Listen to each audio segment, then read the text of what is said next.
Hey there guys, it's Metro and we're back. Back again. Just maybe a quick aside here. If anybody has any idea of how to get Black Lotus nowadays, let me know, because don't look like, I mean, there's probably no shortcut to it, but it doesn't look like it's gotten any easier to get it now than it used to be. They added this thing, apparently, there's supposed to be one here, but it's like never here. I've checked a few times now. And it is 7,000 gold for one. So that's a lot. But to craft that one item, that alchemist table, it's actually 50, I think it's like almost 60k or something. So we're not going to be doing that one, because I can't get it and I can't buy it, so. But anyway, we're back. It's been a while. We haven't streamed in like, when was the last time we streamed? Actually, it's not been that long. It's like a full week, I think. We streamed on New Year's Eve, or Christmas Eve, yeah. So it's been 8 days since we streamed last. But it is 2026 now, which is interesting.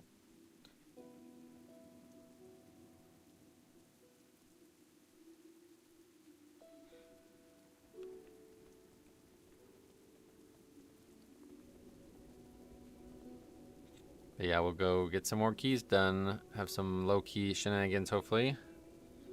On New Year's Day, maybe there'll be some funny moments. And then the videos continue. Won't be able to stream tomorrow. So then I guess we'll figure out what happens next week. But we got a lot of videos to make, so hopefully there should be good ones still to come. It was a reset, so we gotta get our key again.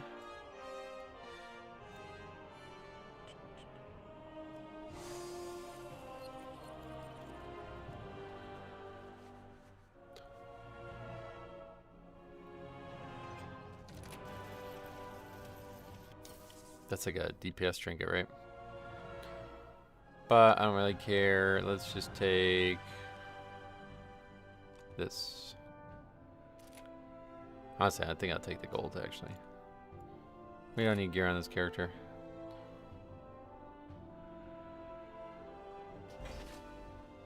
I have an extended supply of goods for Outlanders. Small amount of gold, but we'll take it. 3k. Alright. Well, we got a key as well, and that is a Halls 4, so that's what we're going to be listing.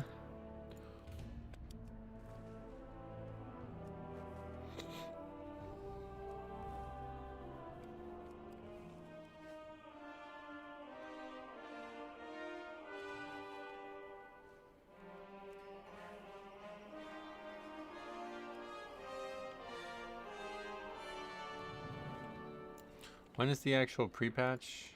Hey, Stormfire. Hope you had a great New Year. Yeah, nothing special. We had basketball practice, and I was tired, so I went to bed at 11 o'clock last night. Didn't even stay up until midnight. Shadow Priest.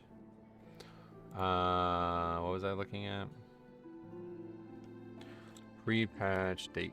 I think we got 2 more weeks, right? Oh no, 3 more weeks. 1, 2, 3. Oh, actually, yeah, it's more like 4. Still got a while. Okay, we'll take many Shadow Priests. Hey, there's Cop too. What's up? Hope you're having a good one. Sweet. Yeah, I am, man. Hope you are too. What you been up to? How's everything? Stick Wicked as well. Welcome back. Happy New Year. It is indeed New Year Day. New Year's Day. New Year Day? Harry's so weird. He messaged me. For years, he's messaged me Merry Christmas. For years, he's messaged me Happy Christmas and Happy New Year. But now, randomly, he started. This year, he messaged me Merry Christmas and Merry New Year. It's like, who the fuck says Merry New Year? Happy New Year and Merry Christmas. That's what I hear. But he's just different. Just a little different.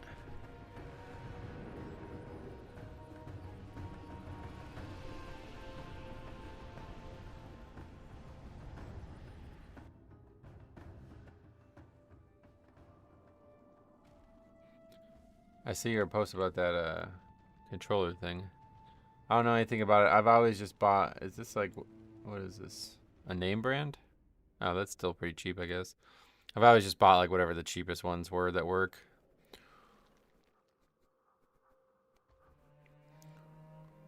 In England, they say Happy Christmas. Yeah.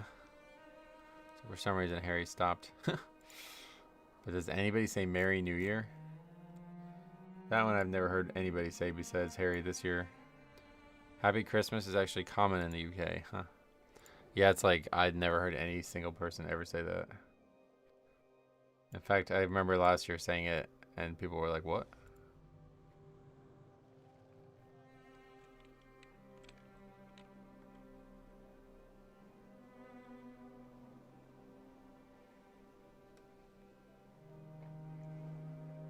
As the fireworks rise over Stormwind, may your bags be full, your rolls be lucky, and your pugs drama-free. Well, we don't want that. Here's to new adventures, epic loot, fewer wipes, and friends at your side, whether Horde or Alliance. I don't have friends. But yeah, no, definitely new adventures. That'd be good. I like that. I haven't heard Merry New Year. No, that's definitely never. I've never heard anybody say that.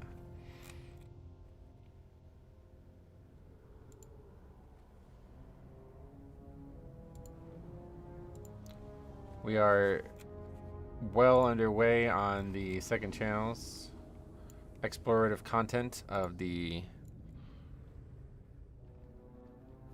decor system. It's actually slow goings, I'll tell you that. We've not made a lot of stuff. Very slow goings, and then just the episode I recorded today, which will be out on Sunday, I believe, is like, wow. We learned something that's crazy. So if anybody knows anything about how to get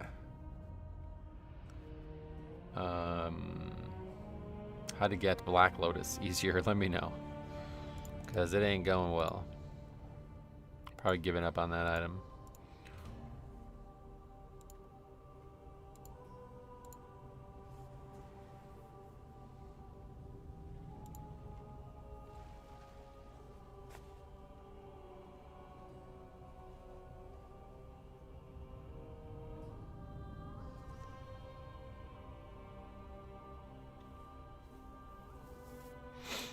This person coming.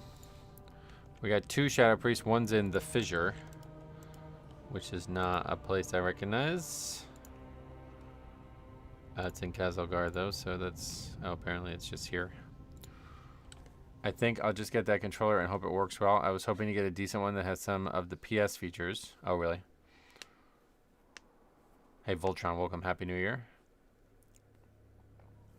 Yeah, I mean, I just always get whatever the cheapest ones are, but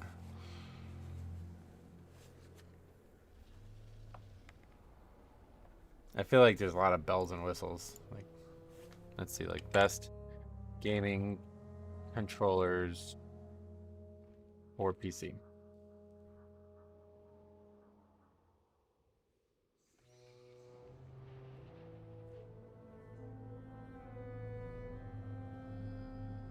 Xbox Elite Series 2 seems to get a lot of upvotes, so a little bit too high.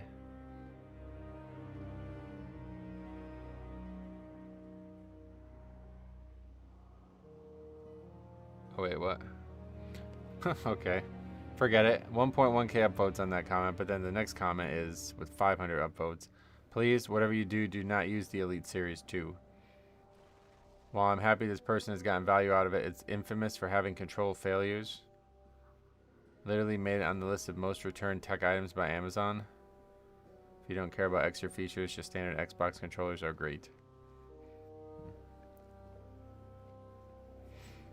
Yeah, I just use a regular Xbox 360 controller.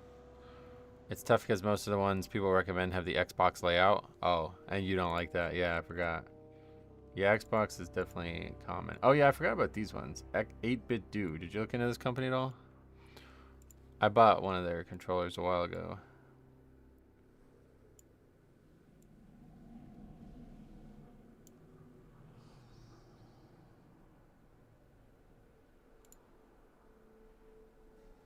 Let's see how much they are.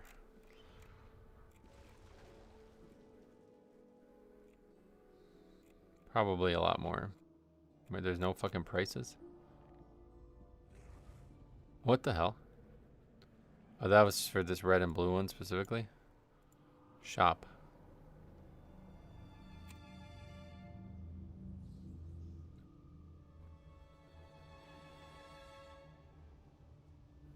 I just want to look at the gamepads.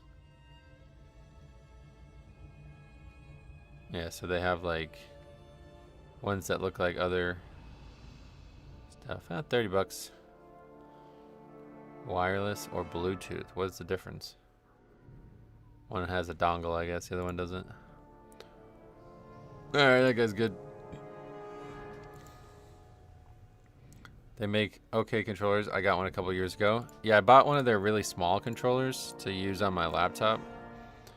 When I'm laying in bed, I don't really have a lot of space for like a big wired bulky controller, so I bought one of those a while ago. Not sure what like options they have.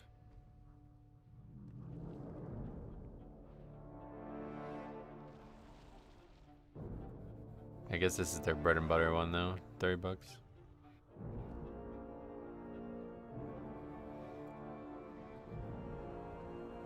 I like this though. This is how I found out about them, because they have like replica. At least at the time that I thought they had them. Yeah, it's the one I have. Very, very small. It's like, yeah. Is that meant to be inches? It's definitely not inches. Not sure, but it's very, very small.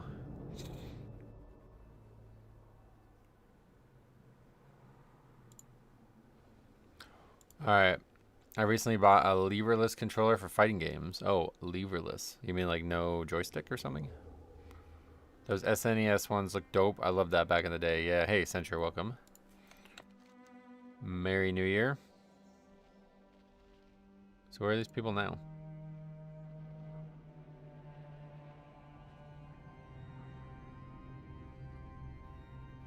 Where's that guy going? It's all arcade buttons. Nice. I have no idea what that would be for, so sounds good to me. Hey, Eve, welcome. Thanks for the well wishes. Happy New Year. I was asleep by the time you messaged me. I fell asleep early last night. Didn't stay up. But yes, Merry New Year. That's what we're saying this year. Merry New Year. If you've ever heard anybody else say Merry New Year, let me know. Where is this guy at? Scrap Drift Sands? Oh, that's gotta be, oh, they're gonna summon him. Shit. Scrap Drift Sands. That's gotta be in the Undermine, right? Although I don't see the guy there.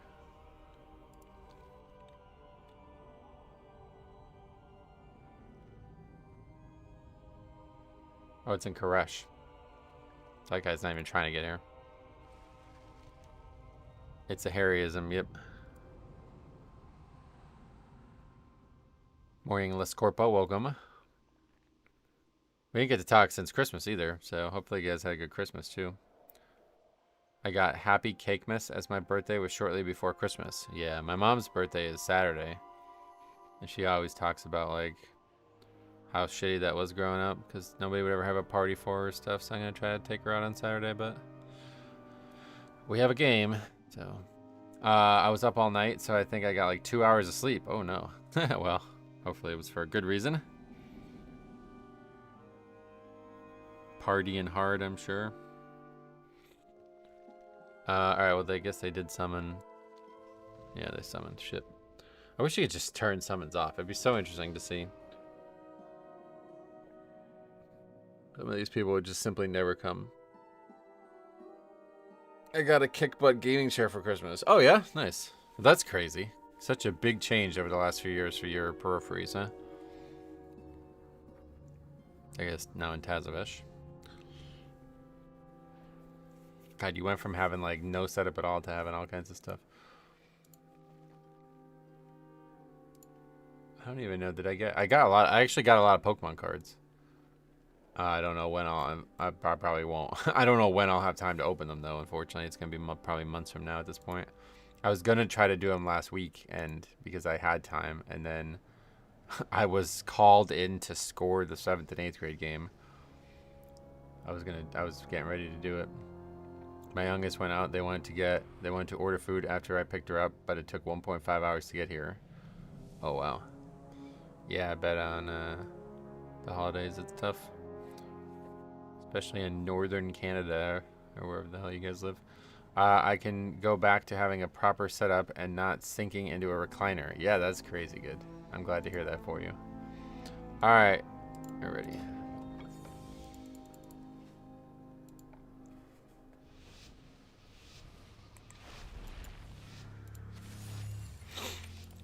Luckily, my chair's actually really held up. I'm really happy with this purchase. No alcohol for me. I had fun though. Sweet. I'm glad that you had fun. That's awesome. Spending time with family is always nice, especially around the holidays. I don't even know. Did I get anything that was like notable during Christmas? Just like a bunch of stuff that like I kind of needed or wanted. Not really anything that was like, oh, guess what? Nothing like that.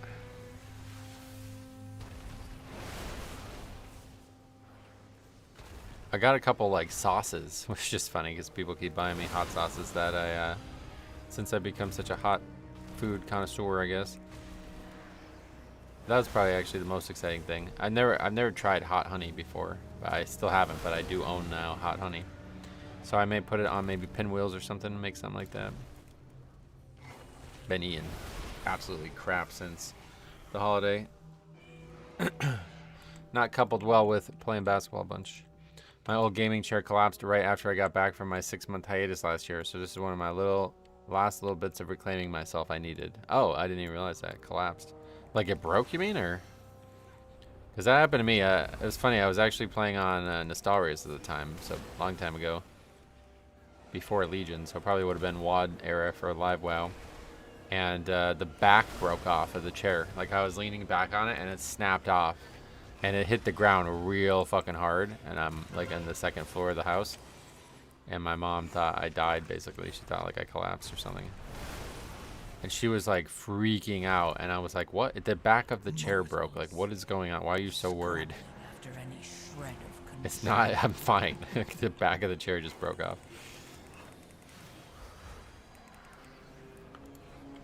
The back completely collapsed. Huh? I'll tell you, I did try to watch that game, and I just can't get through it. Too many jump scares. It's like gotten to a point, like I'm now into the second episode of you streaming it, that it feels like every 5 minutes there's a jump scare. But I looked up the plot. The game looks pretty damn cool. Plot-wise, it looks quite neat. I did feel like it was like gratuitous, like constantly. Mine was still attached by 2 screws instead of 4. Oh yeah, that's funny. I'm pretty sure mine actually fell all the way off. I don't remember. I just remember leaning backwards and it just fell off, and then I was like trying to pick myself up, kind of thing. Yeah, the story seems quite interesting. Those games have very interesting stories. Good morning, Keldoza. Welcome. Feed. All of you. Feed on the void. Let its darkness fill you.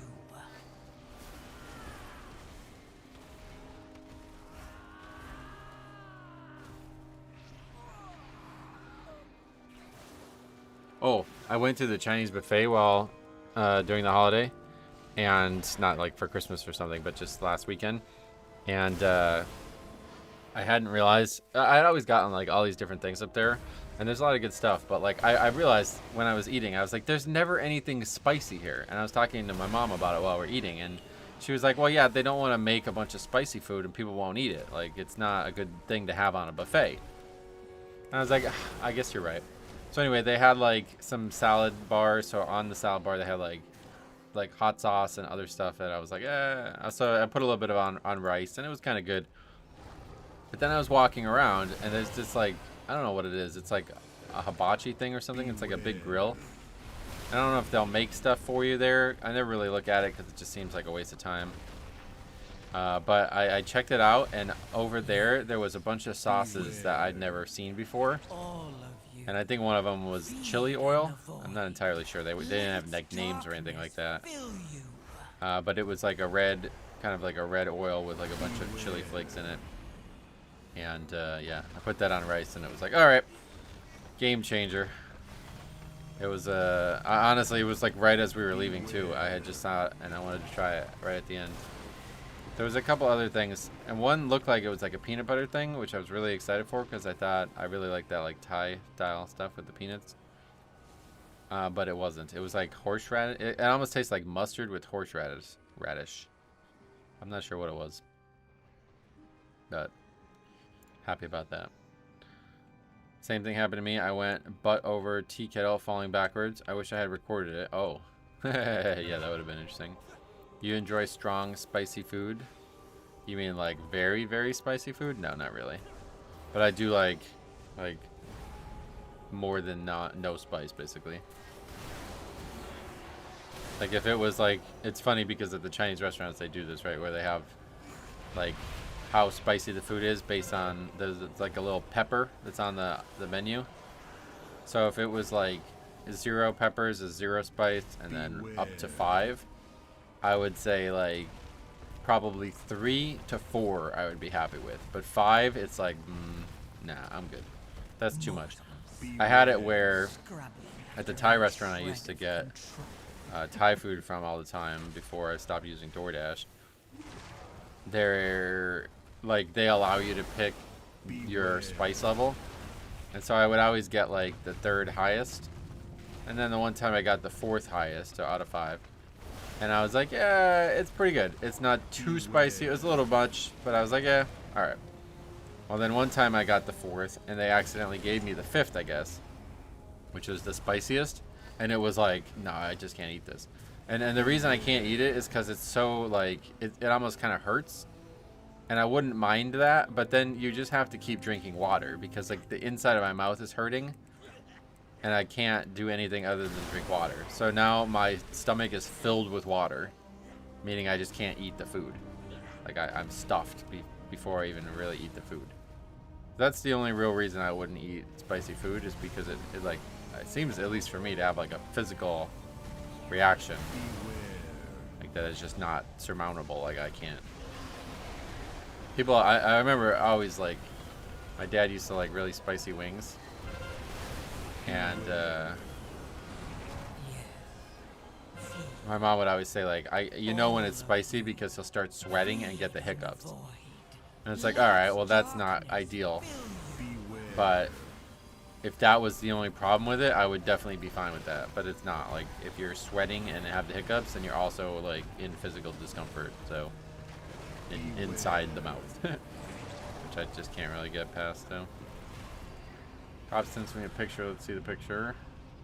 Oh, that's the chair that he was just describing after it broke. Yeah, that's pretty much what mine looked like. You just had more attachments, I think, or something. Same with Buffalo Wild Wings. There's level 3 and 4 are real good, and the jump from 4 to 5 is insane. Yeah, I haven't had food there in a while. I actually really like their food. They have a very good rewards program. The problem is it's so far, and I hate eating there. It's like majority of the tables are high tops, and I hate sitting at a high top. And you ask for like a regular table, but they're like, no, sorry. Like, what the fuck? So yeah, I haven't been there in a while, but they're spicy garlic or something, I think it is. It's very, very good. Their wings are actually really good. They're like actual chicken is very good.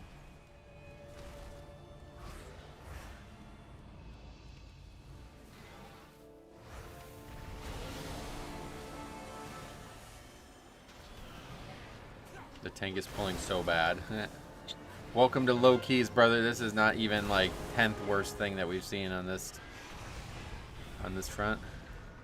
If you guys didn't see the videos from the weekend, like the holiday weekend, there is an absolute insane. I don't think I will ever see something like this again. The tank, the guy just doesn't stop moving. I've never seen that before in my life.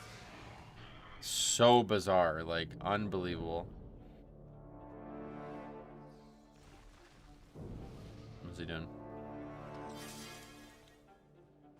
I thought he was gonna try to pull. I think he was gonna try to pull it without pulling this back.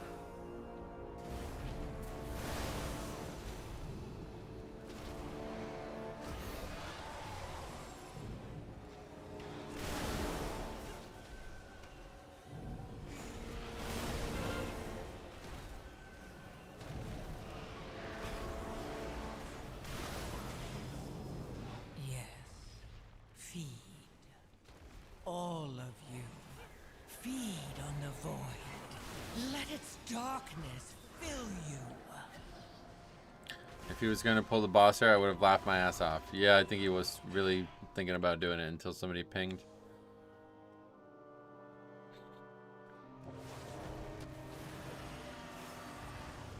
Okay, first last 10 minutes into the dungeon. Probably should have just used it on one of the random pack. But it's low key, so... Oh god, look at this guy. Do that? I mean, it's not very dangerous, so I guess might as well stand in it. Just doesn't care.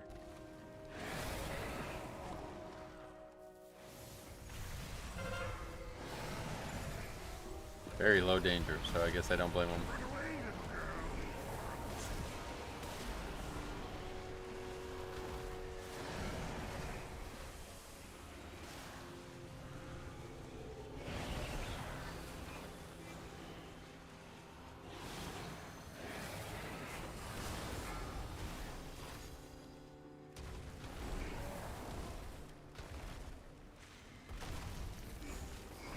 No, maybe it's starting to get a little dangerous. When people say the tank is a bot, I almost never, ever believe them, but this is one of those situations where it's like, maybe it is.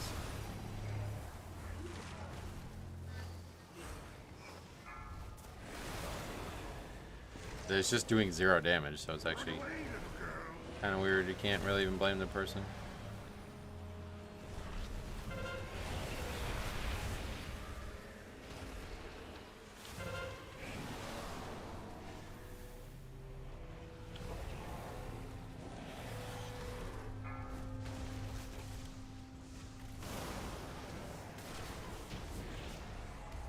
Sure, it worked. I mean, let's see what the next boss looks like. What's he doing now? You can't go there.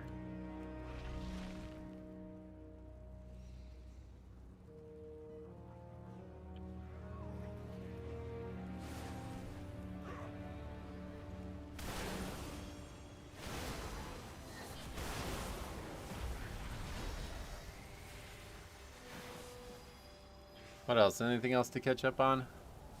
It feels like it's been like a month since I streamed last, but it's only been a week. We really only missed...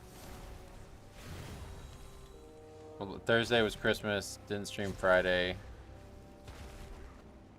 Didn't stream Tuesday or Wednesday, so yeah. But we won't be able to stream tomorrow either. So, we had our 4th game of the season yesterday, or 2 days ago now.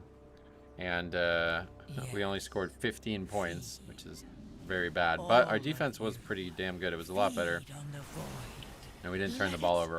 Well, we did kind of, but it was better. We improved at some things, but then so one of the strategies that we had really talked about in the 2 practices leading up to the game was to not take any 3-pointers at all, because our team's very bad 3-pointers, frankly, and we should have had a dramatic advantage in the lane, basically, like as the bigs. And so we set up all these plays for our bigs, one of which, well, I guess we have 4 bigs now, but 2 of the 2 starters, one of them is like a true big, like he won't, he wants to shoot, but he's not, he's terrible. And then the other one is like actually pretty good, like he's like alright. But he really should, he has the body of a big, he really should be in the paint, but... Anyway, we set up all this time and practice time for this, and about, I think it was still in the first period, he gets the ball down low, and he literally dribbles out backwards and takes like a fadeaway 3. And the head coach just immediately benches him for the rest of the game, basically. And then the kid quit the team. I was like, wow. That's fucking insane. I mean, to be honest, like, I mean, we talked about, it's not like we didn't warn, like, we talked about this for 2 full practices, and as a big in the strategy, you're supposed to want to get the ball in the paint, and not only did he not get the ball in the paint, but he got the ball in the paint and then took it out of the paint and shot a 3-pointer and missed it. I couldn't believe that. And then quit, or couldn't believe it.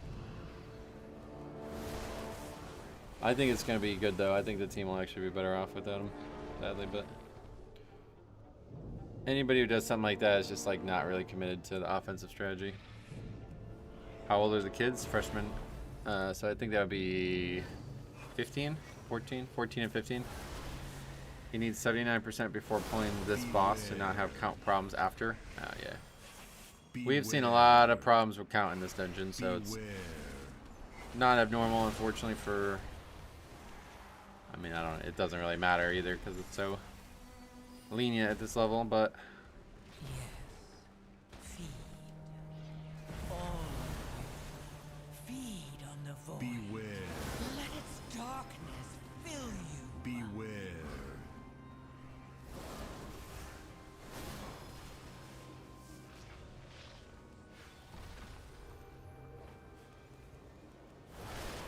Beware.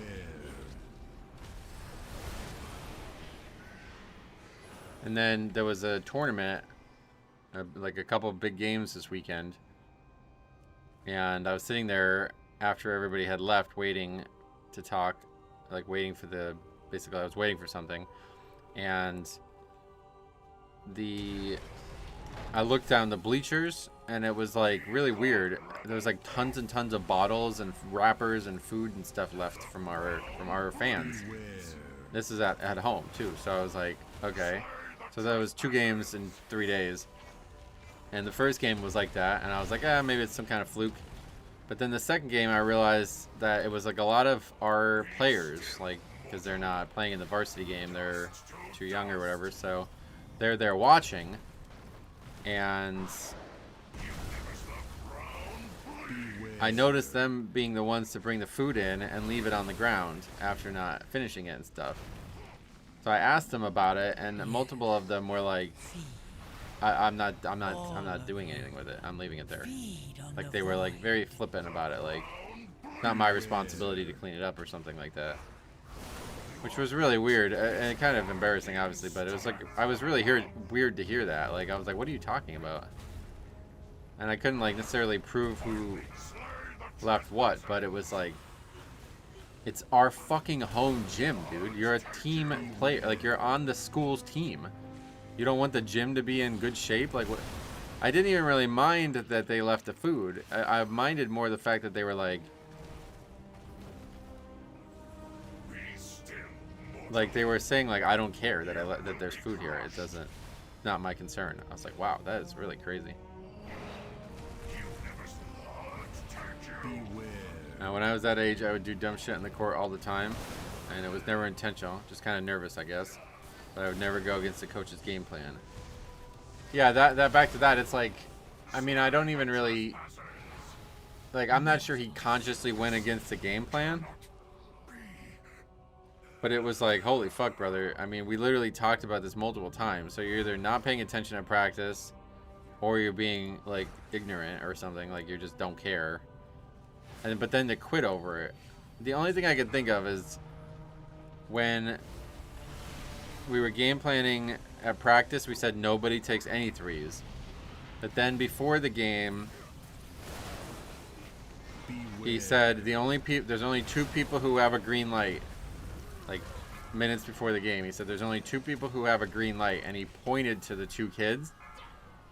And I'm wondering if maybe this kid thought he pointed at him and that's why he did it? Because it's like so weird. Like I'm so confused by it.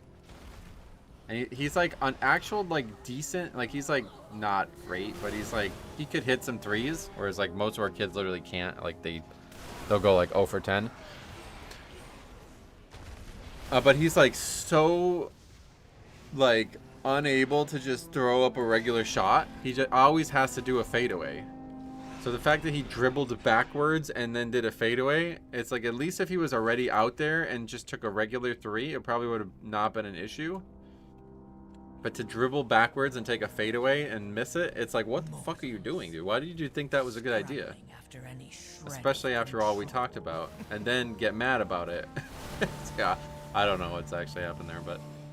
Very weird. Yeah, this team is... I really thought we were going to be very good. I legitimately thought this team was going to be extremely good, but they're just not. And I think the biggest thing that I hadn't factored into is how much shorter most of our kids are. We have, well, now 3, but we had 4 bigs, quote-unquote bigs. And I thought that they were all going to be substantially larger than everybody we faced. It's not necessarily untrue, but it's not, like, they're not substantially larger than anybody. They're like the same size as the kids that are guarding them. But then our guards are like they're just like minors. Like they're like not kids, like, or they're not adults at all. Like they're like, Beware. we have 3 guards who I'm pretty sure are not 5 feet. Like I say that a lot, but I don't. They're probably like 5'1" or something like that. And so we have 4 tall kids who are like normal size. I thought they were going to be more tall because one kid's even taller than me, so he's like 6'1" maybe. And then we have 3 guys who are like 5'1", and it's like, I don't know. It's hard to win, I guess. I hadn't really thought that I did not think that was going to be the case. I genuinely thought that there would be other kids that size in the guard spot, but there's just not any. All of you, feed on Every the game, void. they are the smallest Let kids its on the court, no darkness matter what. fill you. But what's up, SLB and Mansour? Happy New Year. Merry New Year is what we're saying this year, but welcome. Merry New Year. Beware. Beware. 5'1" is really small, yeah. No, I swear they're lower than that. Like, let's put it this way. Like, if I put my hand out, I would block every one of their shots. Like, it's, oh shit. Beware. I played with these kids a bunch at the park, and they're very, like, they're very good, like, the one of them I really like. I really like this kid, and I think if he has the game to improve, he's going to be a big part of the school in the future. He's got an incredible basketball IQ, I feel like, and just seems to just absolutely adore basketball, which is, I think, more important than anything. But he's like 5'2" probably. And then there's 2 kids that are even smaller than him. Now, one of them is going to actually be like, he's going to be the starting point guard in a bunch of years. He's only in 7th grade, but he's like, I played him a bunch too at the park, and he like could actually beat me, even though he's so small. Basically, whenever I have to play these kids, I always just like, okay, I won't block every one of your shots and just back you down the whole time, because I would never lose if I had to. But it's like I'll try to play like a guard against you as a guard. And in those cases, he beat me. He was actually able to score more than I was able to score. So this kid's gonna be a true, like, he's definitely gonna be a standout at school. But the other 2 are like, I think they're very capable and have great minds for basketball. They're just so goddamn short. It's kind of crazy. I had not expected that to be a factor. Like, the most skilled players on our team may not be compatible with playing the game of basketball. It's kind of weird. Didn't anticipate that. Was watching your Pearl Farm. Oh yeah, on the second channel. Nice. A lot more to come on that, but we may end up having a day or 2 where there's no episode. We'll see. I've kind of fallen behind now. Honestly, I probably shouldn't have streamed today and just made sure we caught up on videos, but I wanted to stream. How'd you come across that coaching job? It's not really that long of a story, but basically after I kind of stopped playing basketball. I guess that we can shorten that part of it. I kind of stopped playing golf, and I realized that I needed something to replace it.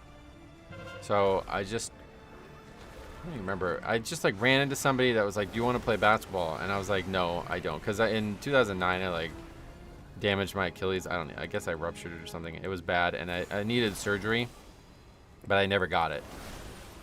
So I just assumed that was my like jumping and explosive days over. You know what I mean?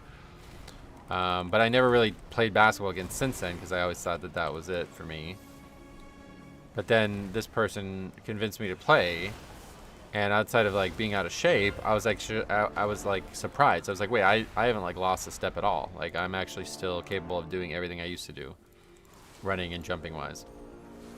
So then at that point I was like, yeah, I actually kind of want to get back into basketball because I needed something to play. So I started going down the park near my house, which I used to play basketball at like 24/7 when I was young. Like I'd go down there at like 11 a.m. and we wouldn't leave until it was dark. But the kids that I'm talking about now, they would be down there, and so I would just like randomly like, I was like, well, we can just play against each other, you know, kind of for fun. And so I started to get to know them, At the time, they were in 7th grade. Now they're in 9th grade. But I started to get to know them. And actually, one of them who's on our team now, he's an 8th grader only, but his mother I graduated with. So I kind of became like acquaintances with these kids. And then I started going to the basketball games again for our school because of like getting back into it. Like obviously I enjoy watching the sport too. So I started going to the basketball games for our school, and last year our varsity team was extremely good, and they ended up going on a pretty deep run in the state playoffs. But I was going to like the other team games as well, and they were not. The 9th grade team last year only won 2 games. So I was like confused. I was also confused because I was going to these 9th grade games, and the opposing coaches would usually have at least 2 coaches, if not 3. Some of them had 3 coaches. But our 9th grade coach was just one guy. And the thing that really I noticed was, like, he would call this play, which we are also running now, but he would call this play, and they would literally, every single time he would call it, they would just turn it over. Like, they would try to run it, and they would just pass it right into the defense every time. Like, it was crazy to watch. Like, I was like, how the fuck is this even happening? And it was after like a few games of that, I reached out to the guy. I was like, hey man, like, I think, like, do you need help kind of thing? Like, I feel like you need help. Like, I'm confused what's going on here, but like, you're calling plays that literally the kids don't know after like 7 weeks of, like, it was really confusing. I was really confused, to be honest. So I just assumed that he needed help, because it certainly looked like it from the outside. But I guess I kind of got like the runaround, and it was like, no, why would I need help kind of thing, you know? So I just bided out my time on that season. But I was talking to the head coach, because I actually graduated with him too. And I was like, listen, if you need anybody, please consider me. And so, you know, the summer goes by, there's like some coaching interchanging, and I've not been contacted, obviously, so he's not considering me. I felt like he wasn't really taking my plea serious. So then this year, the 9th grade coach from last year just like randomly quit. Like, I guess it wasn't expected. He just kind of disappeared. So I said, like, I wanted to be a part of it, and there was like even like a formal interview process, and you had to like submit a resume and stuff. So I did all that, but they chose somebody else. And then when I went to the meeting, like when they announced it or whatever, I said to him, I was like, you know, does he need an assistant? Because like last year was so crazy. The one guy is alone, and he's not even like, they didn't even have people to keep score, you know. It was like really weird.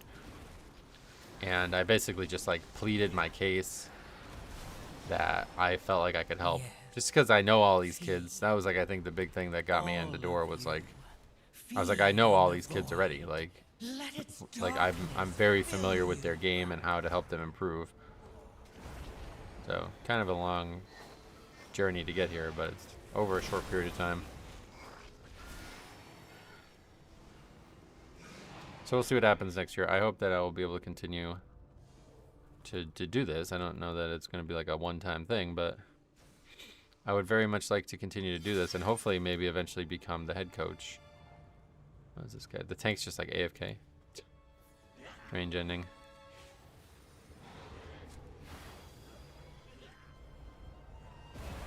I'm happy for you, man. It's a cool thing to do. Yeah, I really enjoy it.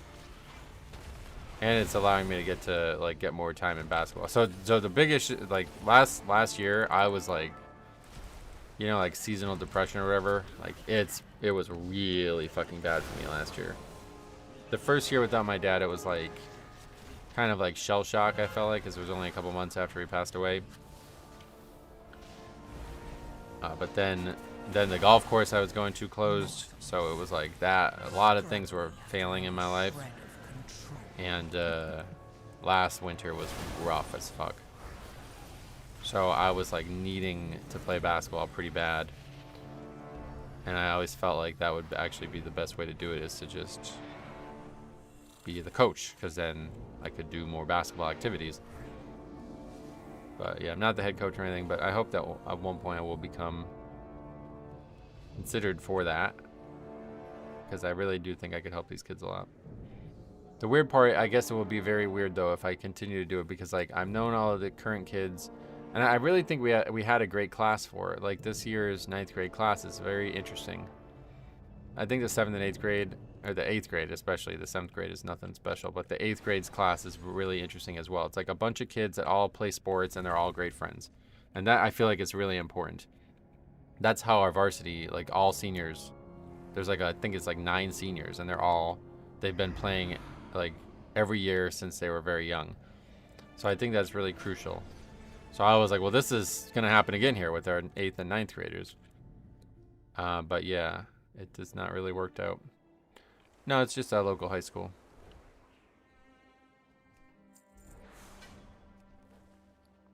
And I was talking about it with different people that aren't involved in the program, and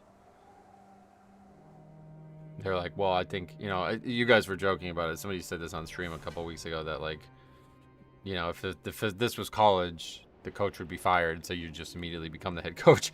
But I mean, that's not going to happen. But it's very interesting because it's like, even if I was the head coach right now, I don't know how to fix their problems. I think the only real solution is to just not play any of the small kids. Like, if you actually just want to win, you just start the 5 tallest kids, and that's it. Because, like, I don't know what to do. Like, the small kids are our most skilled players, but they're just too fucking small. Like, they're literally so small that they just can't produce any results. They constantly, like, dribble into a double team of two guys. Like, the 2 guys that they dribble into are, like, a foot taller than them. And it's like, well, I mean, what the fuck? I don't even know what basketball looks like at that level.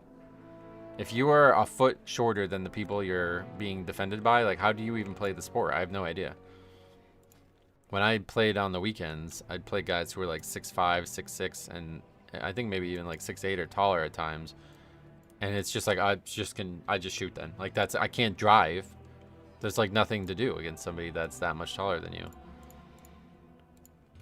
But so I don't know how you fix that. I really don't know how you fix that.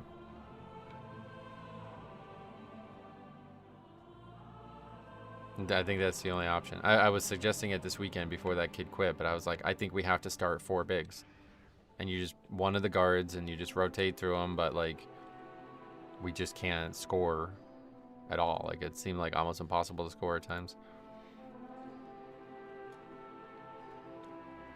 You're not scoring unless you're way faster than them. Yeah, and the one kid is. Actually, there's really 4 guards that are that small. The one is a little bit taller.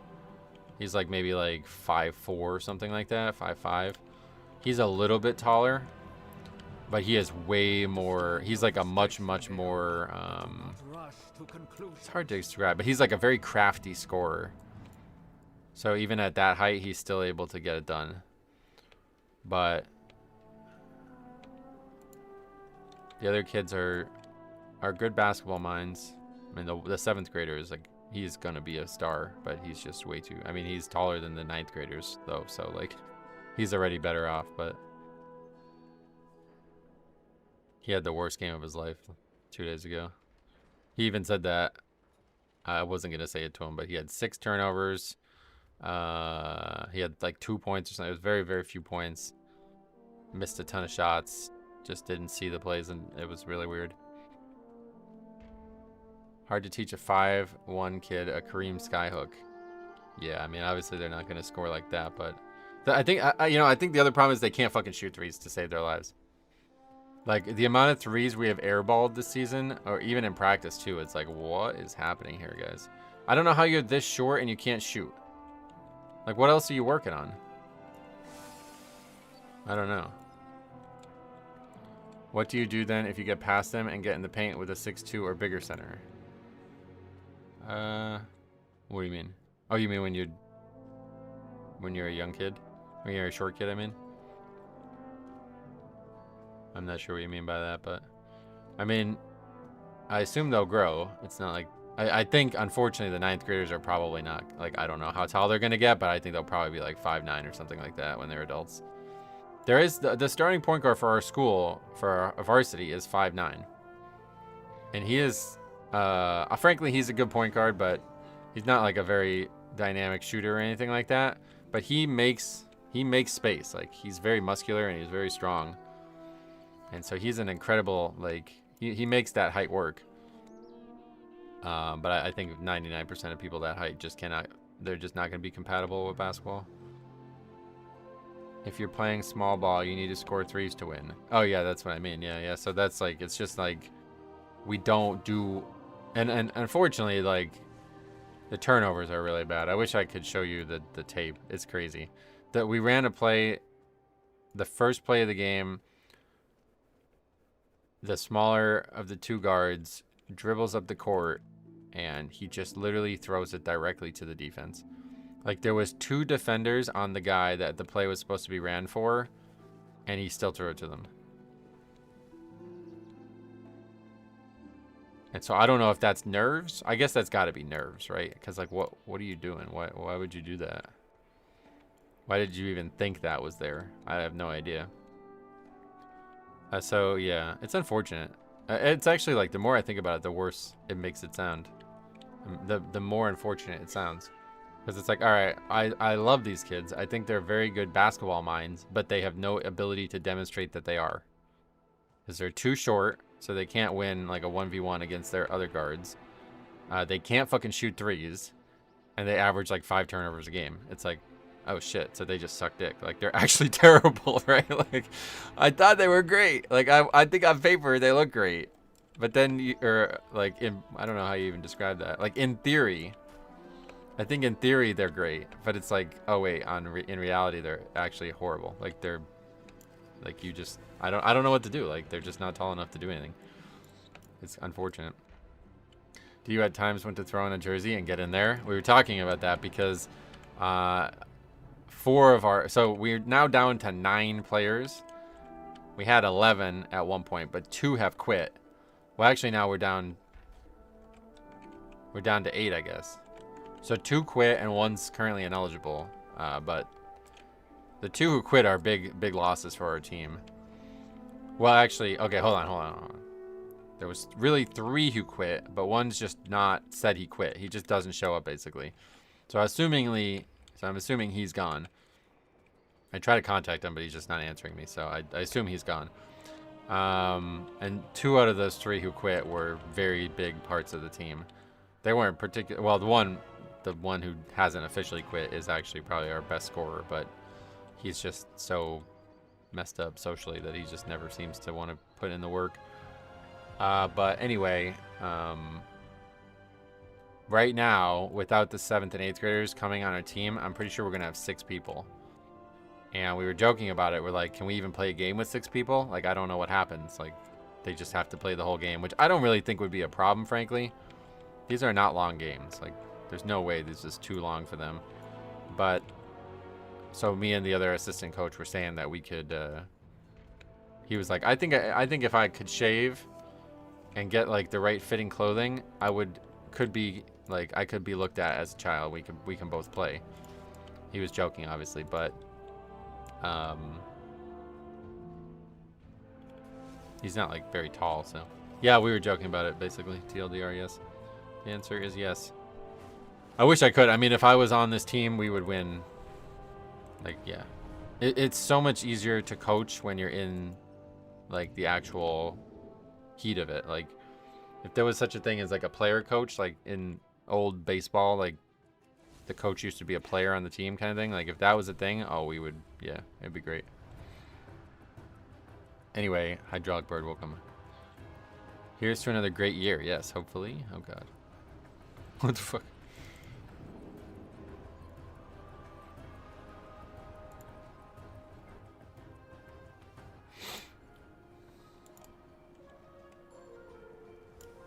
Is everybody here already?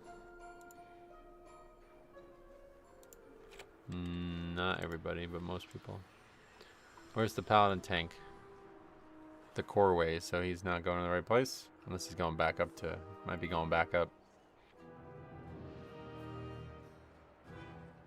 But yeah, so yesterday, because of all these kids not being there and quitting and all this other shit, I got to play.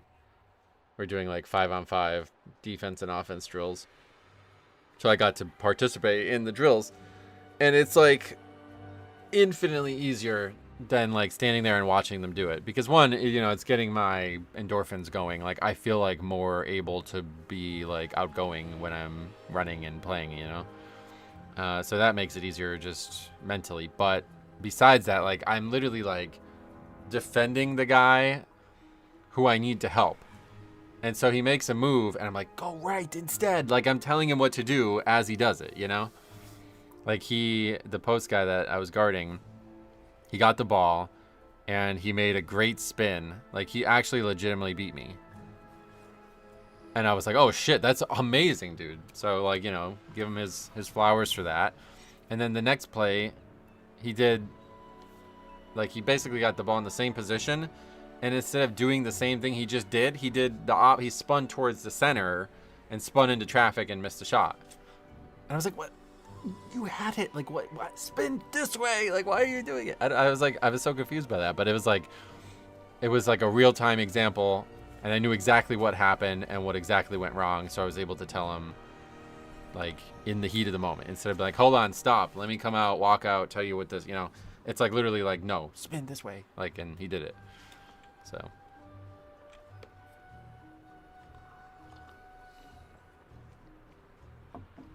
We have two bigs who I absolutely adore, and I hope that they will continue to be a part of this team in this school. But the one kid is like without question the most skilled big that we have, and probably like if he put the work in, he could probably be like a contributor to the varsity team right now. But he's just like I don't know. He seems like he really likes basketball. I think it might be a parental issue. Like, I don't know.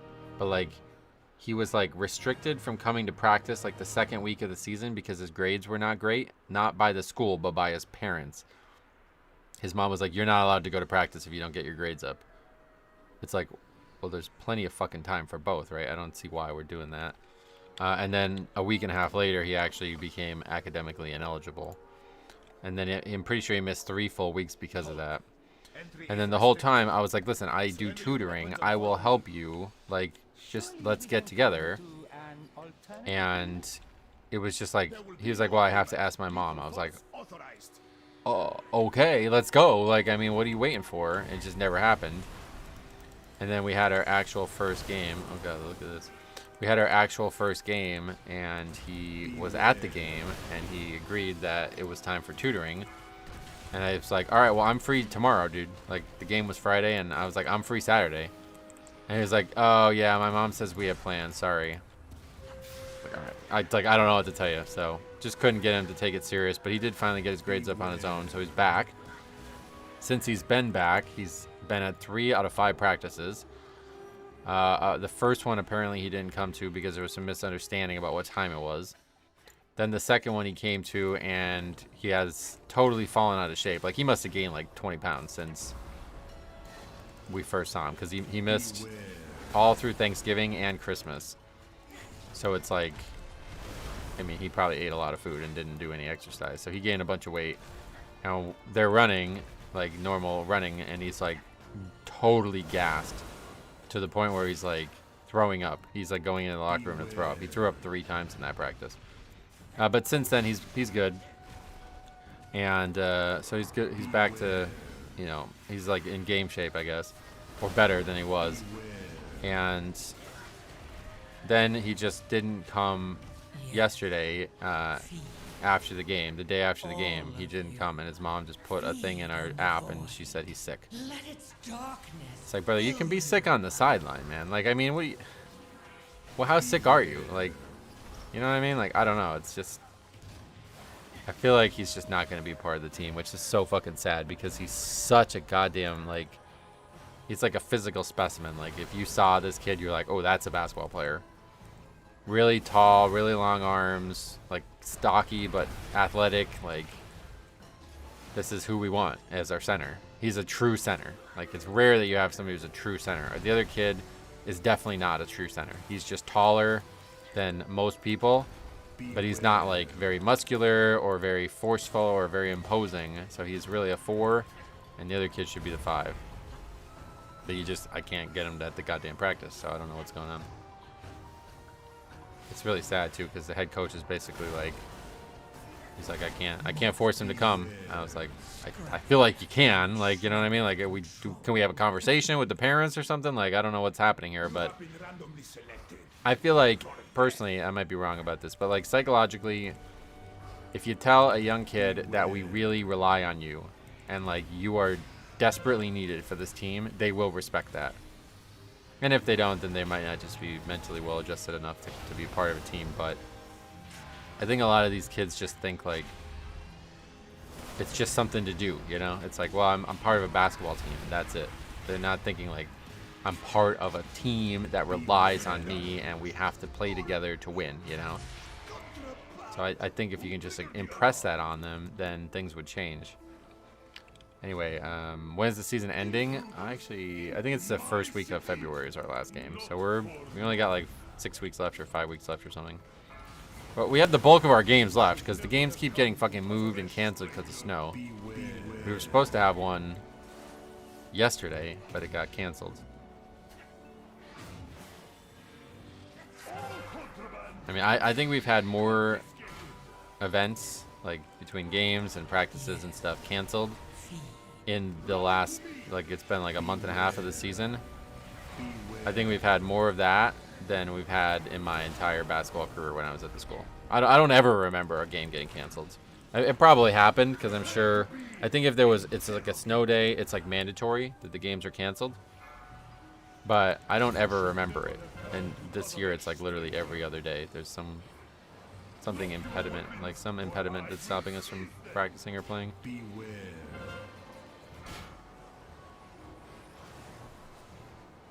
How many games do we actually have left?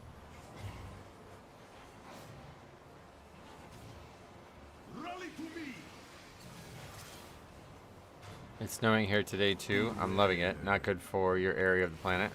Well, we're very far away. But I mean, it's just like every day it feels like there's something. Whereas last year we got like 0 snow. Okay, so next game. So yeah, we were supposed to have played 5 games right now. We've only played 4.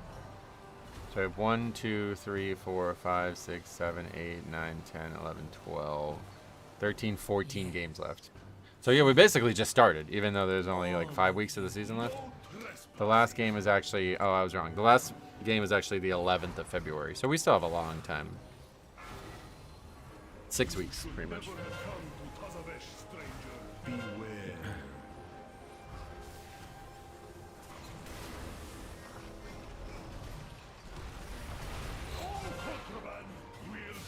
Hey Dave, what's up? Merry New Year. We're used to it up here. We don't get snow days. Oh yeah, so you don't ever, school's never like, school's never closed for snow up there? But like today, we didn't actually have practice today. But like the varsity was supposed to practice at 10 a.m. and we got like an inch of snow. I think this is actually what I'm about to explain is probably a bigger problem. We got like an inch of snow and the school is now closed until 3 o'clock. There's no school, like it's still in recess or whatever, but you can't do anything at the school until 3 o'clock. And so this happened like last Monday, right before Christmas. And I asked the head coach about why, and it's like they need to do snow removal. Like they can't have people there because somebody might fall or something might happen. And I was like, oh, okay, makes sense, right? That was like a week and a half ago. We got like 4 or 5 inches of snow that day. Makes sense. We got a fucking inch of snow, brother. There's not even an inch, I think. What? How does it take from 9 a.m. to, that's when they announced that the varsity practice was moved. How does it take 6 hours to plow a parking lot and put rock salt down? Like, what the fuck is going on? Like, what are you guys doing? So I think that's actually the bigger issue. These things get moved just because this process that the school has to do is like so poorly optimized that it's like, all right, there's snow and we have to initiate this process and that's it now for 5 hours. And I guess maybe because it's the holiday, they're not getting started earlier. Like, I doubt it genuinely takes 6 hours. They just probably won't start until like 11 or 4 or maybe or noon or something like that. And if it was during the school year, they would have to start at like 6 a.m. or something, so. That's probably the only difference. Only happened once in 12 years of schooling, and it was in June. Yeah, you told me about that, the June story. But like to this day, they still don't. Nothing's changed. Beware.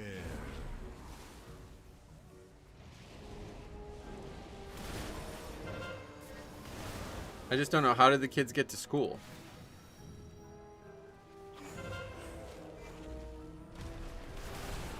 So like, I guess like there, every single vehicle on the road is like capable of traversing over like 6 inches of snow if it was on the ground or something. Mortals, scrabbling after any shred of control. You walked? Oh, so you live close enough to walk to school? Surely there must have been a lot of kids who wouldn't make it, right? They wouldn't cancel the school, but it probably heavily impacted things. I don't even mind snow. It's the freezing rain I hate. Yeah, we've had some rain that froze as well. Could also be a concern about surrounding areas, I guess. But yeah, how does anything happen in PA if you're going to close for snow? I think it's. I think there's a lot of factors right now. Like I think it's people are just not getting started early on this process with the school because the school is not in session and they don't want to. But it just seems so crazy to me. It's like they announced that the practice was moved at like 9:30 or 9:15 or something. And it wouldn't be, the school wouldn't be open till 3. It's like, what? Huh? How is that possible? Like, that didn't even make sense. That's the entire school day. Like, so you're telling me you guys would have closed school over 1 inch of snow? Doesn't even make sense. I think they're just being lazy. Cartel's eye is not responsible for any loss of limb that occurs during this demonstration. Yes. I grew up in Memphis, and less than an inch there caused folks to panic. Feed on the Yeah, I've heard that too over the years. Let its darkness fill We have snow you. tires everyone puts on in the winter. Our school districts are a 1 mile radius away from the school by law. Oh, so you have like a ton of schools then. Because you live in a fucking gigantic city, don't you? Or maybe you didn't when you were younger? If a kid is further away, then the kid goes somewhere else. That's crazy. Well, I guess if you live in a city, it's easier to make that happen too, though, right? Yeah, I guess that, yeah. I mean, I don't live in a city, but I guess that's partially the reason that that has happened, because there's not enough, like, you wouldn't have a school for 10 people or something. So you have to have it more than a mile. Everybody could walk, I think, to where we go to school, but I don't think they're gonna. Yesterday, one of the kids asked me for a ride after practice. I like this kid, so I was more than happy to give it to him. But he asked me for a ride, and his house is literally like 2 minutes away from the school. And he's like, I normally walk, but it's snowing today. I don't want to walk. I was like, oh, okay. I think me walking to the parking lot with my car for where my car was probably half the distance to his house. It might have been more than half, to be honest. I turned right out of the parking lot, turned left, and stopped my car. It was like not even a tenth of a mile, probably.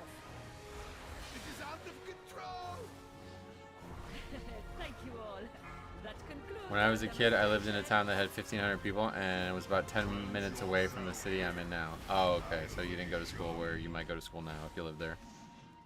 Midwest and southern states don't have prep like PennDOT. There's no resources for plowing, so it's a state emergency, yeah.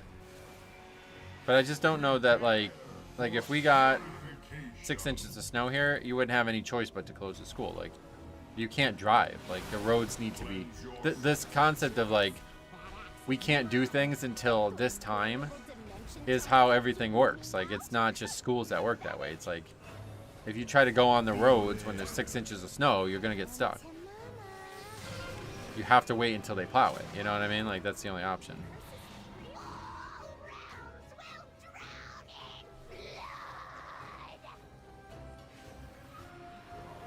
Schools never closed here. Buses won't run in really bad weather, but the schools stay open for whoever comes. Okay, so it's like understood that there's probably going to be a good amount of people not there. But there's no reason for them to close it still, I guess. That's a more interesting perspective.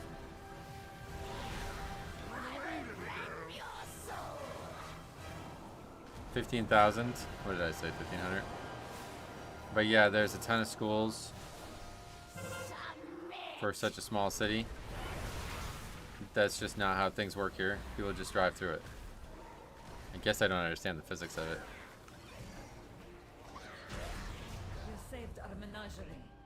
Like, because if there was 6 inches of snow on the ground, my car's tires would be under snow.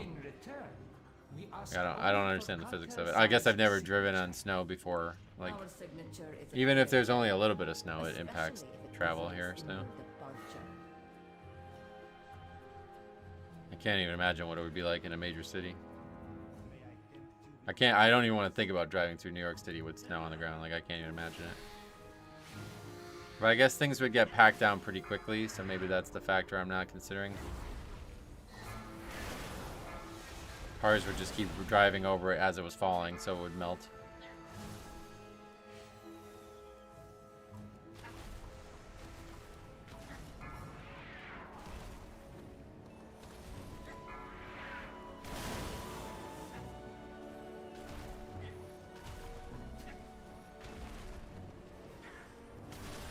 Yes. Feed. All of you. Feed on the void. 6 inches doesn't fall all at once, so cars clear it off as it falls. Yeah, that's probably... Okay, so there's your actual answer to the problem. 24/7 in the winter, that's the thing. So, like, 6 inches typically would not fall in 1 hour or something, obviously, but it would fall overnight. And overnight, there's nothing happening. So you'd wake up at, like, 5:30 or 6 a.m. and nobody's plowed a road yet. Like, it's not... You know, they're not paying people to plow roads at 4 a.m. or something, you know. So that's the difference, I guess.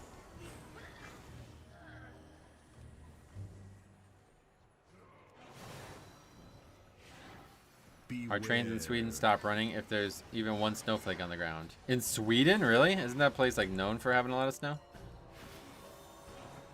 If it's 6+ inches, overnight roads get sketchy, but you got plows out at 6 a.m. here. Yeah, that'd be around the time they'd be out here too. When I lived in Michigan, they would be running front end loaders to clear out parking lots at 4 a.m. Oh yeah, would that wake you up? Yes. Beware. All of you. Yeah, here it feels like there's like a ceasefire on snow. Like, Let its darkness fill if snow falls between midnight and 5 a.m., it's not gonna get touched. And you'll wake up a lot of times and it'll be not touched. Like, there'll be times I would wake up and the road would have 0 cars. Like, there hadn't been a car go up or down it. And it's like, you could see the level of snow is the exact same level as the level on your grass. Like, it hasn't been compacted or moved at all. And then they slowly start coming and moving it.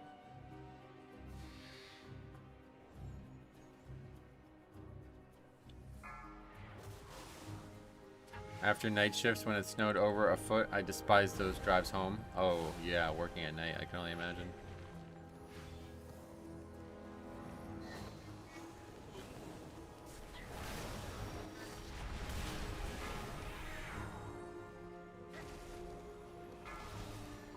Well, that's a good pull. Nice solid 1 enemy. That's the difference. You should see the insane mountains of snow we accumulate over the winter. They clear off the road and dump the snow in a special place all over the city. This is interesting because my friend, my roommate actually, he was from New Hampshire. And he said he would say that there would be snow that would still be there in June because of how much they would pile it and how much like soot and rock and stuff would get mixed in with it, so it would take slower and slower to melt. And yeah, they don't do that here, let's put it that way.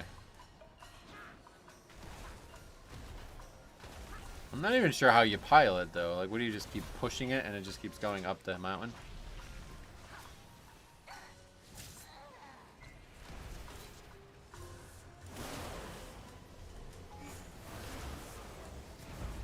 In Edmonton, that's even with them having to haul the snow away too. Yeah, that's where Cops at.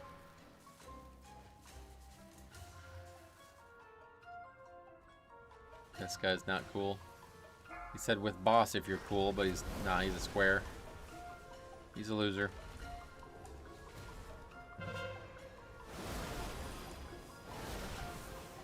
But you see how absurd, like, look at this. I mean, this is crazy, right? Like, Feed. some very slow pulls here. Feed on the And it's just looking like a double upgrade easily, right? darkness fill you. Maybe not easily, but definitely an upgrade.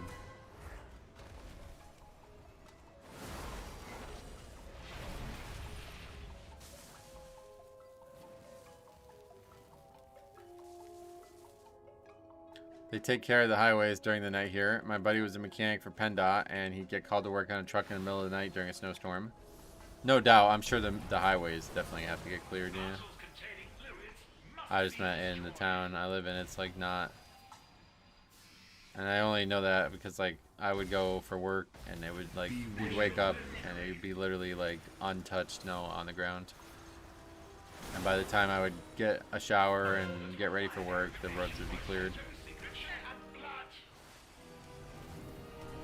There's something like really, really special about that. When you wake up, if you wake up and it's still dark out in the winter, you like wake up at like 5 or something like that, and it's like actually untouched snow on the roads. It feels like you live somewhere else. Like for a moment, it's like where am I? Like this is crazy. And then within an hour and a half, it's all pushed away.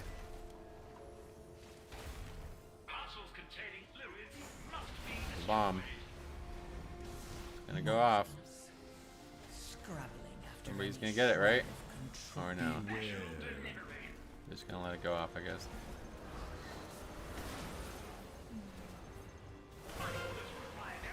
Any way to survive this? Yeah, I guess it's actually easily survived. Doesn't even fucking damage, doesn't even matter. That's kind of crazy.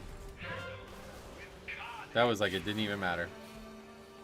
You have to probably at least 3 would have to go off to wipe you.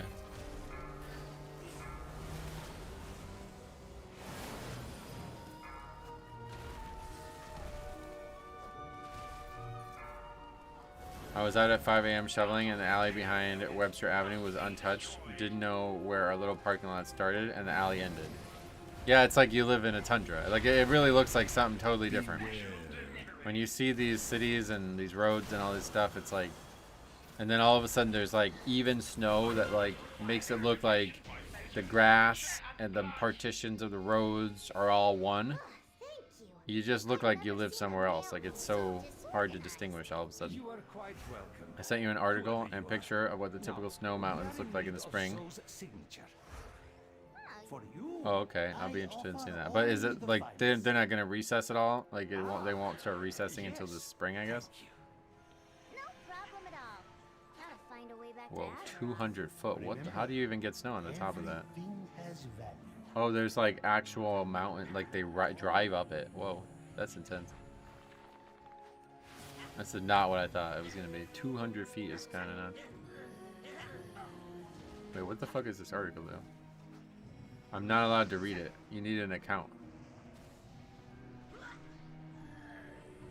What the hell?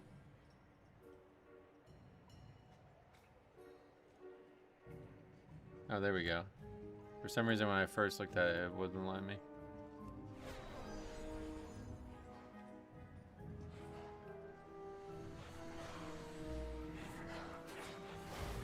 Beware, beware.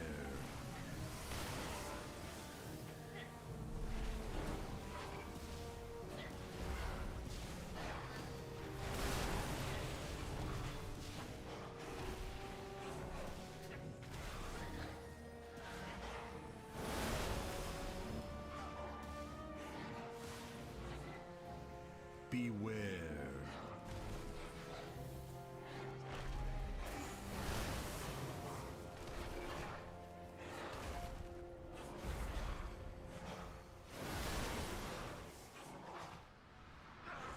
Yes.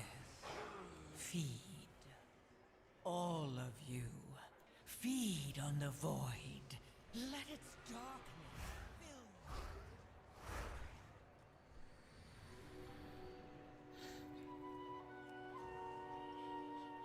Enjoy your stay.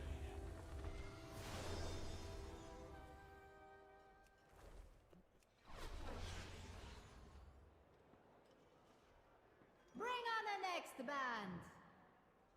Since the snow didn't melt, we used to have piles of it along the sidewalks taller than I am now that we would play all winter. That's pretty nuts. A round of applause, please. Snow Dirt Mountain is pocked with air pockets and contains assorted treasures, including actual treasure, such as a gold bar. What the fuck?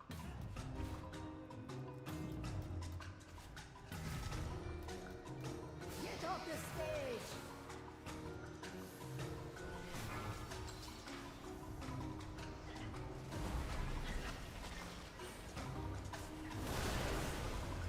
Get out of Crazy carpeting down them was quite fun. What do you mean, like sliding down them on a carpet? Is that what you're saying?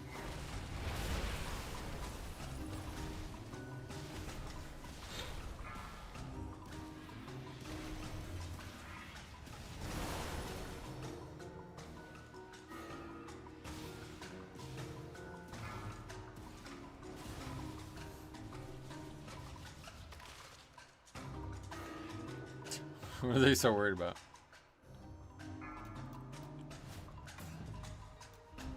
Mortals. A piece of thin plastic with 2 holes for handles. Shred A of crazy carpet. That's cool. You are bad for business.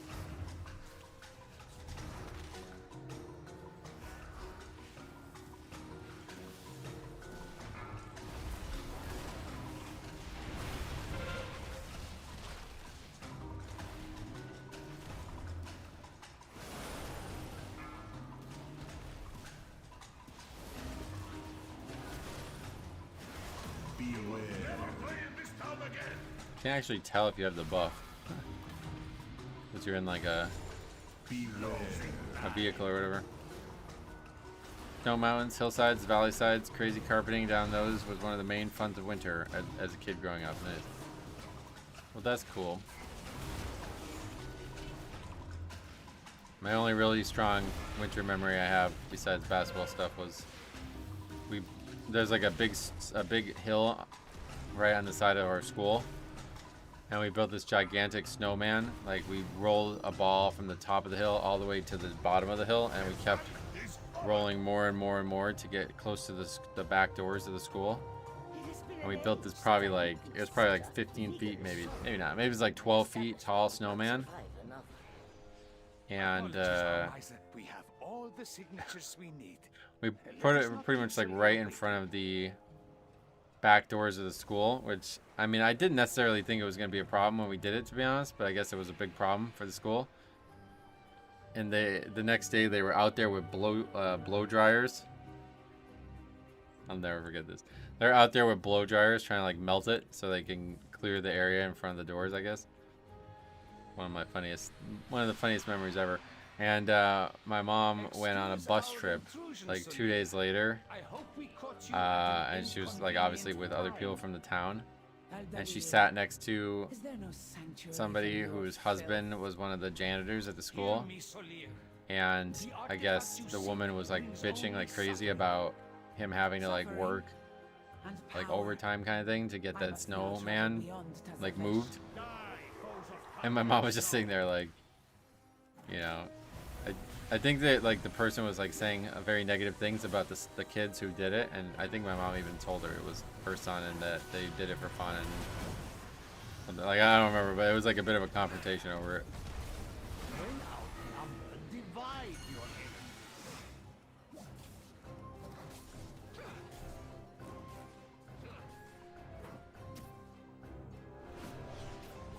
Oh, what the fuck just happened there? I blinked into the circle. That's funny. I still remember the blizzard of 78 in Indy. By the time they finished clearing the school parking lot, the piles along the edges were at least 20 feet high. And we'd take our sleds and have fun. Nice, that does sound fun. Yeah, that was the thing that was confusing. I have to read this article, but I don't know how you get it to be 200 feet high. I mean, that's taller than like buildings, right? But I guess there's like a workflow that you constantly stack it more and more or something.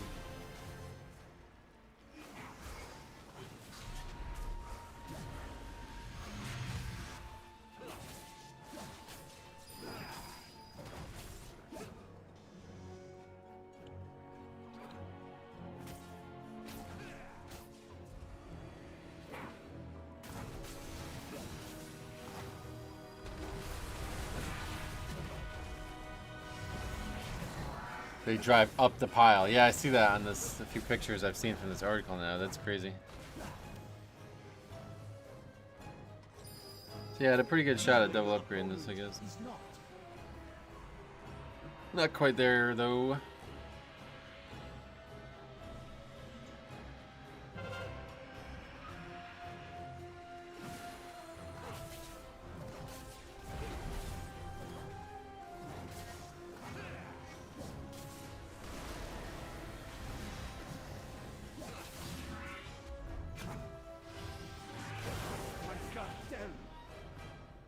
My shame. Solia may have a head start, but Alright. I think 6 is as high as we'll go, so we won't do that one. What is the key though? Eco Dome. I think we'll lower it now.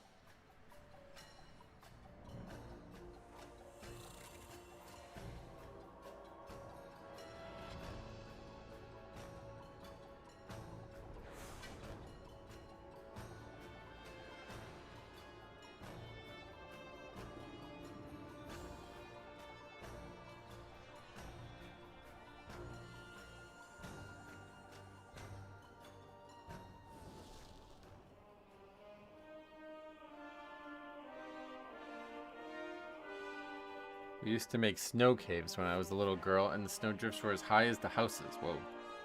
That part, I've heard about that. That part is so confusing to me too. Like, how the fuck does that even happen? The wind just keeps moving the snow, I guess.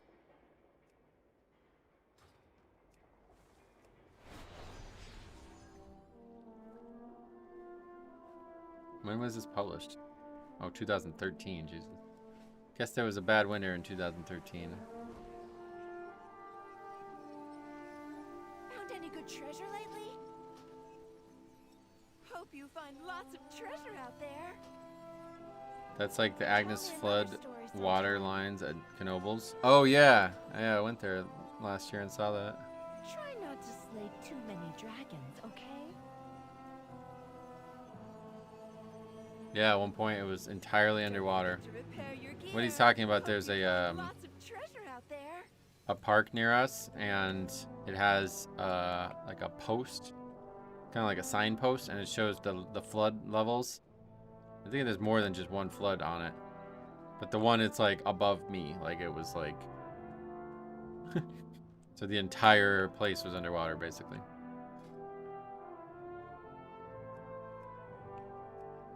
Hey, who's that? Oh, Eve, damn. She's streaming, nice.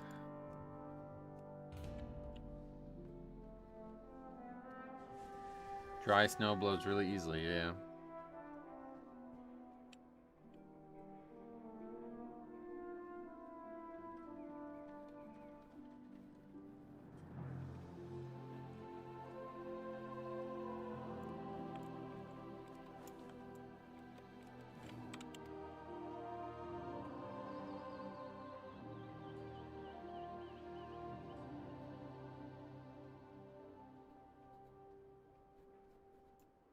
There's a few lines, some are on trees, that I think there were 2 levels, but the Agnes one was deeper, yeah.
That's music. Really good dungeon pool music wise. This expansion really, especially. Been really nuts.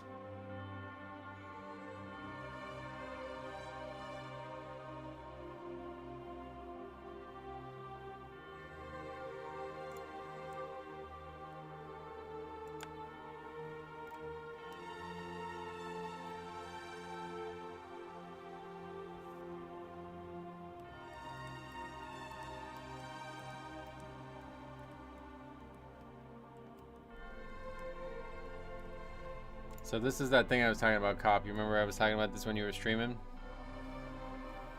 I don't like this guy, like, I don't know if people like forced him or what, but like he was originally putting down whatever people would pick. So it went in order and it was like Night Elf and the top comment was Mohawk. It's like, I thought the point of this was to actually pick a class. It's not a fucking class.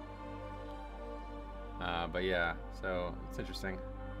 No, yeah, duplicates are allowed. So I think that means that there would just be some classes that just never get picked. Zandalari Priest is the one. That's surprising. Is that Dark Iron Dwarf Warlock? Is that a joke? What? What? Who the fuck voted for Dark Iron Dwarf Warlock?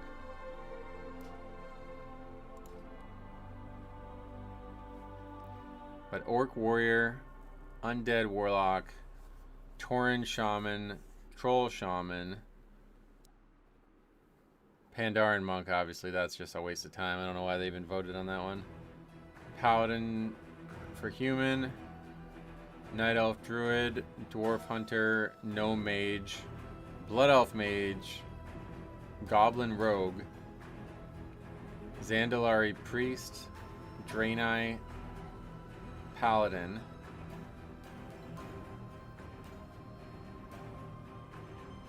Wait, I'm confused by this graphic. Oh, I see, they're just in the wrong order. Okay, Draenei, Paladin, whatever, Worgen Hunter, Dark Iron Dwarf Warlock, and then Mecha Gnome Hunter.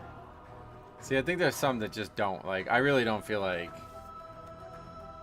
Worgen just doesn't have one, if you ask me. Like, to me, a Worgen is a Worgen. It's like a shape-shifting beast, you know what I mean?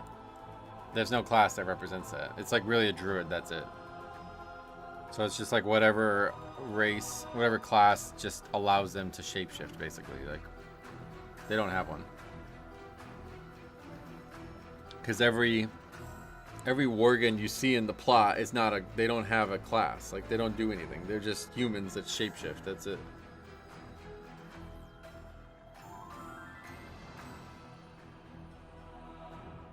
Mohawk was from the TV. Yeah, no, I remember that. Yeah, but it just pissed me off because me and Cop were talking about it, and I was like taking it serious. Like I was like, that's very interesting to think about.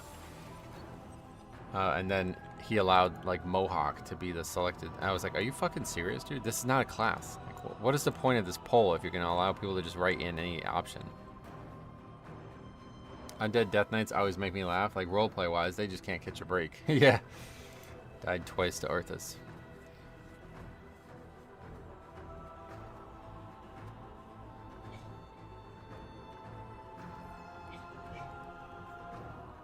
It's a very interesting thought experiment. Yeah, it's just interesting to hear what people's thoughts are around it. I wonder what like the closest one is. I just really can't get over Dark Iron Dwarf Warlock. What the fuck? What would you guys say for Dark Iron Dwarf? I'm gonna see if I can find that poll.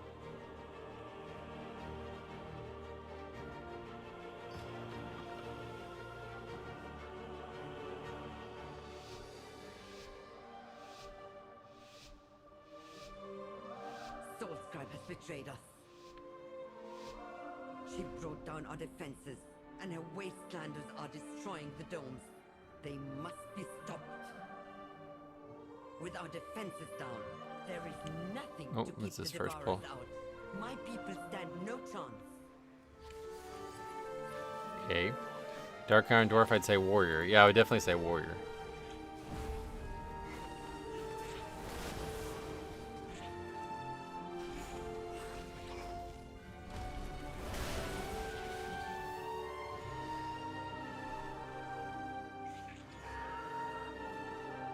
Trying to find the actual poll. Okay. Here it is. We found it 4 days ago. The guy says Warlock. Shadow Flame plus Dark Iron equals Chef's Kiss good. That's the ultimate highest comment. This person says, how are people saying warrior? Dark Iron or the Sorcerer clan? Warlock, Priest, Mage, and Rogue springs to mind when I think of Dark Irons. Really? The Sorcerer clan? That's how they're described, but when you actually play the game, you'll mostly be confronted by the foot soldiers, and most of them are warriors. Yeah, okay. Yeah, name a fucking... What is a Dark Iron named mob that has any type of spellcasting associated with it? Yeah, basically, it seemed like it was between Warlock and Shaman. There's a couple votes for Mage, but that's it. I mean, okay, so if you're going to do fake classes, then the answer is Blacksmith. But yeah, that's weird. Nice big pull to start the dungeon. Yep, that was a tough one. Oh yeah, I have to blow those too.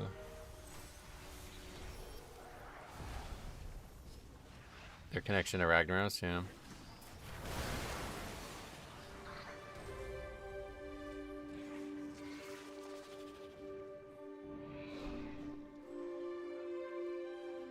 What? He roared and then didn't move. Juked me out my gym shoes there.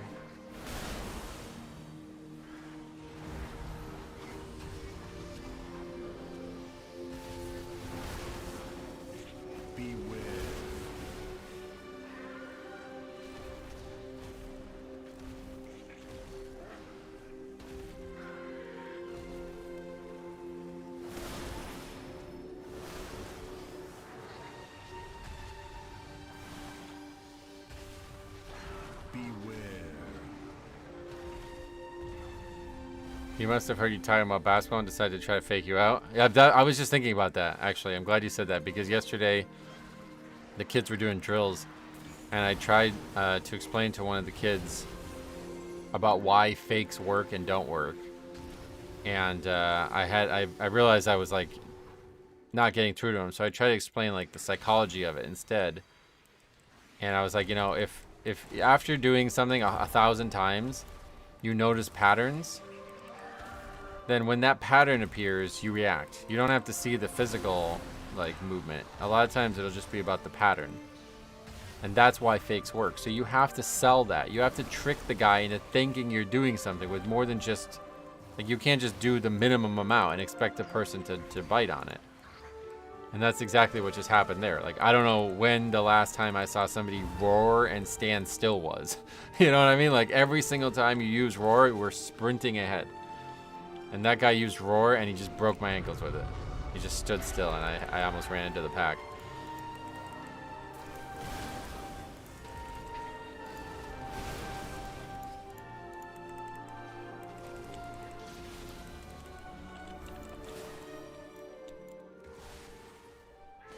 It's an interesting challenge. Like, I don't know, like, too, about the whole, you know, teaching or coaching, whatever you would call it. Like, I feel like these kids are smarter. Like, I think they can understand these concepts. Like, I don't think you have to, like, dumb it down. I really don't. I think, like, especially with the internet now. Like, I run into some of these kids and they say these things and I was like, can you guys just look it up? Like, I mean, this is not, like... You live in the age of information, but you have a phone, right? Like, you literally look this up and you have the answer instantly. But I think they just don't do it. Like, they're just not inquisitive enough to look up stuff. And I feel like at times I say things that don't make sense to them, but it's like, I don't know why it would make sense to you. Just look it up. Works for hockey, too. That's how most goalies can keep those split-second saves, because they recognize a pattern. Yeah, exactly, yeah. Don't you guys have phones? Beware. Go on. Beware. Beware.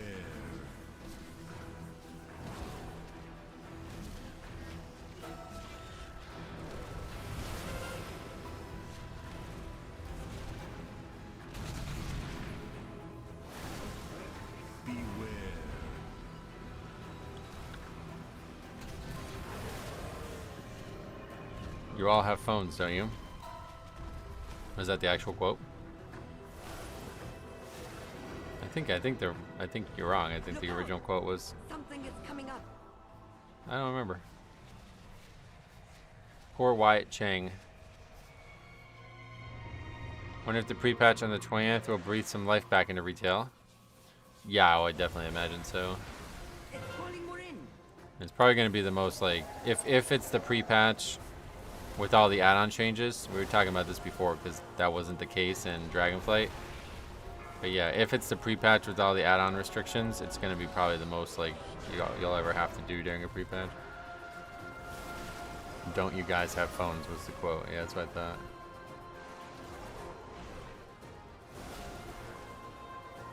I mean, I remember being there when that happened. It was crazy. People were like booing the announcement, and I think he just didn't understand why or something like that. So instead of like just carrying on, he just like tried to get defensive about it, I guess. Add-ons officially get nuked on the 20th, is that right?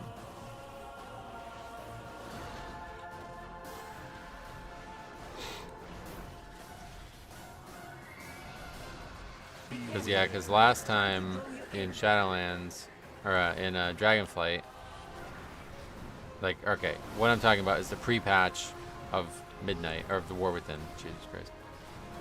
The War Within pre-patch had 2 levels of the pre-patch, and the first one did not make all the add-on changes that came with Midnight. It wasn't until the second one, which was like the week before launch. I would imagine this time around it's going to be only one.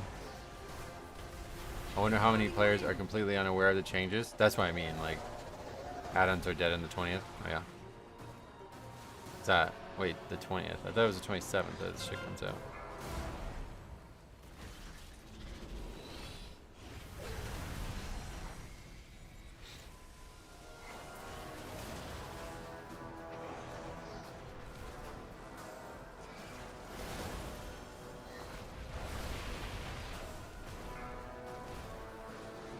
Oh yeah, there's how's your holiday? Merry Christmas, Merry New Year, and Paxy's telling us that right now. That's a bit up, right? Last time we checked it was like under 1,000 almost. Back to 2K is the high almost. They don't have Apex talents in the pre-patch PTR though. Wonder if they're leaving those out until launch. Yeah, that's what I mean. So there's probably going to be a second pre-patch. Is it the 20th? I looked it up before. It said the 27th, which was weird. Okay, so like right now this 1-button rotation is bugged and I can't unbug it because neither spell are available.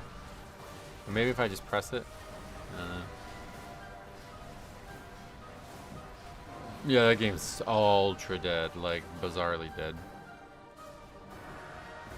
I was talking about it before, but I don't actually know the number. I forgot the list. But I don't know. Do you ever remember like what like the highest number you saw was? Because I think it was like in the 50K or something like that. So it's down like 50 times basically. No, they're not getting rid of any add-ons. They're just changing the way the game allows information to be told to the player, and many add-ons are breaking because of it. What did this guy say? He said, I wasn't in the blue and it ate me.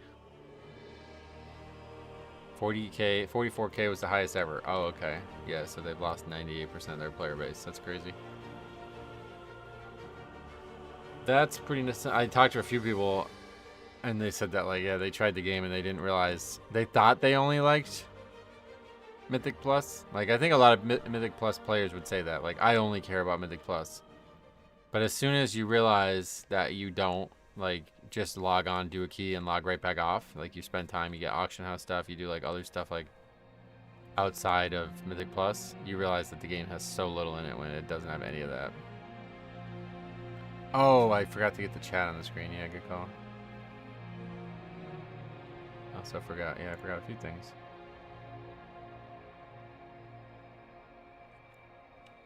I'm out of practice, haven't streamed in a week and a half or something.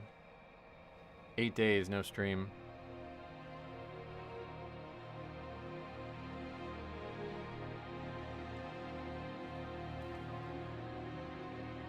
Even Yoda was like, I'd like to play it, but I can't get anyone to play with me, and no one else watches it. Yeah. That's a bad business decision.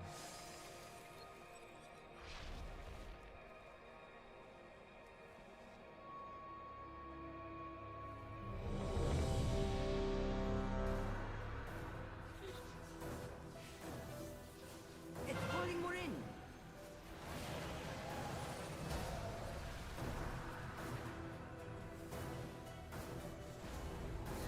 Spec Design Fellowship does seem to be a bit hollow, though. Yeah, from what I looked at, it seemed very hollow. It looked like League of Legends characters, like very few things happening.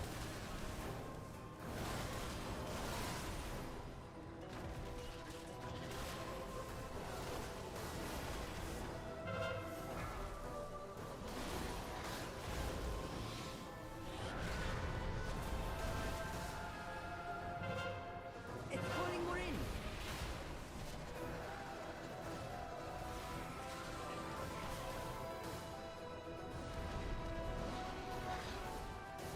I bought the game, played 5 or 6 rounds of it, and haven't touched it since. Yeah, sounds like a lot of people are in that boat. It's trying to draw you in.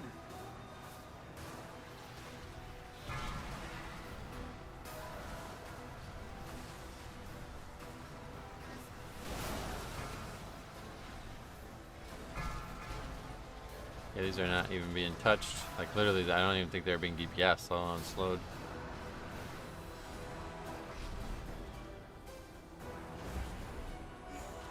I played till I got to Eternal. The game's fun, oh yeah. So why? What made it stop being fun then? Falling more in.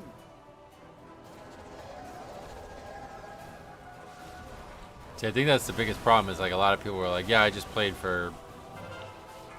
It sounds like there's like actual endpoints, which that's not how it's supposed to be, right? Like Mythic Plus is not supposed to have an endpoint.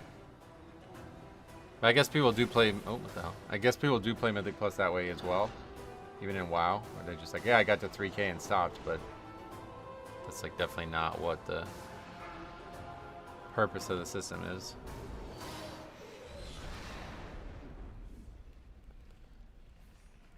It's falling more in.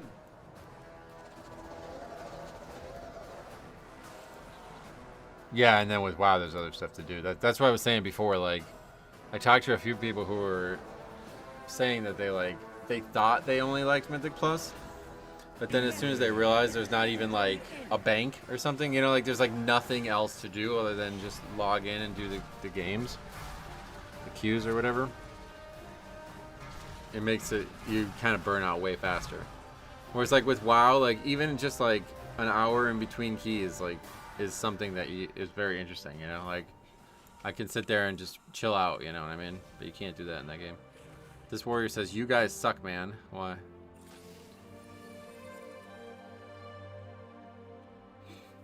The puddles, I don't think are... We just straight up literally did not touch the ads. Like, they actually did not take damage. The 3 that I was standing next to did not take any damage at all.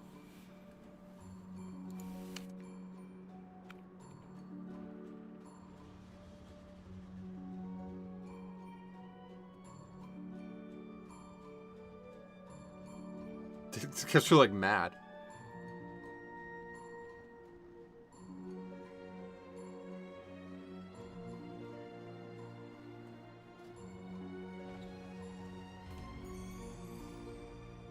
That he's meant to be flipping somebody off with that?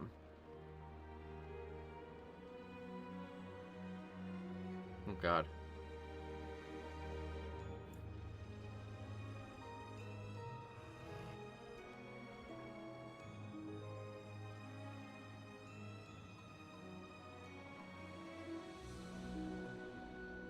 When does Blizzard get back to work? Because no news for 2 weeks is getting old. Probably not until like tomorrow or something.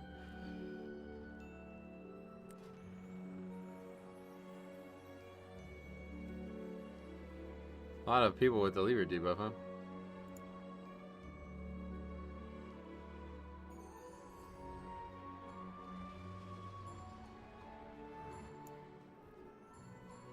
A super high O player with the lever mark and no use for the key. What could go wrong? There was a lot of people signed up to that key, huh?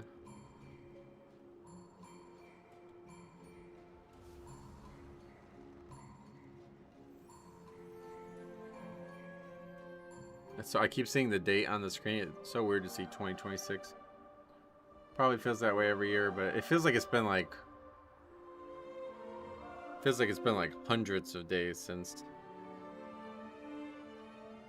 the last time the year changed.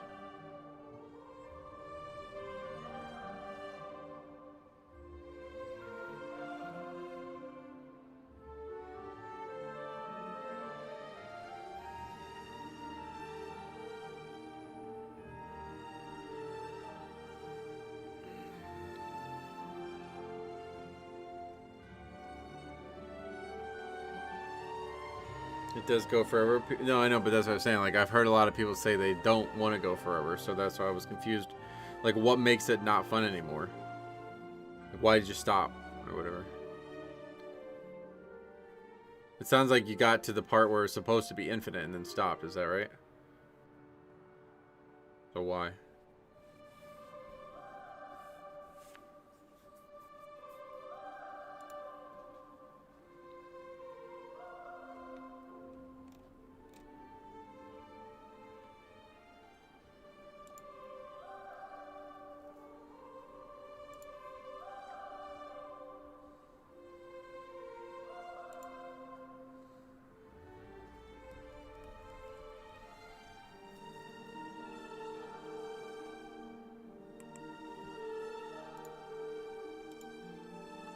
I'd assume wait times. Isn't there a point where you can't queue anymore and you need to do a pre-made?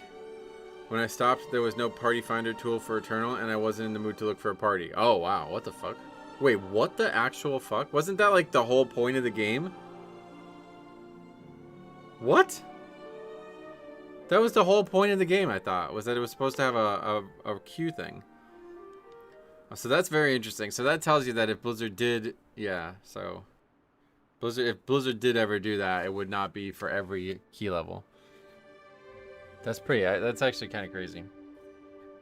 So you basically just did casual keys and then quit because that's all that was there. Very interesting. I don't know why someone would name their character indicative that they were constantly baked. Like who?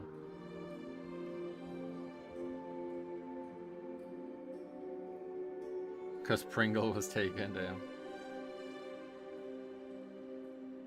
But yeah, we figured out the, I don't know if you commented on this last night, but there was a video that went live this weekend with a warlock who knew of the channel already, who was like incredibly like chatty and toxic.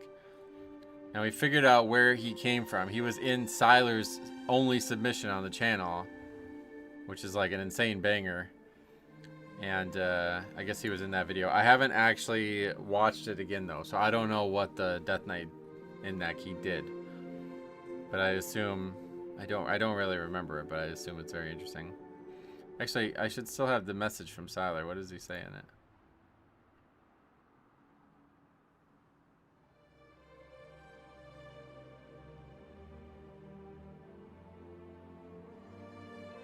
Okay, pre-key starts weird as leader kicks Hunter because he doesn't help summon. Then tank leaves and leader takes a while to put it on Mythic. Rogue exits dungeon during pack before boss to buy potions and no one notices. That's the part I remember now. He then proceeds to pull the entire dungeon to us twice in a row. His arc finishes and the priest takes the spotlight, is taught how to heal his disc, and we get to the second boss and he's clueless on how to dispel and just says random things like he can't because he's running. It's made better by small things like the rogue mounting up on an auction house mount and the priest linking dispel magic instead of purify. Okay, so really nothing to do with the Death Knight then. I'll have to watch it again. Hey Stromy, what's up? Merry New Year. Yeah, Sai described it as an anime arc.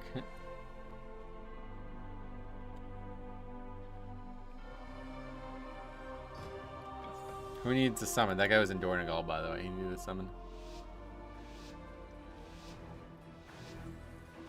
Soulscribe has betrayed us. She broke down our defenses, and her Okay, let's see this wastelanders big are pull again. destroying the domes. They must be stopped. With our defenses down, there is nothing to keep the Devourers out. My people stand no chance.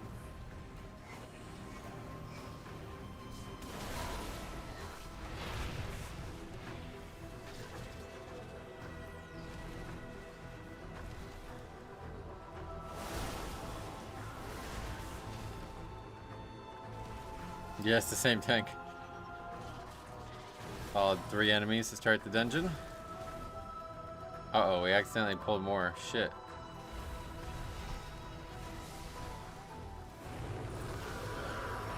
So what do you guys do for like food on New Year's Eve and New Year's Day? Do you do anything special? We used to do stuff special when my dad was alive, but not anymore. How's basketball going? I was talking a lot about it at the beginning of the stream. I don't want to go on and on about it. But yeah, we had, I'll just tell you the TLDR. We had our 4th game, and one of our like main kids, like I felt like he was like the main kid on the team basically. He quit afterwards because we game planned to not take any threes, and he's like a big. He's strategized as a big, even though I kind of think he shouldn't be, but he strategized as a big, and we kind of made him be a big, and he doesn't want to be a big. So when we strategized for him to get the ball inside, he got the ball inside and then dribbled out and shot a 3 when we told everybody no threes. So the head coach benched him for like the rest of the game basically, and then he quit. So that's how it's going. 0-4. We scored 15 points on Tuesday's game. Not anymore. I used to do Chinese food, a big family buffet where everyone would pick one dish and then share with everyone. Oh, damn, that's cool. All I do is get a good pizza. Yeah, that's what we did yesterday.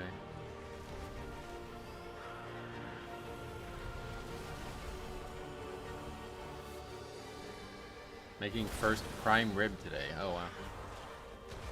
I've never had that. Black-eyed peas with ham hocks, huh?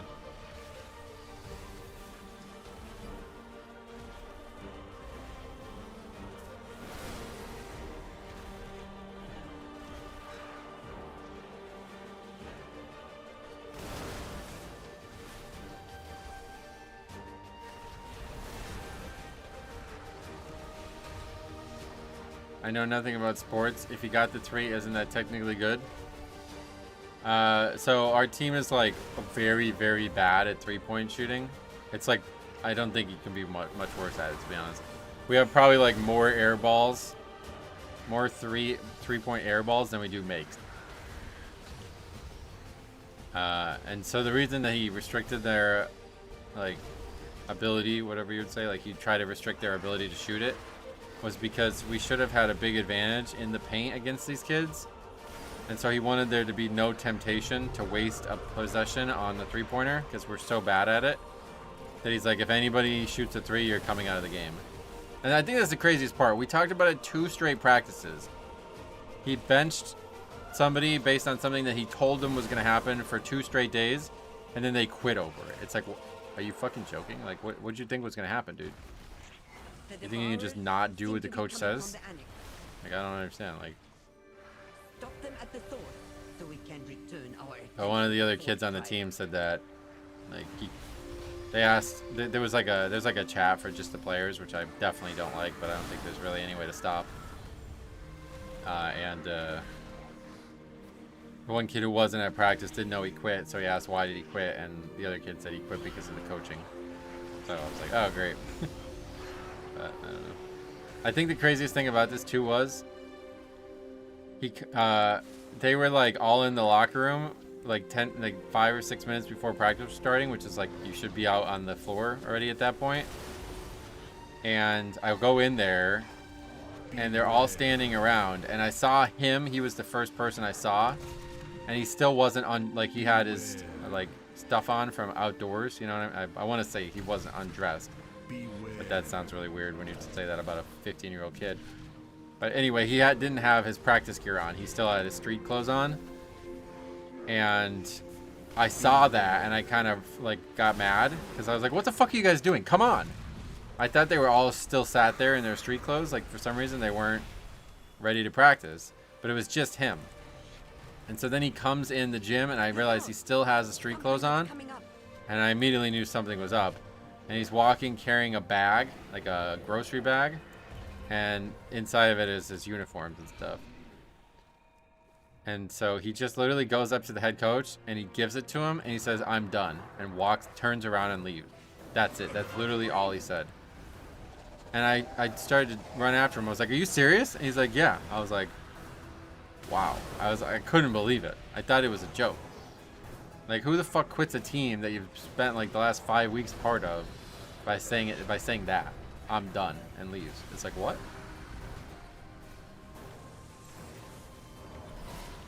Is the tank not in range now? Pretty sure I just got meleeed.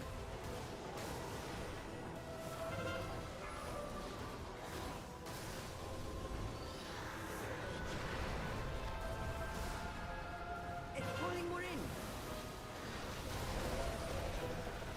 He deviated from a discussed plan. That makes sense then. Yeah, it was like, you know, basically, I think he should say that for the rest of the season. Like, listen, don't take another 3-pointer this season, guys. He was trying to explain it to them in a way that was like kind, and he's like, how many threes do you think you can make? And they would say like something like 5 out of 10 or something like that, which obviously they're not going to make. But regardless, even if they say like 2 out of 10, you then ask them how many layups you think they can make, and they're going to say like, if they say 4 out of 10 threes, they're going to say like 7 out of 10 layups. And then you just have them do the math. Like, is 7 out of 10 layups more points than 4 out of 10 threes? It's pulling, we're in. And the answer is yes. So then you realize you don't want to take threes. Like, it's not, like, you have to be realistic about it, you know what I mean? But yeah, we have a big problem with shooting on our team. Yeah, this guy just pulled like 1 pack at a time, pretty much. All I remember from my childhood is that we'd get Welch's sparkling grape juice as a wine substitute because my dad was really strict. I had prime rib once at a $300 a plate restaurant. It was heavenly. Oh yeah. I don't think I've ever had prime rib.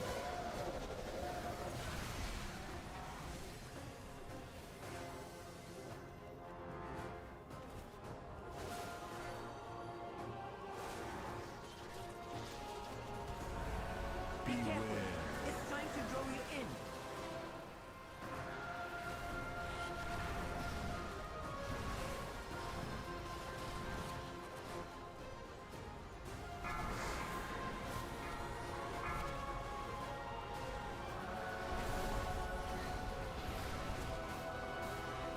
The damage in this group is next level. Bad, you mean, or? Prime rib has to be my favorite food. I can't cook it like my mom does, though. I don't think I've ever had it. I don't even know what it is.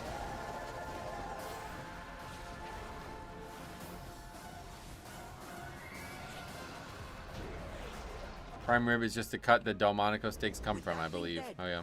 We can return to the real problem. I really don't like steak, honestly.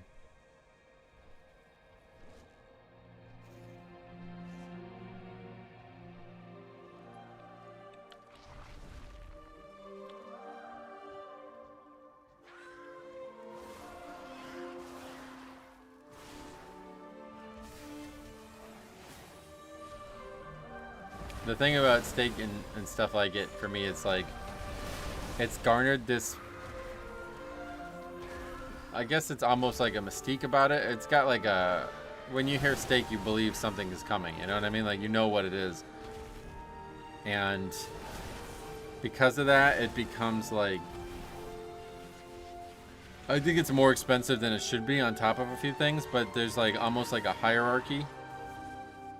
And people are like judgy about it, you know what I mean? They take it way too serious.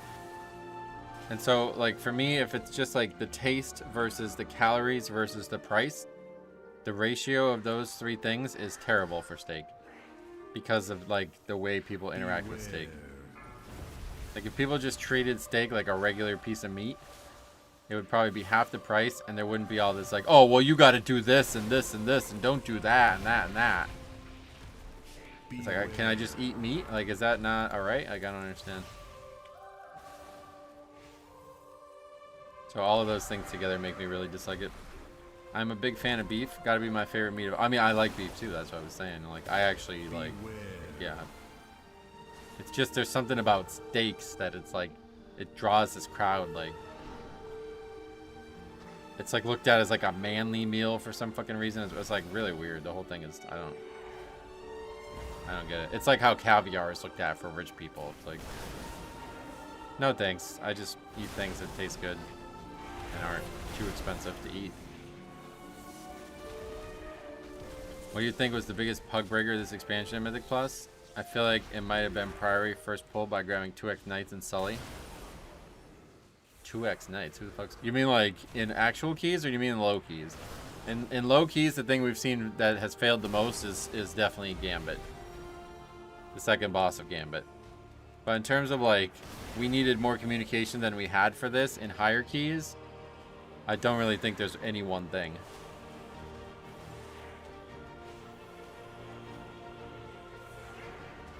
Yeah, low key is definitely Gambit.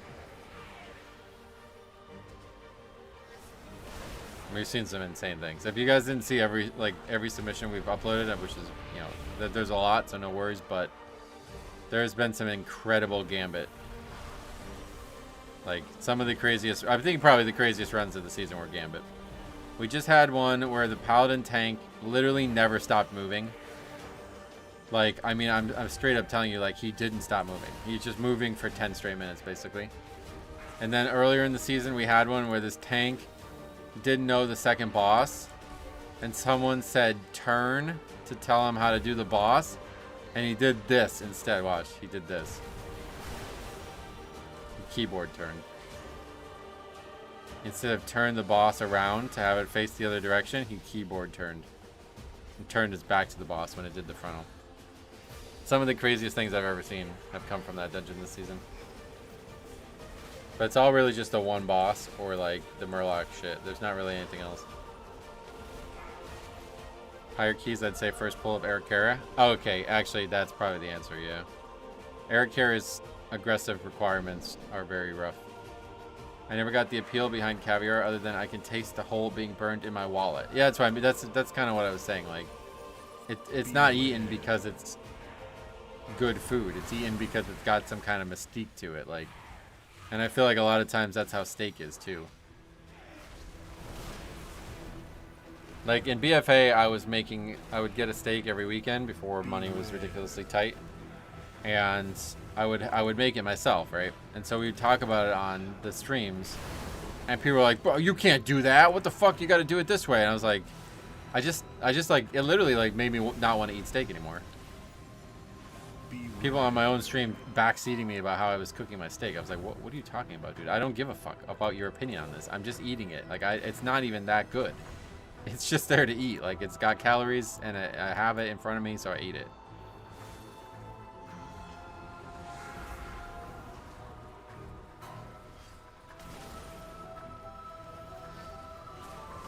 City of Threads was the worst. Oh, for the whole expansion, definitely. City of Threads is one of the worst ever.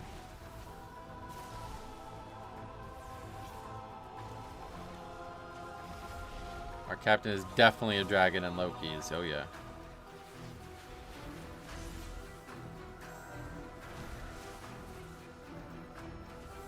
They were the same people trying to tell us how to kill Raden. We good on percent? We're not even halfway through the dungeon, brother. They have brought so many. They seek. That's the scary thing to hear a tank ask. We're not even halfway through the dungeon. What do you mean, are we good on percent? You don't realize how many enemies are in this dungeon?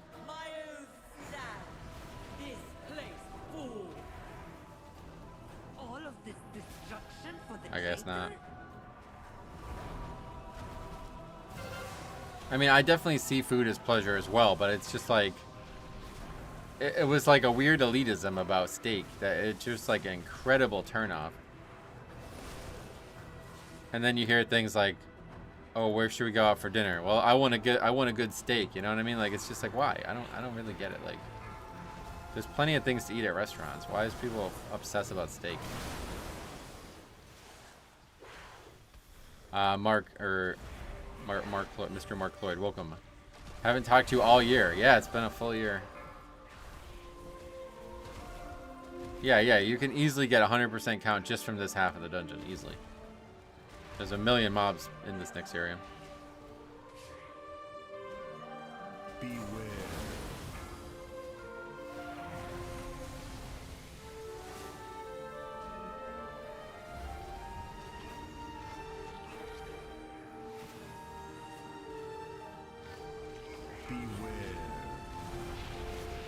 Merry New Year. Yep, Merry New Year, everybody. I really enjoy a good steak, but I would rather cook it myself and save $100. Yeah, that's what I mean. Like, that's the whole thing about it is just really, really weird. Beware.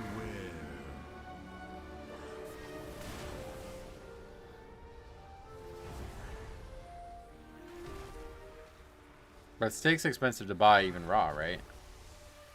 But the whole, like, it's got like the best hype man in the food game, I feel like. I don't think there's any food that gets more overhyped. Beware. Happy Neo Year. Newer Year. They literally created an entire label for some restaurants. Yeah, that's what I mean. Like the steakhouse concept. And then those places are like twice the price of a regular place because of it. Are you gonna stay with Death Knight? Yep. I'll be Death Knight no matter what. Get one of those vacuum seal marinated Hatfield pork tenderloins that come in different flavors and put it on the grill. 2 hours. Who the fuck has time for that? Beware. Being from Texas North, as I am, there's a huge culture around steak, but I just ignore it and eat the food I can enjoy. Yeah. Well, that's the problem. Like, no, he's from Canada, but he's from the biggest regional importer of meat. They call it Texas North because of their cattle farming.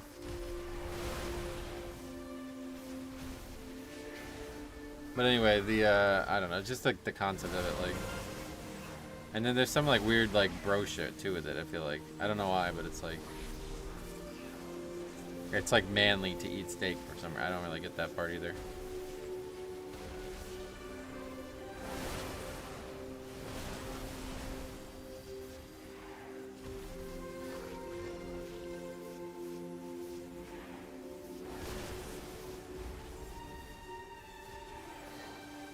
I don't know if that's like something wrong with me or what, but like that kind of stuff just like whenever I hear stuff like that, it just immediately turns me off. I don't find like tribalism in these types of things. Like I don't feel like it's important. Like, oh, don't you want a good steak? Like, no, bro. I just want something that tastes good. I don't like why is steak? Like why? I don't understand. There's so many other things that you could eat. You will not even touch her shadow. Alberta has two major industries, oil and beef, and it's known to be conservative, so people call it Texas North, right? Oh, like ground oil. Oh shit. I thought you meant like olive oil. I didn't even think about that.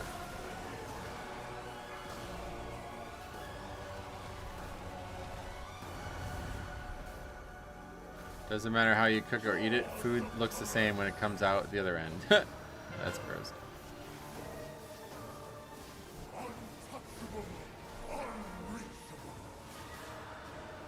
If I was gonna be snobby about a food though, like it would be wings. I think like for me, I could have easily been like a wing specialist.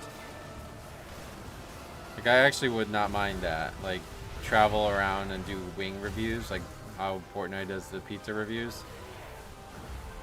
That could be what I would be interested in the most. But like outside of pizza and wings, it's like I don't like. There's very little food that gets me really excited. I've enjoyed Chinese food because it's economical and it's been very good filling up wise. And I really like Thai food when I could afford it. But like outside of that, it's like I don't. There's not really anything else. Taco Bell, I guess that's the only other thing. But they're pretty much. I'm fucking done with Taco Bell probably. Sadly, I get a couple things here and there, but.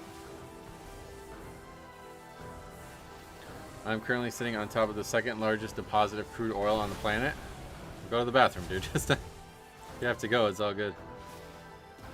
You don't have to. You can watch. I'll be here when you get back.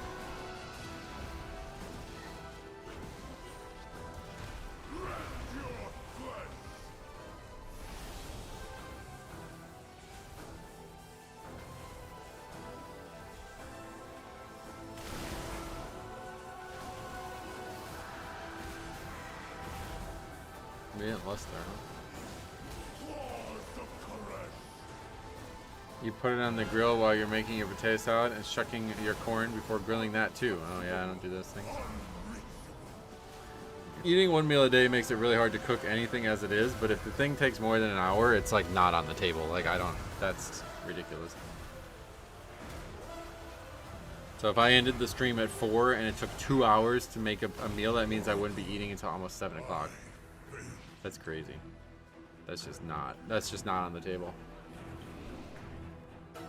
What's up with the Taco Bell divorce? So I would try to get their new items, and I was gonna make a video on it actually for Ace Games TV. I got one of each of their new items, like was it December 18th when they came out, and they didn't give me 2 out of the 5 things I ordered. I straight up didn't get them.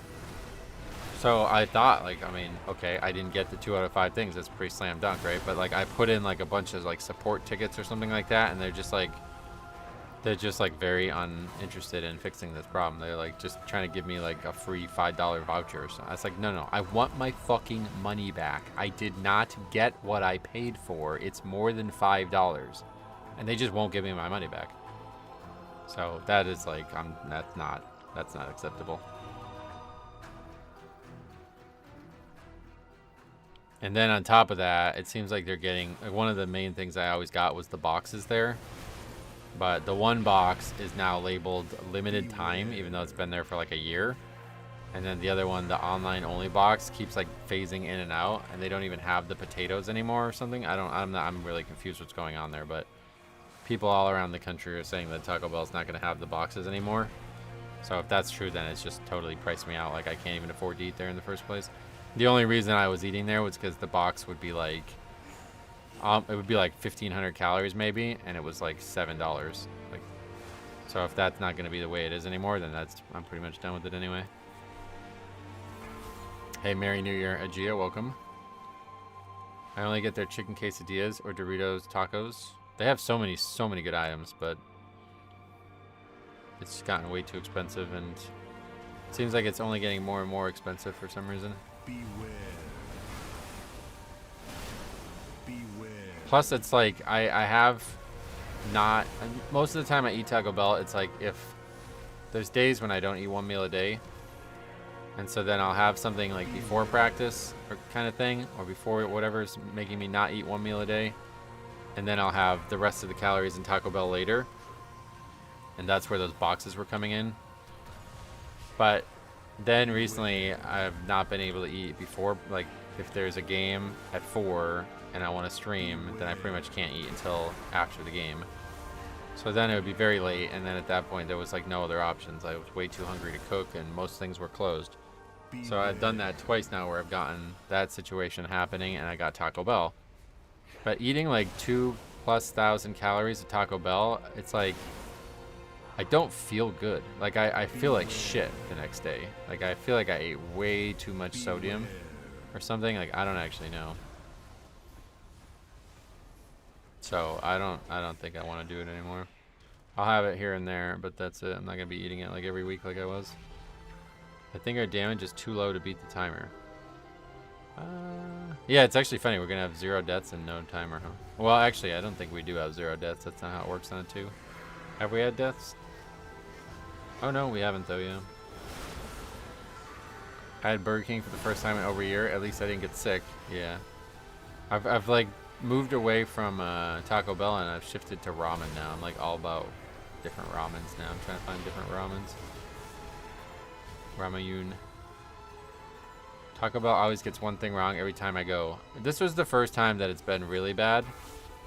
But I have had it where like I don't get one small thing or something, and it's usually not an issue. Because they'll try to give you like the $5 thing, and it's like, alright, whatever. But this time I spent like probably $10 on the 2 items, and I didn't get 2 items, and they're like, we'll give you 1 free item. It's like, no. And it's just all AI bullshit. Like nobody's actually reading these messages, I guess, so I just got sick of dealing with it. Your Mythic Plus review videos have been good. Oh, sweet. I'm glad you're enjoying them. More to come. We'll have, again, no stream now for the rest of the...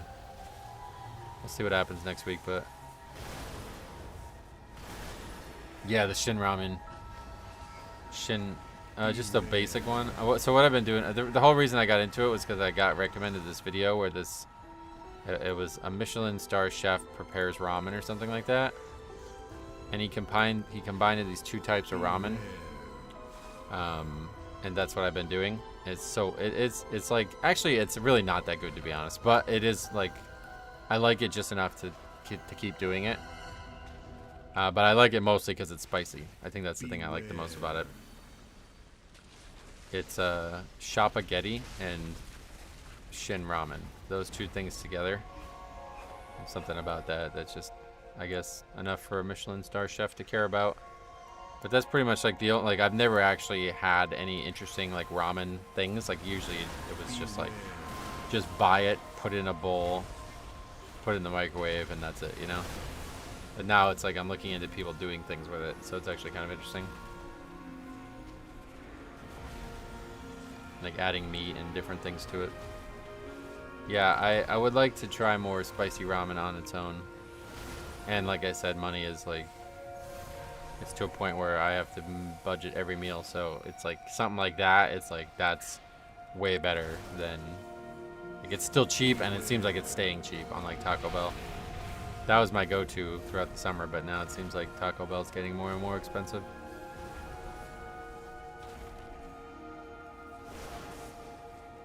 Shin Red rocks. I keep a box in my pantry at all times. That's what I'm getting, the red? I don't know what that means, the color-wise, but... College ruined top ramen. Yeah, so that, yeah, like top ramen, just like basic ass shit. That's what I always used to get, but I didn't realize that there was Japanese and Korean, and the Korean stuff is like fucking insanely good. It's like an actual like real meal, like it's not meant to just be fast food kind of thing. Had a robot take my order at Cane's, asked questions, and talked back and forth with me. It was definitely an experience. Whoa. But destroying the dome will only hurt Karek. Yeah, Merry New Year, Kamari. Shin Red is the most popular base Nagshim Shin Ramyun. Yeah, okay, so that's what I'm getting then. It's just a package that's red? Is that why it's called that, or what? 'Cause I don't think it has a color on it. I like to combine a beef ramen and tomato soup as a base and go from there. Yeah, so I don't actually like the soup thing. I think that's how it's meant to be taken, right? It's meant to be a soup. I actually don't like the soup part of it. I just like the noodle part. So I've been like reducing the water and all that. Fast food isn't the cheap alternative anymore. Nope. I mean, I don't know what is at this point. I'm not really sure. Outside of ramen, I'm not like able to identify anything that would actually be significantly cheaper. For years I said like, basically like before my dad died, $30 a day was my target. If I spent $30 a day on food, I was good. I think that's still within reach, but it's like, definitely I need to cut that down. So I've been trying to find like, so if I figure if I could find things that are like $10 a day here and there, then it's like, oh shit, now I can just eat whatever I want on the other days, you know? But it's increasingly hard to find things that are good, interesting meals that are $10 a day for 2,000 plus calories. That aren't just like, you go to these like frugal places, like websites or something, and they're like, literally just eat chicken and rice or lentils or something with like no seasoning, like whatever, and that's like extremely cheap. But I just can't do that. I would rather not eat, I think. I can't eat something that doesn't taste good. Like it has to taste good. Otherwise I just can't enjoy it. And that I do like food like a lot. Like I don't do anything adventurous with food typically, but I do enjoy a good meal, and food has to be good for me to be satisfied. If it's not, like, if I was filled up but I didn't enjoy the meal, I would still be unsatisfied. I could eat lo mein noodles as an entire Chinese meal. Oh yeah. I'm not really sure what type of those noodles are. I told my youngest daughter you could get so much food for nothing back in the day. Now even McDonald's are $4 here. Yeah, it's funny because when I was like 15 to 18, we used to play basketball. Like I'd go down the park at like 11 a.m. and we'd be down there for like 10 hours some days. And what we would do is, the park is like kind of close to the McDonald's in our town. So I would walk from the park. We'd walk from the park, go to McDonald's, and I would get like 5 cheeseburgers. They used to have like the double cheeseburgers for $1, the dollar menu or whatever. I would get 5 cheeseburgers and eat 2 of them, and then put the other 3 in my backpack and take them down and eat them throughout the day while we were playing basketball. And that was it. That was $5 for the entire day worth of food, and it was just 5 burgers from McDonald's. I don't think there's anything like that now at all So much waste. from any restaurant. Also honor an oath for a dying treacherous king. There's also Shin Black, which is all black package. That has bone broth and stuff. Kind of overrated. Okay, yeah, I think I've seen that one. If you know anyone who has a Costco membership, they regularly have 20 packs of the Shin for $11. No, there's no Costco's anywhere near here. Yeah, so do we actually have 0 deaths? Yeah. Dude, what the fuck? We just had 0 deaths and didn't upgrade it too.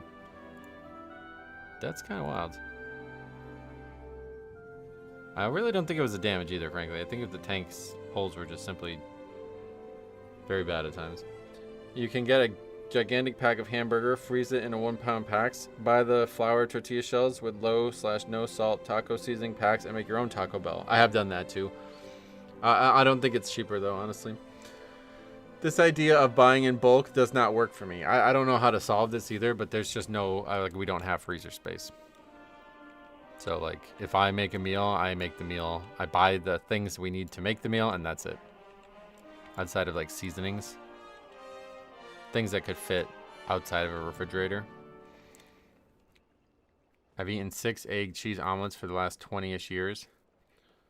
2 times a day. Whoa. Eggs are, like, not cheap, though, right? I know for a while they were, like, very expensive. When I was in college, we would go to Pizza Hut lunch buffet and get unlimited pizza for $5, and it was considered expensive. Oh, so Pizza Hut's actually a good deal here. I could easily eat Pizza Hut 1 meal a day for under $20. Easily. Like, the box that I get, it has 2 pizzas and I think it's 8 wing bites or something. And breadsticks for $20. So that is, I would basically eat one of the pizzas and the other one would be left over. Eggs are cheaper than they were. Oh, yeah. You can probably find someone giving away a free chest freezer. Oh, really? And what? Because, like, there's not really, like, what? And put it maybe in the basement. That's what that was suggested, to get, like, a freezer and put it in the basement. I don't know where you get a gigantic pack of hamburger, though. Like, the biggest packs they have in the grocery stores are 2 pounds, from what I can see. Unless I'm looking in the wrong place. Oh god, Gambit too. But people are saying that, like, you know, the Taco Bell problem, and, like, you should just make it yourself. And I tried, and it was, like, not cheaper. I legitimately don't think it was cheaper. And the thing is, it was not good compared to theirs. Like, Taco Bell's got something magic. They got some probably addictive thing that you're probably not meant to eat, but it's in there. Because when I try to make it, it's good, and it's solid, and I don't dislike it or anything, but it's like $6 and tons of work and buying all the stuff and traveling to the grocery store and all this, or $8 and it's done for me and I just drive up and pick it up, you know? That was the problem.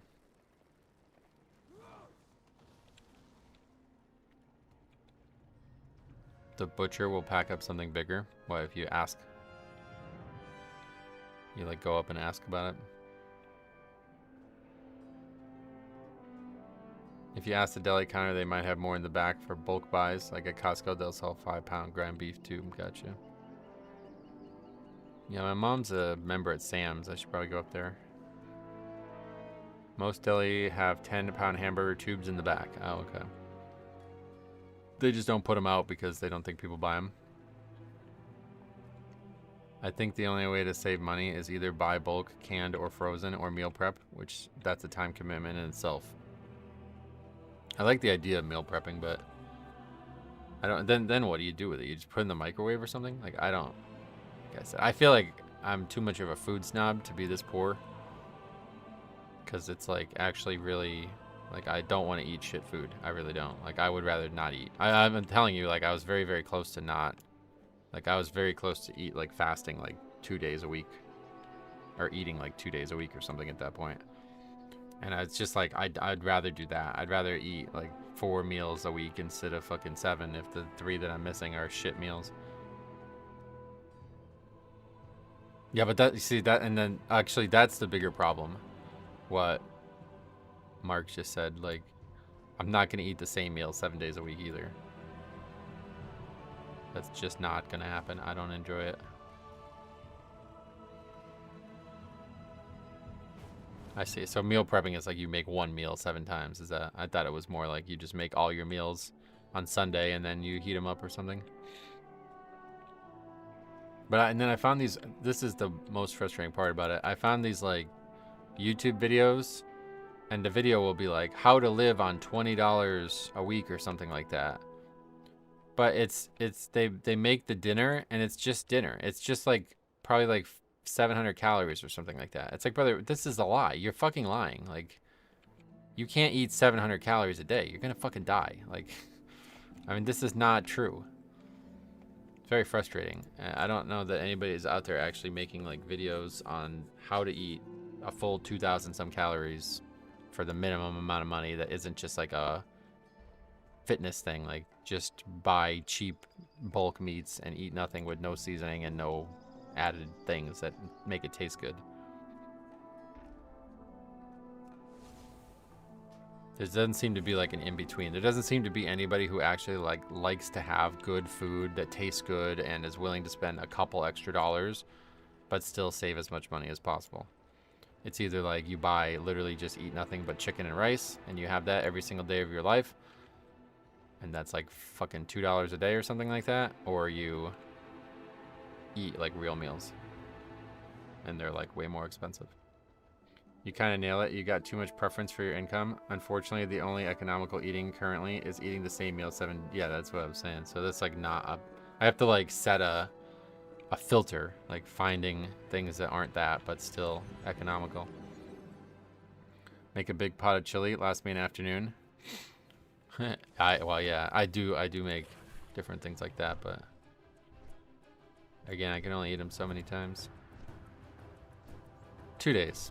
The 3rd day, if there's leftovers left, it's over. It's going in the garbage.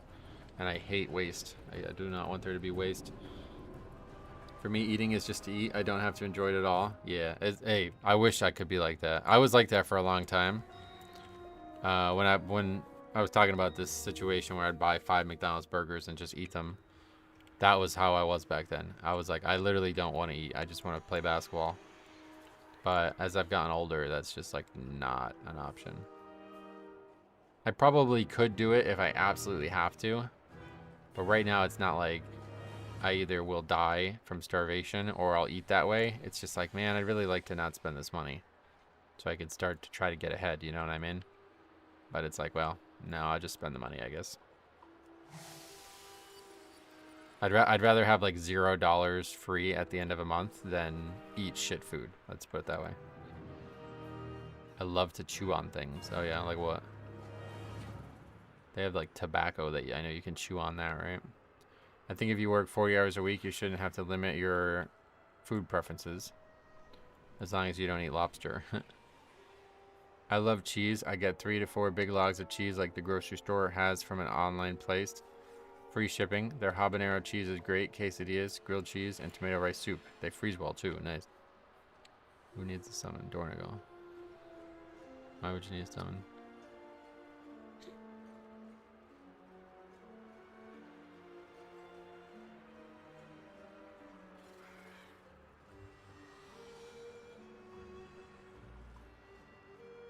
I really wish there was a way to restrict people summoning people.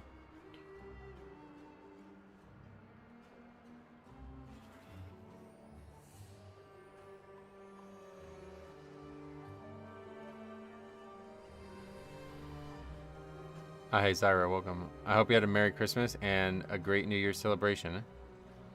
No, I didn't do anything for New Year's. No resolutions, nothing like that. It's just another day in my book. Beef jerky is my vice. Oh yeah.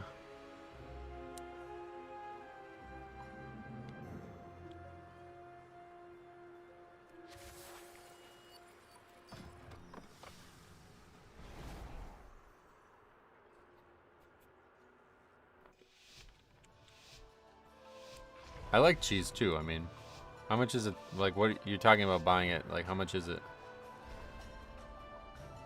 The hell was that he just did? Oh, explosive keg. He threw explosive keg at that. That's interesting. Beware. Why do I have 0% health? Beware. Come into the Spirit Link. Jerky is so good, but I can eat the bag in seconds. Yeah, I used to get jerky like probably about 7 or 8 years ago, and yeah, you'd eat the whole bag very quickly. Very lot of salt in that too. Beware. I ate home. I stayed home, but ate good food. Nice. I watched Game of Thrones marathon, had basketball practice, and then went to sleep because I was tired. Beware. I played like 10 minutes of Crusader Kings 2 as well before I fell asleep. First time I played a non-WoW game, or I guess non-WoW or Pokemon game in like probably like maybe like 5 months or something. Beware. Beware.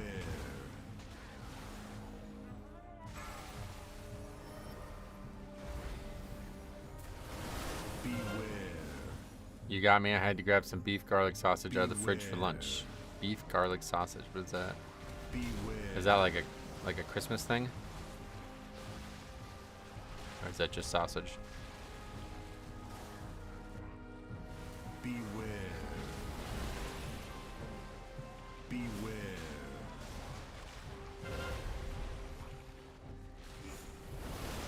Beware.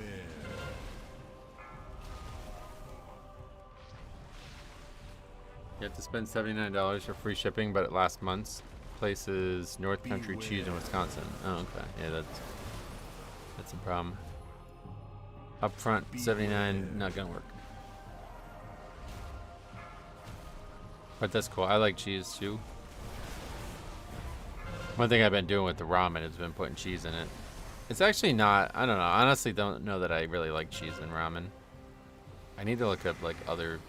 I think the biggest problem I've been having with it is like it's hard to find like Korean things in Northeast Pennsylvania. Like, not easy. I've been just getting it online. I'm eating Moto's Japanese American food. Nice. Beware. That sounds good, I guess. I don't know what Japanese American means, but Beware.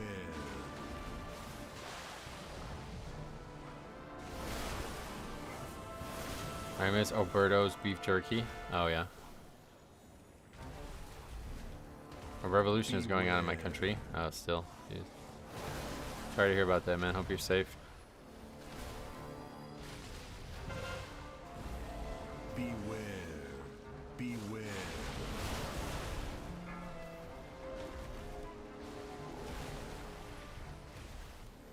Beware.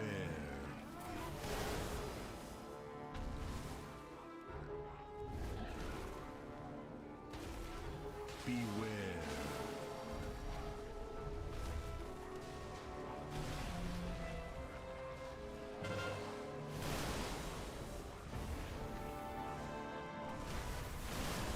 It was tough like boot leather. Oh, that sounds gross. Beware. That was always my problem with when I. Oh. Get some good food on me. Thanks a Happy lot, New brother. Year, laughing face. I appreciate that. That means a real 20 bucks. Beware. If we can get things going, that'll be a day worth of food. 20 a day is like, that's pretty doable, I think. 30 a day was like, I think that's kind of wasteful. I always looked at it as like, all right, if I can spend $30 a day, then that's perfect. Anyone know when the pre-patch is coming? I guess it's the 20th. For some reason, I looked it up earlier and it said the 27th. I must have misread something. But yeah, I guess it's the 20th. So that means we have 2 more resets, but we're only 2 days into this reset, so it's really like 3 more weeks.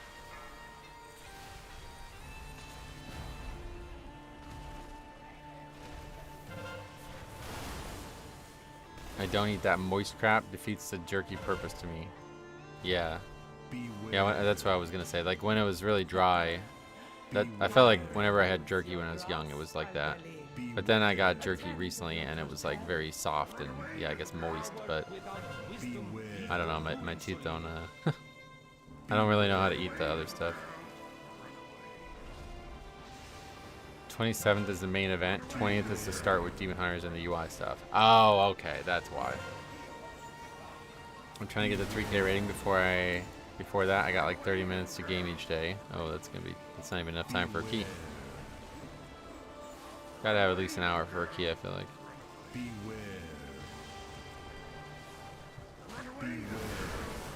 Some people like it. It's all personal preference. Yep. Devourer comes out the 10th. The 10th? Or is that a typo? Is it 20th? My computer's been broken. I've been learning how to fix it because I'm broke. Oh, really? How do you fix it? What's broken about it that you can actually fix? Run away, little girl. I only like Jack Link's jerky. Oh, really? See how your wisdom fares against the might of the Titans. You are unworthy to lay claim to you desecrate these halls.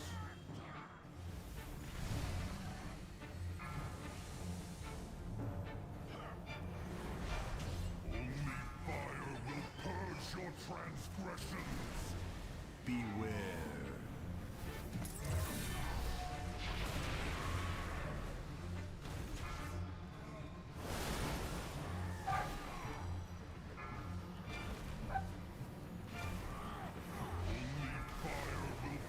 I don't even know what like the brands of jerky are, but I've tried a few, I guess. I didn't know anything about comps last month. I finally discovered it's the PSU. Oh, okay. So you're like just trying to troubleshoot it still. I thought you meant like your fucking graphics card got bricked and you're like learning to solder it or something and change something about it physically.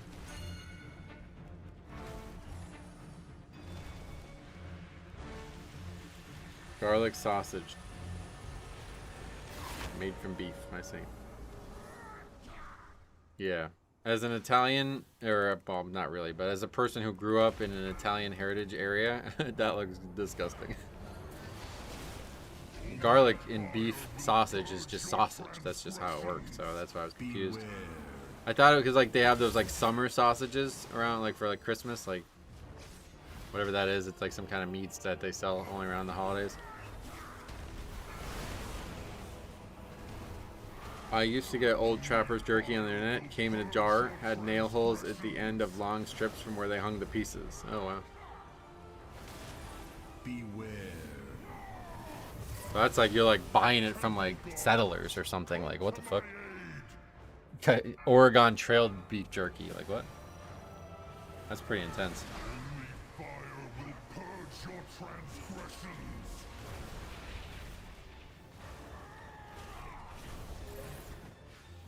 Temple must be purified. What's that swirly monk wheel thing do? Oh shit. It's Ring of Peace. It stops enemies from moving into it. Wait, what's happened here? I'm stuck. Oh, okay, I was able to get out.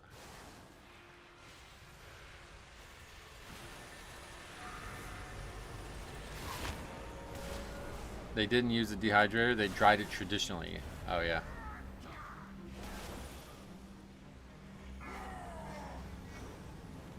What, with the sun you mean? Like what's the traditional way to dry meat?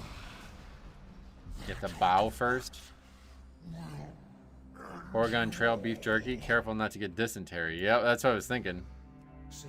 Comes with a fucking nail hole in it. Eat that when you're camping, you'll feel like a real rugged guy. A taxing journey, but our path remains true.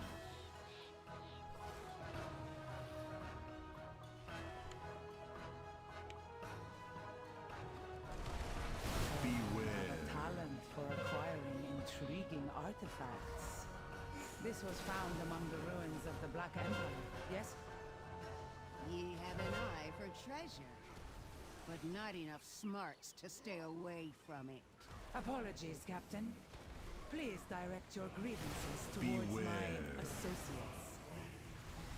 Now, you lot meddled with the wrong buccaneer. They do it in a smoker, a big smokehouse, if on an industrial scale. Oh, well, like a greenhouse for meats? That's kind of cool, actually.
Same way they smoke brisket for pastrami. Oh, yeah. Yeah, I do like pastrami. I haven't had that in a long time.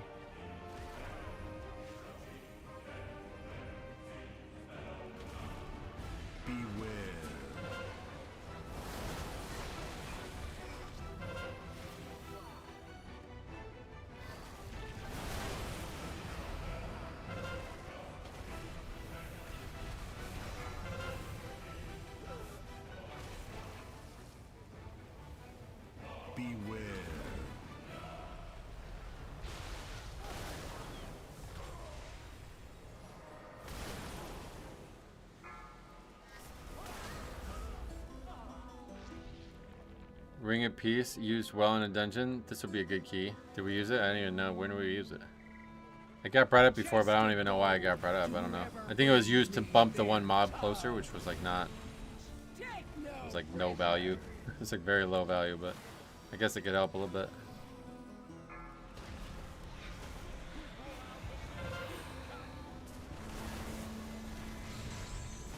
Only place like Ring of Peace like truly helps is when mobs are either running or trying to go to a certain spot and you stop them from getting to that spot, or on something like Necrotic when you're trying to kite. I guess it's good for that one affix too, because it instantly gets rid of it, but that's just like an AoE stun can do that too. Horned beef, I forget which is which. Yeah, I don't know anything about it. All I know is I used to like it back when Permantes was up in Dixon City there. But that's gone now, so I don't even know where to get stuff like that. The dude used it to bump like 5 mobs closer. Oh, that's good then. Poor man's death grip, but it's definitely nice if you can do something with it.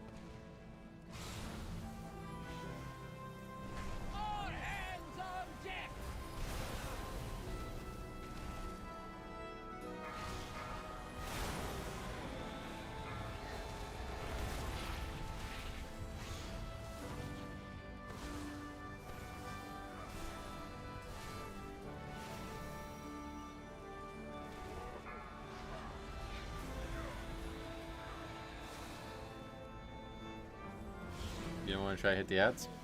The fuck? He just like turned it away and didn't even try. Seems weird. As a new tank, how do I stop having anxiety over learning and not letting assholes ruin my experience?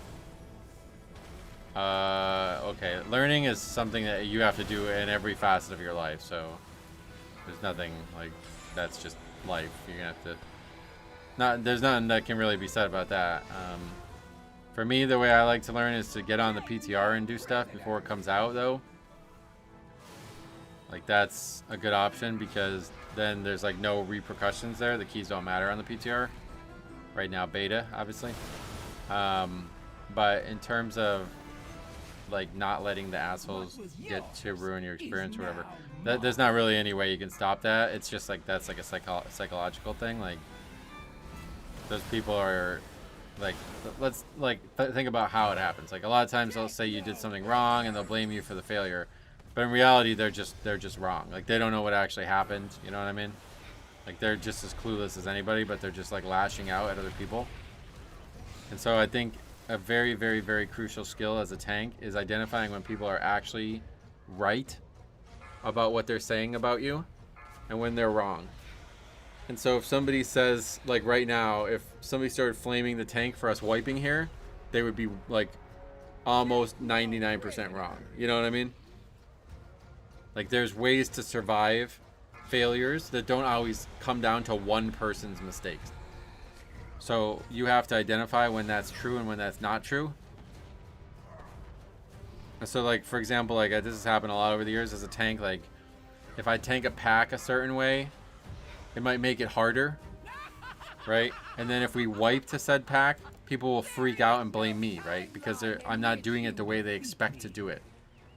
But they're not correct to blame me. They should blame themselves first, because it indicates that they're unable to adapt to changes in the landscape they're in. You know what I mean? So like if they were to like insult you over that, instead of just offer constructive criticism for it, those people should just be totally discarded. Like if you let that person bother you, then you'll never be able to survive anything in like any type of setback. You know what I mean? So but I don't think it's possible to let that brush off unless you know if they're right or wrong. And so that's going to come with experience. Like you need to know when you're wrong and when you're right. And then if people get on your ass about shit, it'll be more obvious if you should care about their opinion or not. You know what I mean? Like I try to take it from like the most basic standpoint possible. Like you're doing math and you know 2 + 2 is 4. Like you know that for a fact, but when you wrote the 4, the chalk piece broke, and you only wrote a 1 instead of a 4, right? Like the piece broke while you're writing the 4. You just wrote the line. And then a bunch of like 12-year-olds in your class get up and they start flaming you because you wrote a 1. Like, lol, don't you know 2 + 2 is 4, lol. Okay, those people are idiots. Like, you don't care about their opinion because you know what the mistake you made was and you know how to fix it. You know what I mean? That's what Mythic Plus is like. That's what WoW's like in general. Like, the game in general is like that. If you can't identify the actual problem you made, and then people start flaming you for it, you may believe that everything they're saying is true, and you may feel like a sense of low self-esteem for that, or in value. Like, you'll be like unhappy with your quality of play, you know? But as soon as you recognize, like, oh shit, I should have did this differently. They're mad about this because I could have did it differently, but at the end of the day, they could have done it differently too. So you can't let their insults, like, they just don't matter. You know what I mean? But if I just like accidentally like started spinning the boss around in circles and got everybody killed, okay, then that's 100% my fault. And if they flame me for that, then you just gotta own that. You'd be like, all right, I fucked up. You know what I mean? Like, you gotta understand what's real and what's not about the criticism. And I think, like, in general, like, if you look at this from like a volume standpoint, like how many times people criticize the tank or the healer, it's like vast majority of the time they're wrong. Not always 100% wrong. Like, not the thing they said isn't always like totally untruthful, but it's like you can't really be blaming the tank for these things. You know what I mean? What was yours is now mine. So the comment then gets said, let the haters hate. And it's like, okay, that's not a good way to live it either. That's the opposite of this. And you just ignore everything. And that does not make you a better player. If anybody ever saying anything detrimental to you just immediately has you shut off and you think like those people are idiots, I don't care about them, you're not going to learn as fast as you would if you actually tried to incorporate what seems real about their criticism. You know what I mean?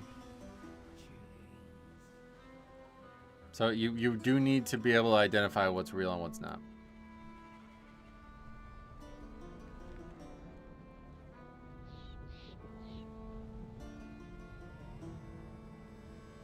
Yeah, and then like Mark Lloyd said, there'll be some times when it's actually just like whining, like zero value. Like they're literally doing it because they're frustrated with themselves. And that comes like part and parcel with the idea that you need to know what's real and what's not, because they may actually be saying something that's just doesn't even fucking matter. Like if we wipe to this pack, people are going to be like, oh my god, kick. But we wiped because we didn't kill the pulsar. You know what I mean? Like they're just frustrated that they died and they have no idea why they died, and they're not even saying anything that's real. It's just whining. Like, it's just shut up. Like, or like the people who are like, oh, I don't think our damage is high enough for this, bro, because they're like the top damage and somebody else is below them. Like, those people are just children. Like, they're not real. You know what I mean? You don't care about those people. You know you're doing enough damage to succeed in the key, and they're just like low IQ or like low emotional intelligence people that are just like not worth considering. They're just whining. They're not actually trying to fix the problem. What I'm trying to say is they're not actually trying to fix a problem. They're not trying to actually help you fix something. They're just whining about something that happened. Anyway, I really want to play as a tank, but it's been very humbling. I mostly don't know where to go. Yeah, so, okay, so that's a big issue. There's like a base layer of knowledge of a tank that you just can't wiggle around. Like, you have to know where you're going. Like, that's not an option.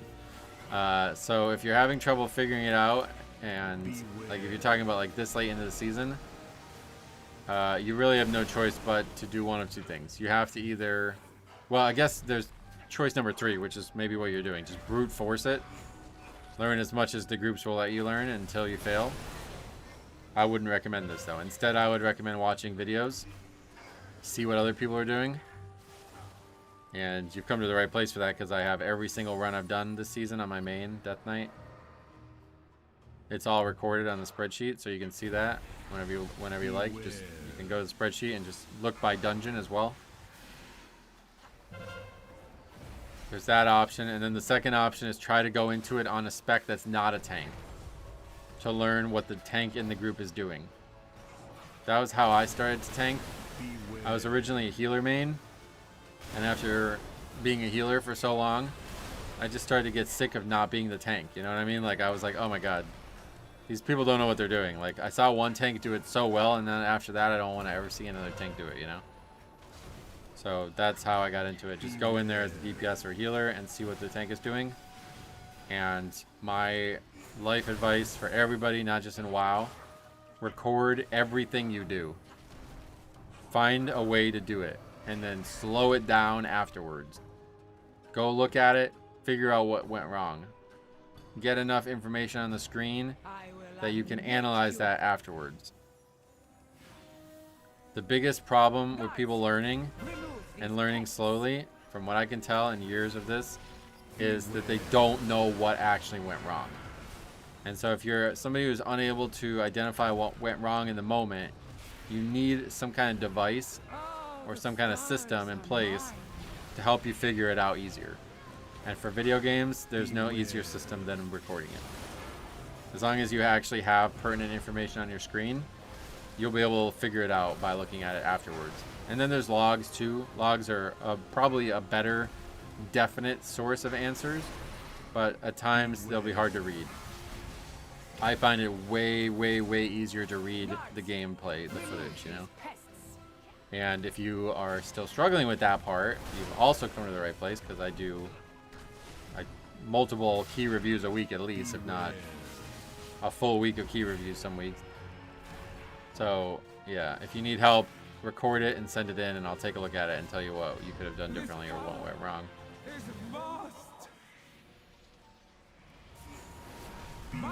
Before cartels sow. Air Care has been my least favorite dungeon. People won't stop the alerting shrill or the poison. Then I have to deal with 2 Bloodguard AoEs and the poison while DPS cry about healing. And you can't stop them as a tank. Yeah, it's like just, again, one of those. It's like, so, yeah. Alright, so that's a good example, right? Like, that mechanic requires a good tank strategy. Like, you don't want to pull too many of them, or include them in packs that aren't, like, they're not easy to combine. Oh, shit. But at the same time, if you pull the normal amount of them and people still...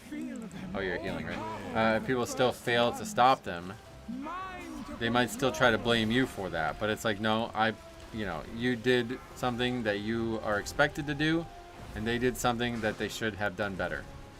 And they might still try to blame you as a tank, but they're wrong. Like, they should be looking to themselves first. I always look at it that way, because You know, if somebody points out something I did wrong, okay, fair. Like, all right, sure, you're right. I did something wrong. But why aren't you pointing out what you did wrong? You know what I mean? Like, I never understand that. It's like, it always seems disingenuous at that point. Like, it's not real if you don't point out what you did wrong as well. If you're only pointing out what I did wrong, it sounds like you're just trying to be a know-it-all. It sounds like you're trying to act like you know something that you don't. And in reality, we both made mistakes. And my mistake is maybe, you know, there's a varying degree of how difficult it is to recover from my mistake. But your mistake needs to be accounted for too. So whenever anybody immediately starts like blaming the tank or the healer, you have to assess, like, is the only mistake that occurred my fault? And if not, then it's you like there's like a layer to the quality of the feedback at that point. If you were like 99% of the problem, it's like, all right, I figured out what I got to do differently. But you know what I mean? There's still a little bit that somebody else could have did differently. But if you're like 50% of the problem, then it's like, brother, I don't even want to fucking hear it from you. I'll figure this out myself. You work on your own shit right now, because that probably means they're just crying. You know what I mean? They're not actually trying to help you get better. They're just crying. You're probably the nicest person I've met on the internet. I'm definitely not the nicest person on the internet. I just have a very utilitarian stance on improvement. Like, I'm all about progression. My whole life is about progression. So I understand this topic intimately, and I'm explaining it in a way that is succinct, I guess, is helpful to you. But like, you know, if somebody came up to me and said these things to me, they might not like the response. So I'm not a nice person. I just know how to solve these problems. Anyway, I need to step away for 1 or 2 minutes. I'll be right back.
I'm back. Is there any healer that doesn't have a displace/kick that you can use on those? Priest, I guess, right? I mean, you have fear and that's it. But basically, if you have a Drac Fear, that really helps.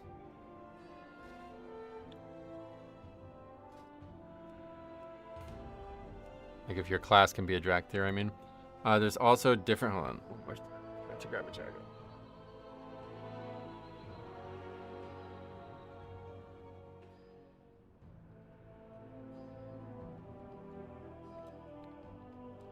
There's also different mechanics for tanks, healing, and DPS. There's mechanics that everyone has to do, and then there's ones that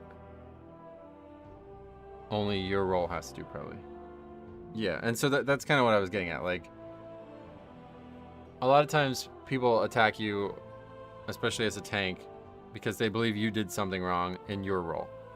And it's possible that they're 100% correct, but it's almost never going to be true. It's like, yeah, you're right. I could have done something different, but so could have you have. And this is like my absolute mantra in life. Like, if you expect somebody else to do something the exact way you want it, and that's the only way you can succeed, then you need to change that. That's your mistake. Especially in this situation. Like, it's one thing if you're in like a team setting where everybody's working together, you're all in Discord together kind of thing, like you're communicating regularly. But things are going to go wrong. This is like the number one thing I've been telling the kids on the basketball team. Like, you guys need to learn what it looks like for us to fail to create this play and us still succeed from making the play afterwards. And that's how keys go too. Like, you need to look at what failure looks like and adapt to fixing it. That's like non-negotiable. It really isn't negotiable. Like, you should not even consider anything other than this. That's how you succeed. Like, you turn failure into success. But if failure appears and you're like, well, it's failure, who's to blame? You're never going to get better at anything. It's just always going to be some binary thing in your head. Like, well, failure happened. Fuck it. Not my fault. You know? Instead of like, oh, shit. We should have kicked this instead of that. Fuck. You know what I mean? Like, that's the way you got to look at it. I had those dipping burritos from Taco Bell last night, and holy crap, those things might be my favorite thing from Taco Bell ever. Oh, yeah. So that I was talking about this before, but I ordered them and didn't get them. But yeah, I'm going to give them one more try. I'm going to try the nachos with that garlic sauce on it. I haven't had the garlic sauce at all yet, so I don't know if it's good or not.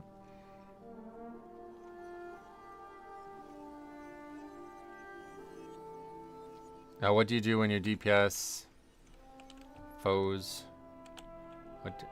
dies? What do you do when your DPS something down because you're avoiding all the mechanics and people blame you? We fail because your DPS is low. I don't understand what you're asking. I'm sorry, man. Try wording that a second. Try explaining that a second time.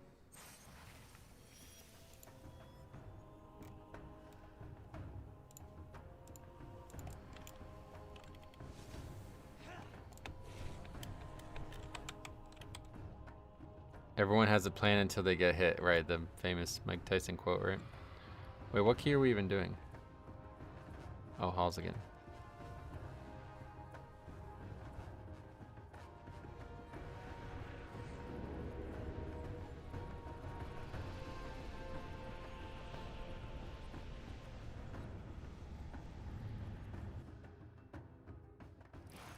Yeah, like, I think I said this before when we were talking about basketball, but like, we ran the play. We had the play drawn up. We talked about running the play. We practiced the play. Every part of the play was understood and knew. It was known what we were supposed to be doing, right?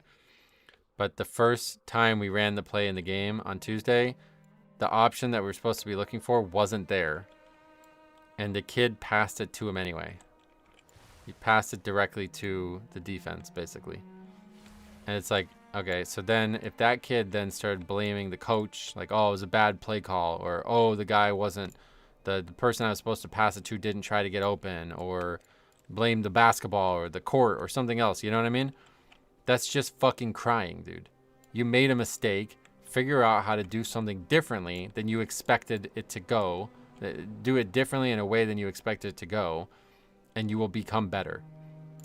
That's all there is. Like, that's just life.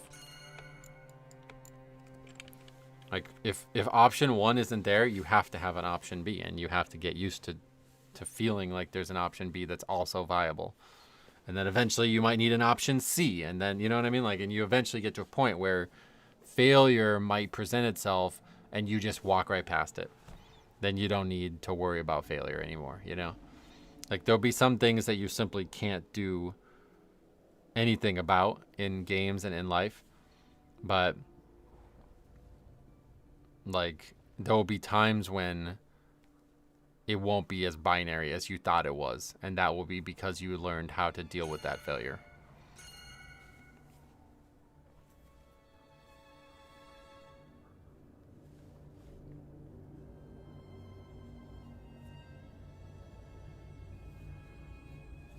Where's this person that they need to summon? Oh, they're in Floodgate. Wrong dungeon, brother.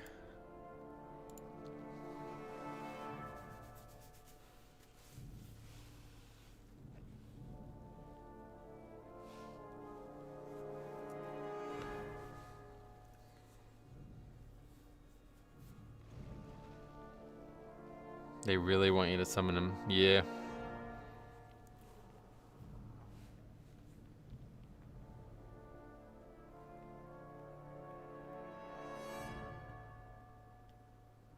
What is that guy's title?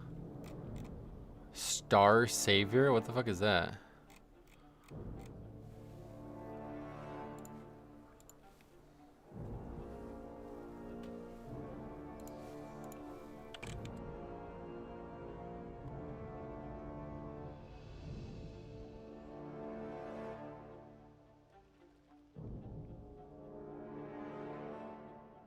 Bone Freezer Mount and Star Saber title at Mana Forge. Oh, it's from the raid. That's a really weird name for a title. I don't like titles either. Yeah, I'm not a big fan of them. I mean, I think I would like them more if you could actually see them. You have to like turn it on to be able to see them.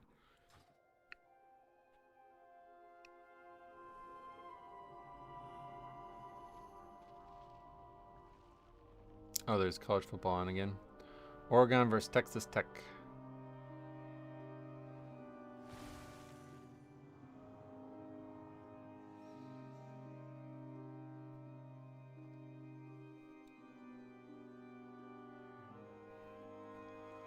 Honestly, I wouldn't try to avoid that feeling at all. The worst experiences I've had and messed up really badly and getting flamed, it sucked, but it was a memorable lesson.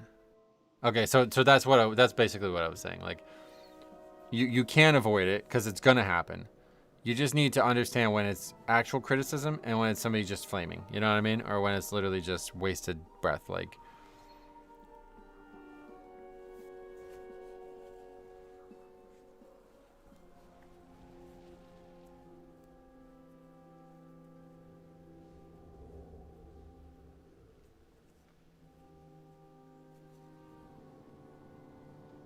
and the emotional response will be commensurate to that. Like, it's like I'm having like a lot of trouble finding the correct words to say this, but I think I've made what I meant to say clear. It's just like I think that could be said more succinctly, but like there'll be some kind of like emotional gradient that in the very beginning you might be on like the most extreme end of. Like, if somebody says something to you and you have no idea if what they're saying is true or not, it may like heavily impact you. It may offend you to a point where you will not be able to enjoy playing anymore. But then like years from now, that same comment might get made and it might have zero impact on you. Like, it might literally be like, that guy's an idiot. You know what I mean? Like, you wouldn't even think twice about it. What is this?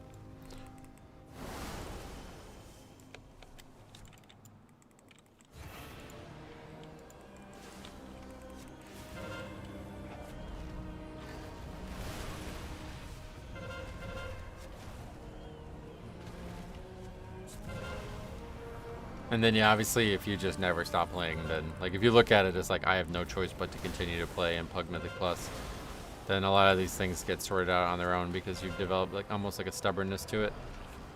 That's where I'm at, and it's not the best way to be, but it's definitely better than just quitting or something like that.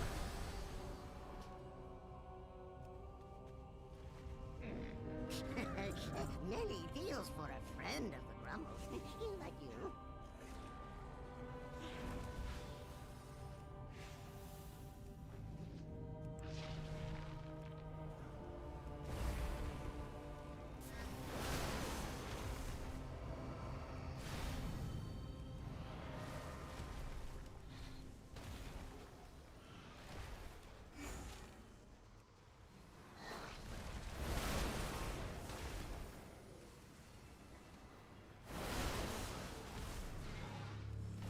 I have a candle on my head and I use the title Lamplighter. That's a good one. I bet there's an actual, like, Kobold title or rep or something.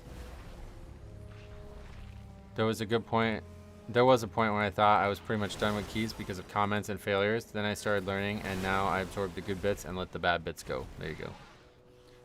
Simple and sweet. You said it better than I did.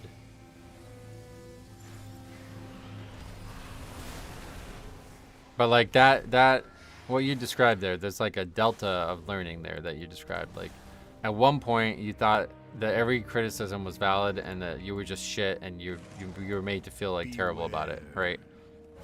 That's actually like a really like Cop's like a big problem for Cop, right? So he's a great example of it. Like no matter, like I could say something that's literally like actually wrong, like Cop, you attack the flying mob in that pack and there's no flying mob, and he'll be like, shit, he's right. You know what I mean? Like there's too far on both sides of the gradient, and the only way to get into the like healthy part of the gradient is to understand what is and isn't happening. And I don't think there's any shortcut to it. Like you have to put the work in, you have to learn the stuff on your own outside of the key, and you have to record the runs to have better understanding of what actually went wrong when it does go wrong. Success is made with 1,000 failures. My favorite quote is actually from Westworld. Dr. Robert Ford says, I can't remember the exact quote though, I always get it wrong. All of sentient life on this planet was forged with a singular tool, the mistake.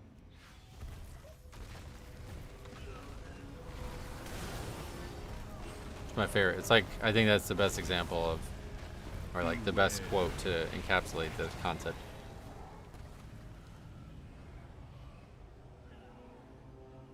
There's a lot of people out there who look at mistakes as very binary, and that's not how it should be.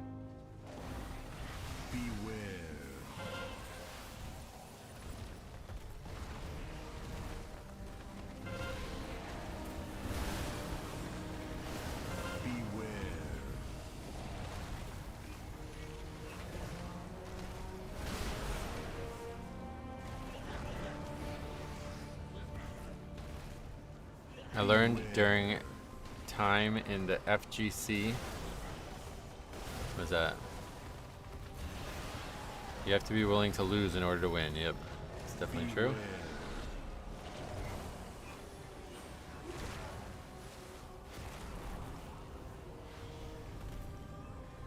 At the end of the game, all the chess pieces go back in the same box. Why? Fighting game community. Oh, I see.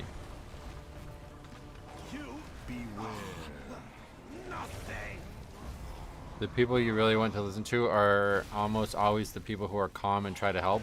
Right, yeah. Then that's another good point of it, to be honest. Then you'll start eventually assessing it based on their wording and their usage of language. Like if somebody starts throwing out tons of like curses or all caps or saying the same thing over and over again, it's almost always false, you know what I mean? It's just somebody you ignore. Like that warlock from the video from 2 days ago or whatever, that was a great example of this. The guy was pointing out something totally irrelevant, like maybe factually true but irrelevant, not going to produce any results by saying it, and he was saying it in the most childish and obnoxious way possible, you know? So like to be like, if you were the shaman in that key and you're like, man, that guy really upset me, man, he makes me not want to play the game anymore, it's like that would be a damn shame, because the guy was like basically 99% wrong, you know what I mean? The thing he was saying was factual, but there was just no point to bring it up. And as such, you should not internalize any of that. But at the same time, that 1% correct should be looked at. It's like, huh, well, yeah, why was my damage so low there? Well, we'll figure it out. We'll try it again. You know what I mean? That's the way you should look at it. You what else? I remember how ready I was to be done with that quarter stars key. Now I record and use a spreadsheet with every key to learn from my mistakes. I don't remember quarter stars, no, but I'm glad to see your progression on that front as well, just from the education standpoint.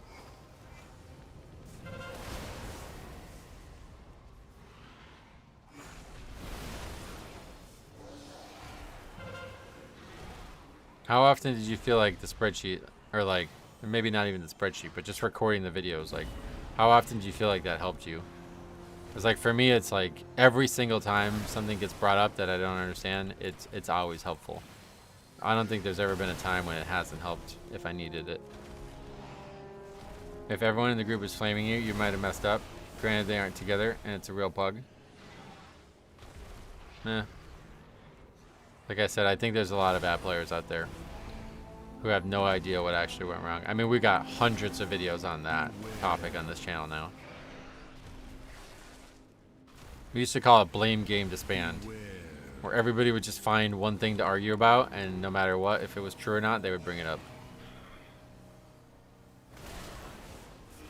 There was just a good example of that in a video, wasn't it? I guess it was the Warlock one that I'm thinking of. Beware. Oh, it was probably that one from a little bit ago with the Death Knight. The person who submitted it was a priest. And the tank was saying that the tank was saying that like the hunter didn't misdirect and the people weren't interrupting or whatever else. Beware. And it was just like none of that was true, dude. Like you're literally pulling in the most like dangerous way possible, and you're confused why these people are like I don't. It didn't make any sense. Just looking back at keys I submitted to you to write those novel-length emails was helpful. Oh yeah, that's a good point too. Just like forcing yourself to actually like write down exactly what happened and what went wrong. That's an interesting idea as well. I really like that. If it comes up at another thing in practice, I might, or because yesterday we watched film of our game as well for the first time. I hope that we'll keep doing that. But yeah, if that keeps coming up, then I'm gonna make them do that. I'm gonna tell them, after watching this film, you need to write down 3 things that you could do better.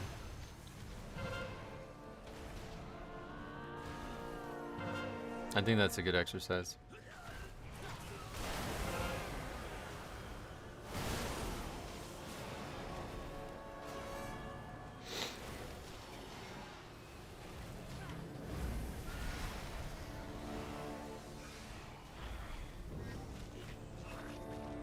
Because I said this yesterday when we were watching the film. I asked how many of you guys have watched film before? And pretty much all the football players said they did, because they did it for football, but that was kind of it. I think maybe some of the younger, like, they did as well for other sports or something, but... And I said to them, listen, we're not doing this to punish you. This is not a negative. We're not looking at the negatives here. We're looking at things we can learn from. And I said this, and I thought that was understood and clear. But then the person I was just talking about multiple times today, where they passed it right to the defense, as soon as that happened, the kid like put his hands on his head and was like sighing, and like he was like distraught to watch him fail, you know? And it's like that's what I meant. Like I didn't bring it up again, but it's like I should have. Like that's what I'm talking about. We're not looking at the negatives and reinforcing negativity on it. We're looking at the negatives and finding positives. But it's just difficult. I think like you don't internalize it the right way if you don't know what actually, like what you actually could improve on.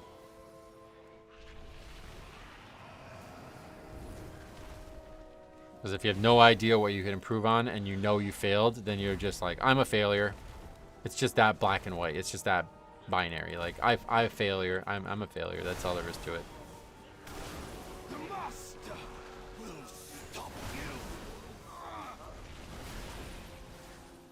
And obviously the famous way that people handle it in game is they just lie to themselves and say that it's somebody else's fault every time. So if you find yourself in that position, then you're fucking lost.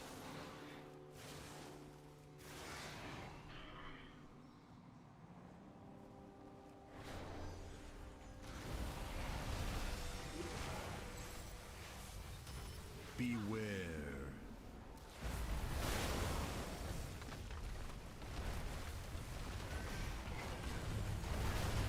It definitely takes time to learn that skill, especially for young people who tend to push things into extremes. Yeah, that's definitely what we're talking about here right now.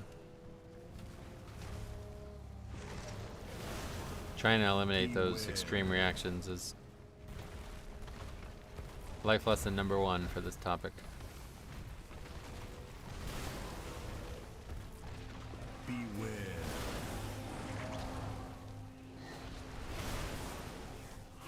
Humans tend to focus on negativity more than on positivity. I think it's an evolutionary thing. I don't think so. I think this is a modern thing. I think the reason that people do that is because they are not challenged by things. So they're used to everything being easy and successful and simple. And then when they are challenged by things, they have no way to process like that gradient of positive versus negative that we've been talking about.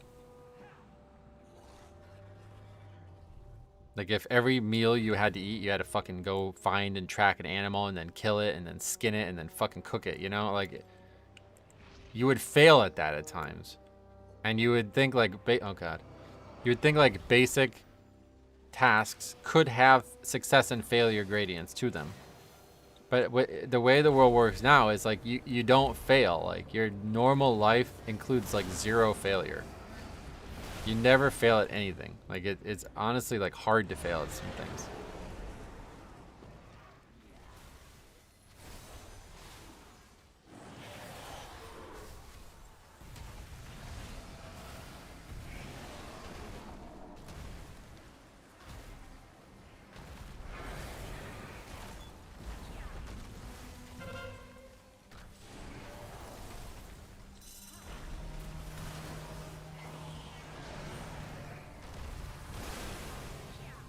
He just has to realize that just because you call play doesn't mean you have to stick to it. Yeah, well, that part we try to talk through, and it's like, I think he knows that. It's like I said, I think it was just nerves. Don't really understand why he did that, to be honest. Because it didn't look open. There was like at no point did that look like the right play. And I think he had his mind made up. Another big issue we had in the game was we just like stare down our target. Like the play is going to be ran and this guy is going to be the guy that we're passing it to. And he's just like, they're just like watching him.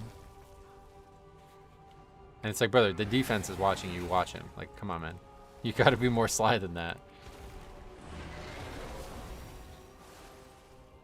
People are scared to put themselves in a position where they can potentially fail. That's partially true too, yeah. No, you're right. It's not only just life is too easy, it's also that people are like hesitant to find difficulty.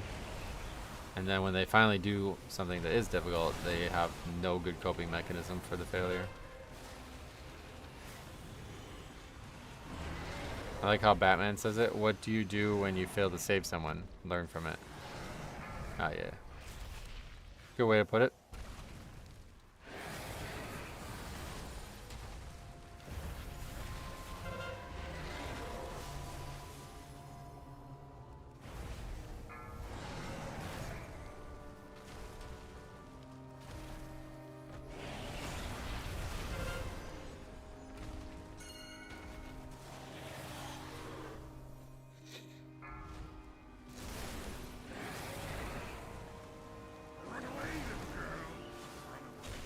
Another big skill to learn. I've seen pro football players who have trouble looking off the pass, but they learn from it and get better. What is that? What does that phrase mean? I'm not sure what that means in football. You mean like a quarterback staring at the intended receiver as well? That was like, I remember they had that in like 2007 Madden. It was like quarterback cam or something. It was like you had to like turn to face the receiver and that would be more accurate, and if you did it two line then the defense would have points as well or something. I once stole third base trying to steal home. I made the third base and my teammate was already on it. Yeah, that's like a lack of focus, I think. See, that's kind of what I was talking about with this broken play situation. It seems to me like a lack of focus, and I think the lack of focus in the first play of the game must be coming from nerves.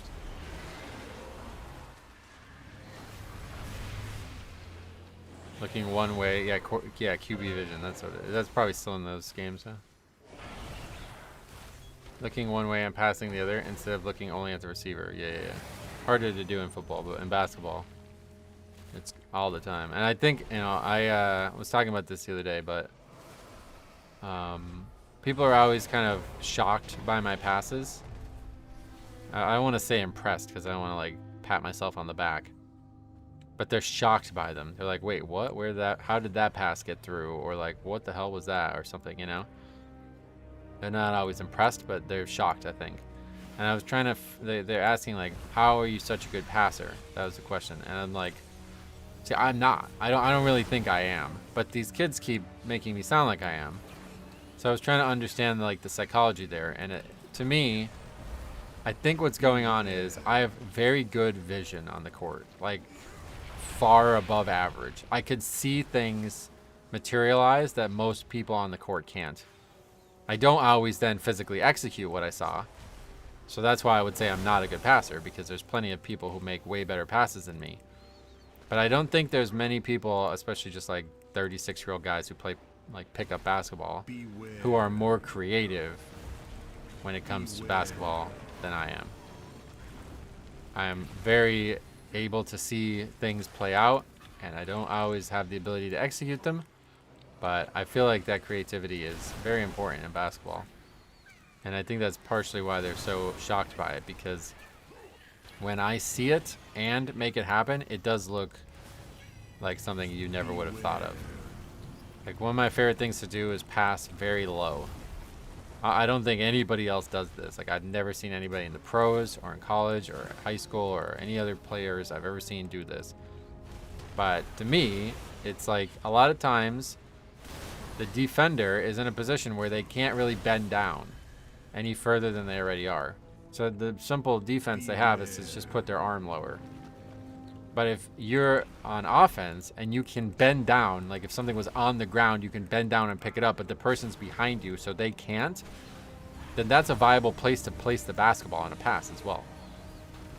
So I do that a lot. If there's somebody that I know should have the basketball, like I believe that they are the right target of a pass, but they're not entirely open, I will like almost roll them the ball.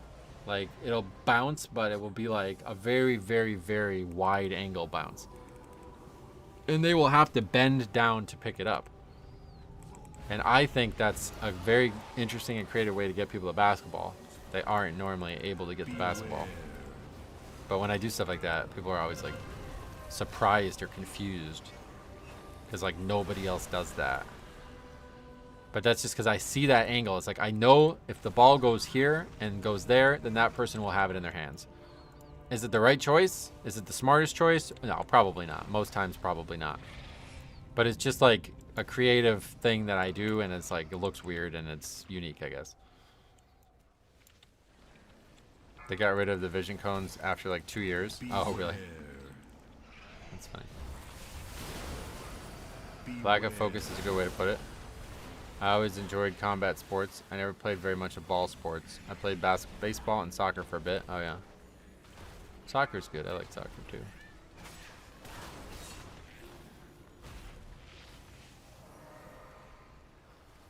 Beware. Yeah,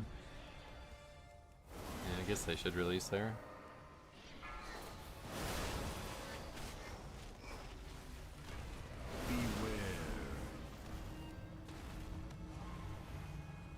Ping pong, that's, I guess, a ball sport, yeah. Beware.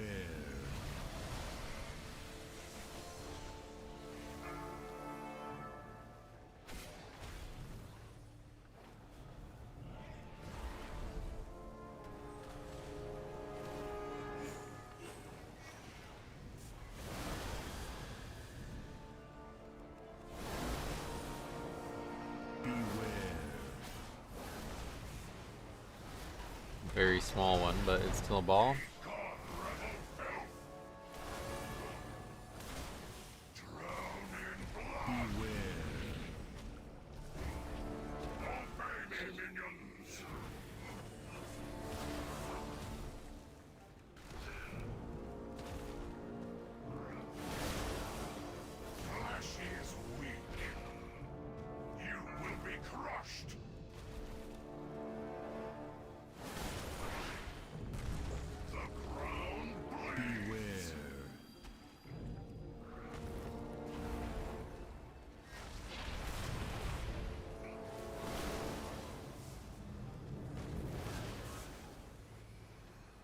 I think we played this person before. Is the name of like a singer or something? Lana Del Rey? Sounds familiar. Person's losing to the tank on DPS right now, though.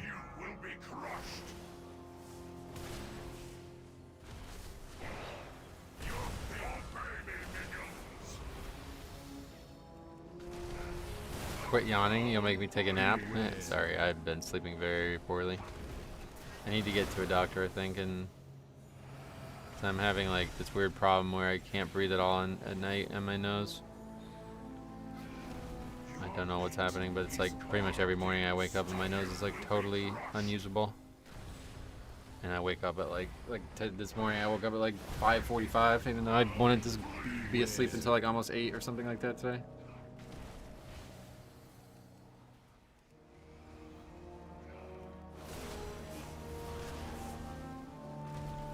Yeah, the apnea thing is, I mean, I don't, from what I could tell, there's just like, I don't know.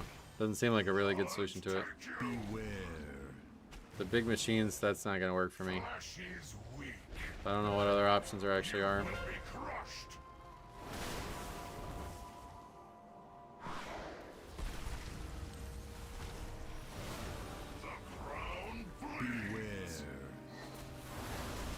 It's not sleep apnea is because of your, like, I probably have it too, I'm not saying I don't, but I'm talking about my nose is like blocked, like I can't breathe out of my nose at all. Be still, mortal. Dust to dust. Like if I was having like an allergy attack or, you know, something like that would cause my nose to become stuffy. Acid reflux. That's interesting. I have been having acid reflux. How is that connected? What's the connection there?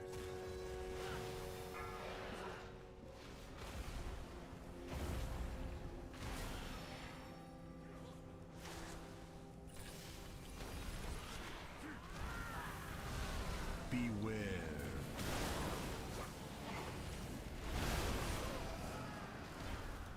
Woke up every day feeling like I had the flu, damn. Yeah, that's been a problem because then I'm breathing through my mouth, so my throat's getting really dry. It feels like I'm sick or something.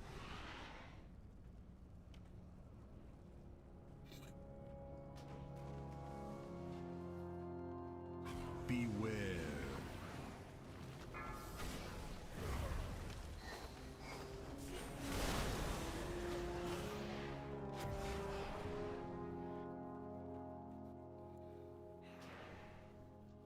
It causes your throat, the air side as well, to close up to hold the acid back.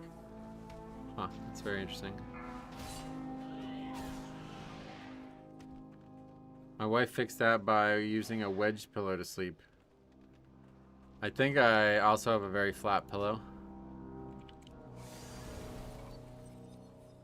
That's not helping.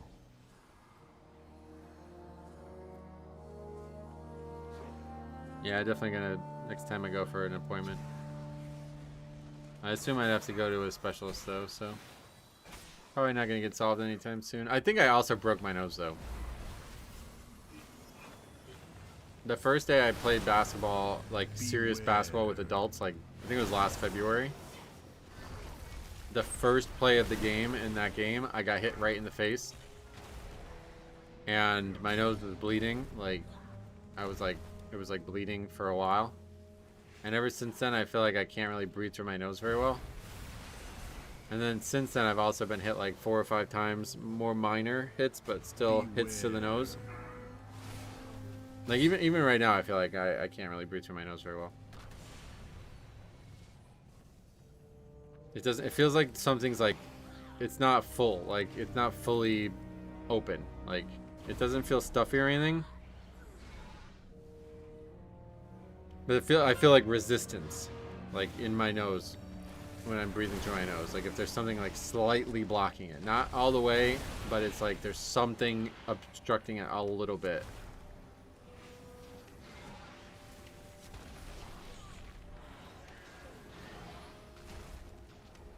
Yeah, the problem with like, I feel like I will have a lot of trouble doing like a sleep study or something because I have a lot of trouble falling asleep. Like if I don't have my pillow and my comforting surroundings, I oftentimes have a lot of trouble falling asleep. You don't have to break it. You don't have to break your nose to deviate your septum, right? Yeah, so that's why I'm wondering if that's the case. I don't know how you would fix that all these months later, but it's like I notice myself when I'm playing basketball and stuff, I constantly have my mouth open. And it's because I don't feel like I'm getting enough oxygen through my nose.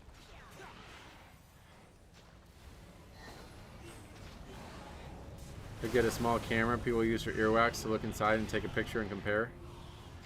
What, the nose issue?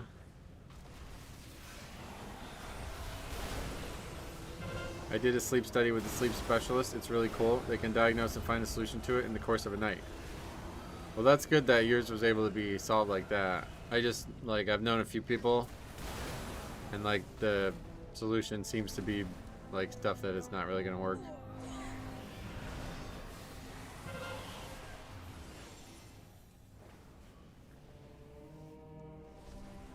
Frustrated the heck out of people administering the study to me. They figured it out in the end. Oh, yeah.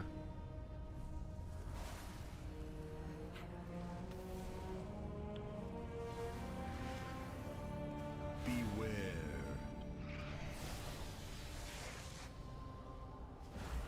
Beware.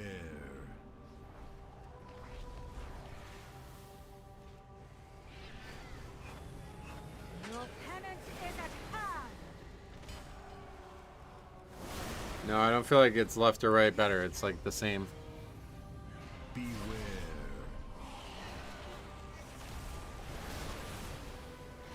Like, you know how when you, like, driving in a car and you put your hand out the window, there's like a resistance, like your hand's not physically being moved because you're stronger than the resistance, but you feel resistance.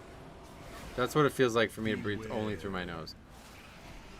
It doesn't feel like I can't, but it feels like there's some kind of resistance. And that's not the actual problem I have overnight, I think. It's like I said, I literally wake up and my nose is like fully blocked. This morning I woke up and I was just like actually blocked. Like I couldn't breathe out of it all. At all. But regardless, I think there's more than one problem.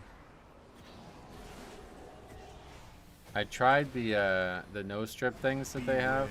I don't know, Vapor Rub is different, but I think I need like an actual physical solution, like something mechanically is wrong and it needs to be addressed. This guy's getting tilted, huh? It says, "Hey, dumbass, run behind a lantern."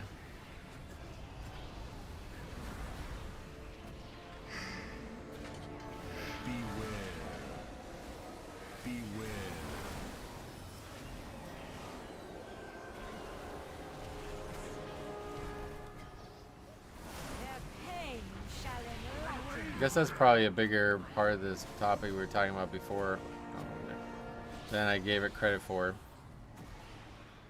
It's like, also, you know, that guy's 100% at fault for not taking it to the lantern, but there's not really any productive reason to insult him over it. Like, calling him a dumbass is like totally pointless.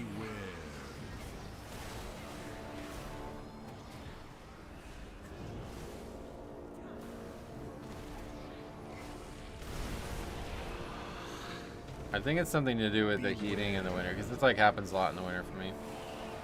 Try those nasal pincher things. Something that squeezes the nose. I try like the strips that you put on over the skin of the nose.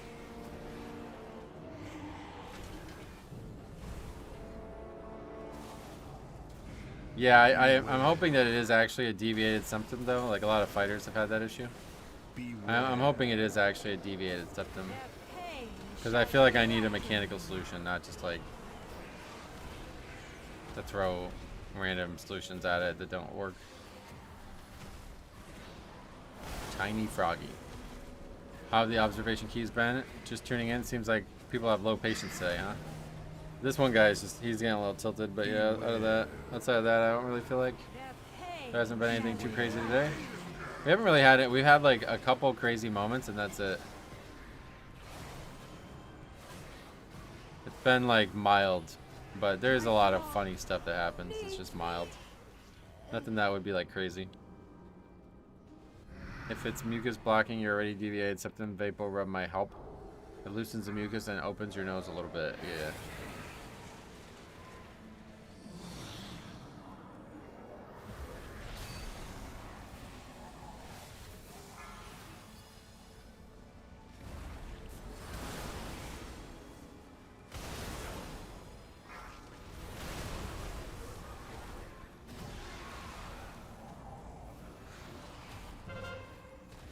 Corrective surgery on your nose isn't super expensive, but it's not free.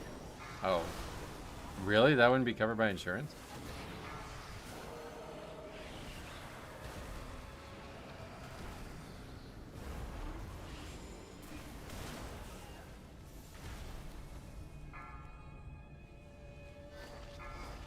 No, we'll see what happens. I have an appointment in, like, I think it's a month or something like that soon.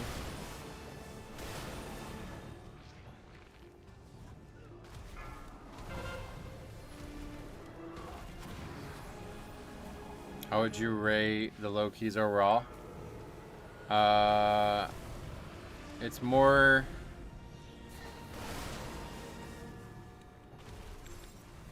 it's hard to say. I didn't really come in with any expectations. I was just doing it for fun. But I would definitely expect there to be... Like, we failed a lot of... Like, look at this. This is another failed key. We did have, like, a full wipe, I think, right? But outside of that, it's like... Yeah, this is kind of crazy. We fail a lot of keys. So I guess they're, like, numerically harder than I expected them to be as well. When you're only inviting people who actually are, like, of the right gear level for them, they're actually quite hard. It's just so easy to outgear them. Really, if you have one good damage dealer, it's a total joke. But you have 3 people who actually are like sub 700 item level for 2. It's gonna be tough. Like it's like a hard key. You have to do everything right. Do you run a dehumidifier at all? No. I have like an air purifier, but the door keeps getting opened in my bedroom, so I feel like I can't really run it because it doesn't really work if the door's open.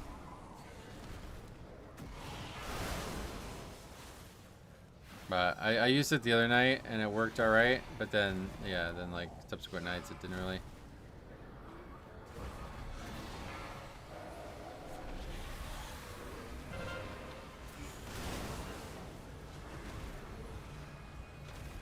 Wait, what's going on? How are all the ads not dead?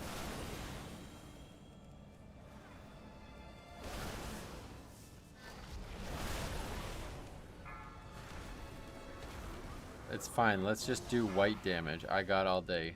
You know they heal, right? This is the cheese strategy. I hope I get it taken care of too, but I don't assume I will. I assume this will be a problem that I'll have for the rest of my life. I was really hoping there was going to be like an actual like advancement in the field of sleep apnea, and it seems like there has been, but I guess a lot of it's like woo, you know, like there's no like definite, this is definitely going to solve the problem.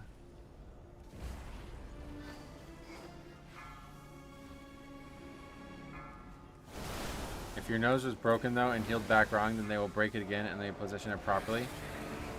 Yeah, hopefully they don't have to break my nose, but yeah, I don't know.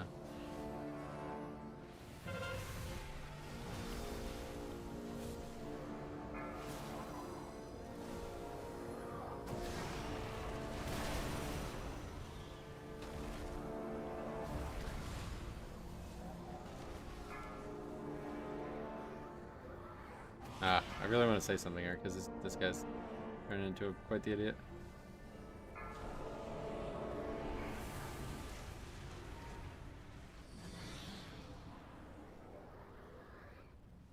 Just somebody left.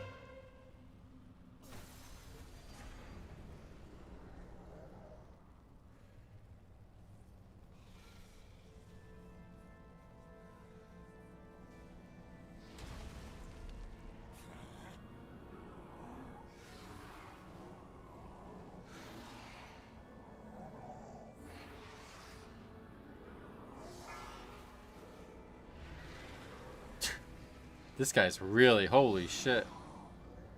Please uninstall the game, you absolute useless fucking Maronies.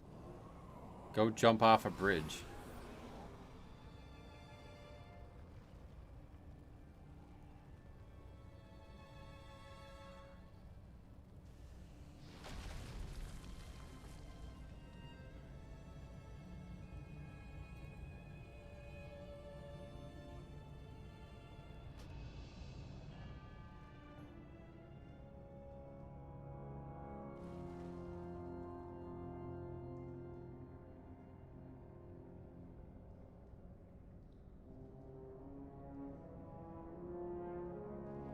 This conversation's gonna go well. Let's see what this guy has to say.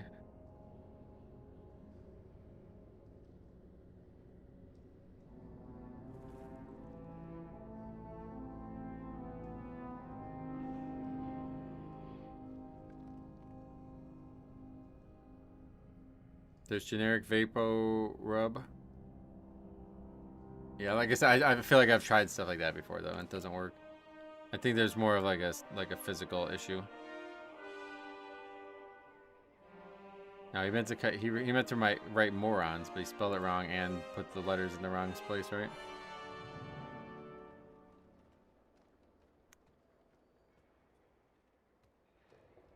Is it significantly different than those nose strips though? Because I thought that was the same thing. I thought the nose strips were just vapor rub directly on the nose.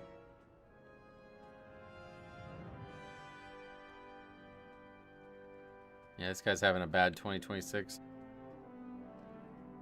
Yeah, I don't know what was going on there. I have no idea. Those ads weren't dying. Like, I think we were too far away from them or something, or it was bugged. But we literally just needed to walk down there and fight them, and that would have been fine. It is different? Oh, yeah.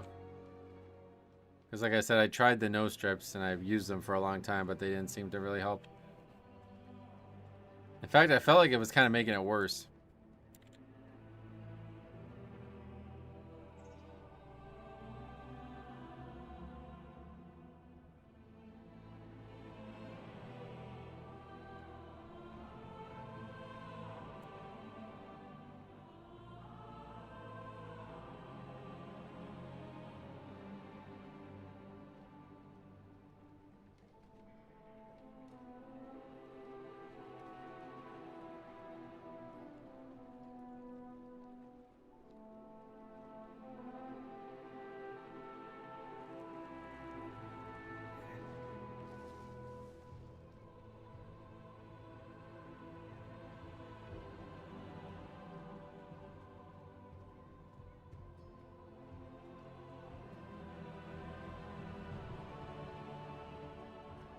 I feel like the nose strips are just stickers. Yeah, I kind of feel that way too.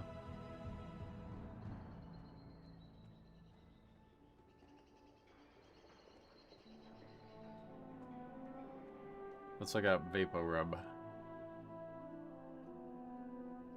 What do you do with it? You put it on your chest or something? Is that right?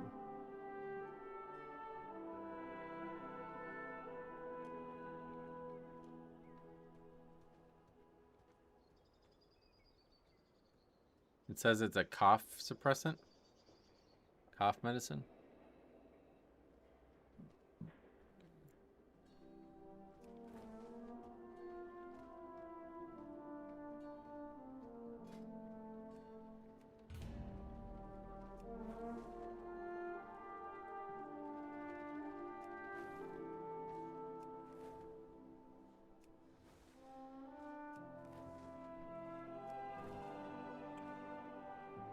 Just a little bit on your chest. It's got a strong scent. I'm not a doctor, but it opens up the airway better. Oh, yeah.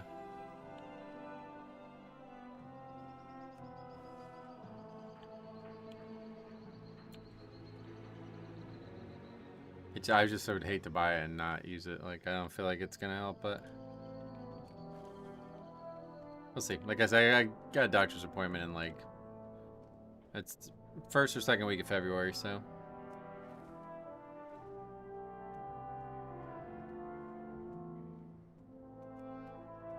I'm hesitant on like medicinal treatments because I feel like there's like a limited amount of value you get. Like if you use them too frequently, then there's like a new baseline, you know what I mean?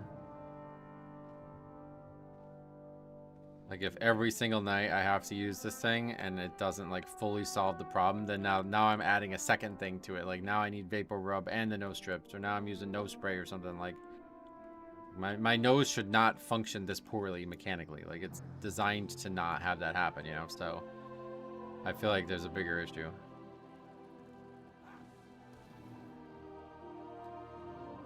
Just like slapping band-aids on it basically is like not how I would want to solve this.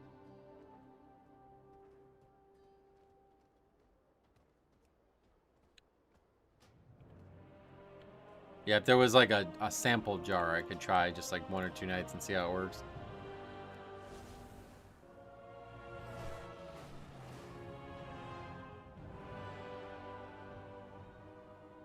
The pedestal, yeah, do you remember that?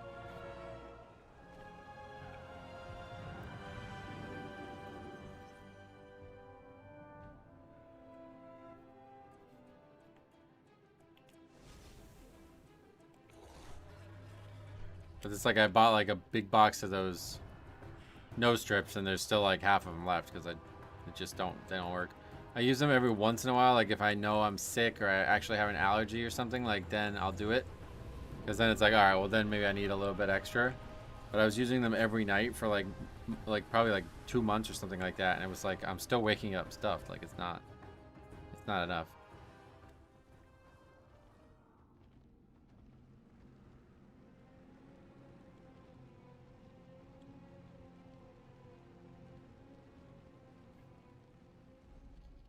This guy says he's leaving, I guess. Yep. We need to find a bloodlust then.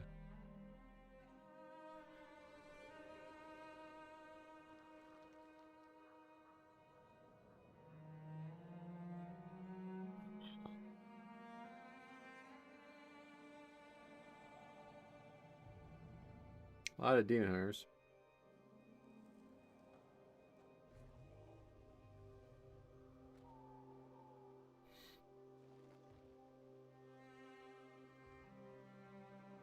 So you put it in by your nose though, you don't put it on your chest. That's for if you're coughing, I guess.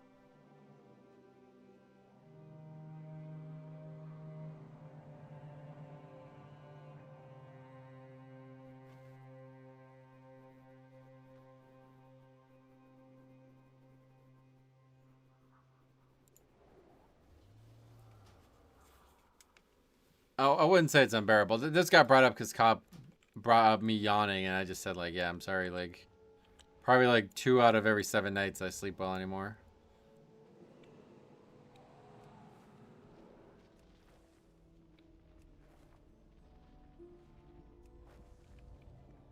You think it's like too strong if you put it on your nose? Gotcha. I don't know. Oh. I'm sure you would know, but you trying to finish your key isn't going to work. It's a 2, not a normal mythic. Huh?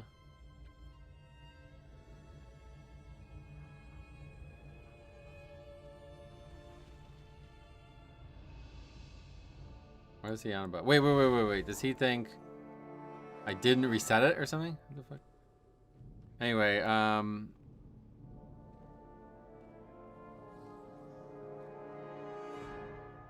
I don't know. Being on the pedestal might be considered cheating. I don't want stream evidence. Oh, God. Going all over the place with these references.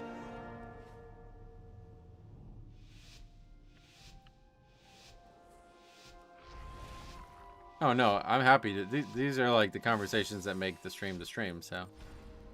I'm glad that we actually had really 3 great conversations today. One's about basketball. Then the second one was about how to learn from Mythic Plus failures, and then the third one was now about my nose, I guess. It really makes, like, it's already 3:17, like, makes things really fly by and feel very fun. I guess the only maybe problem is that we talk about non-WoW stuff for this long, but I don't. At this point in the season, I don't think there's much WoW stuff to talk about. You'll know if you get it where to apply it. I guess just don't apply it to like your skull or something like that. You want to apply it like below the nose, basically, one way or the other. No, I appreciate your help. I frankly just think it's a physical issue. I'm probably wrong, but I always end up like self-diagnosing and wasting a lot of time, but I've looked into this a lot, and it does seem like it's not going to be solved with like medicine or something like that.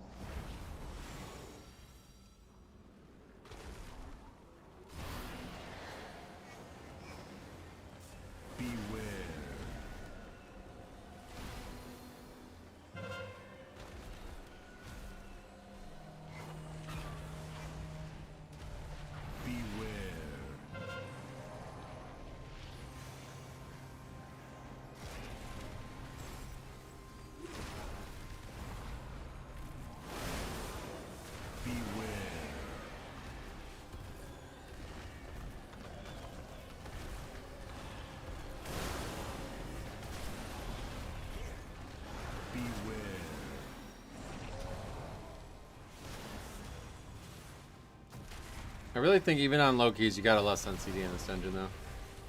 It's such a strange timer. Well, it's not really even the timer. It's just like, by the time we get to a boss, 10 minutes is going to pass no matter what. Or even if we're not pulling any big packs, it's like you still got to do it.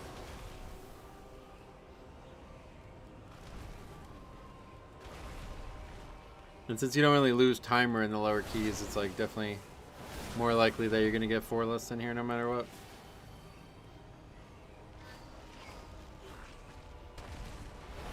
Curly put some Limburger cheese on his chest in a Three Stooges episode once, saying, "I don't smell so good." The guy next to him say, "I'll say." Especially in a dungeon like this one, it takes so long to make the yeah, that's what I meant. Like, it's always 10 minutes. Like, you're not gonna ever have it done in less time, it feels like.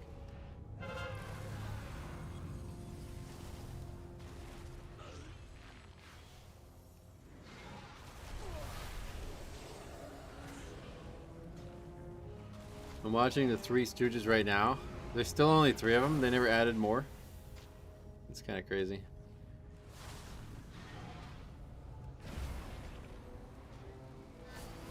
SOB like loves the Three Stooges, so he brings them up somewhat regularly. Definitely more times than any other person has brought up in this stream.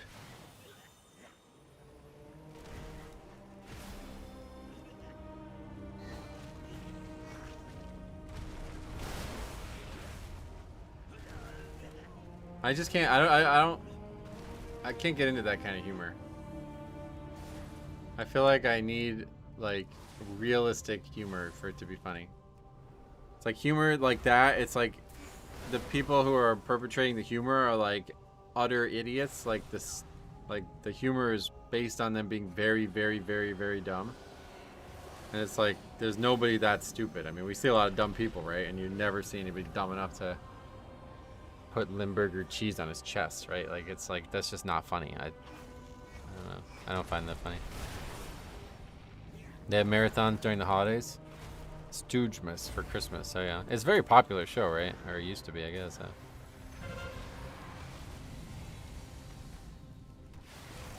Beware.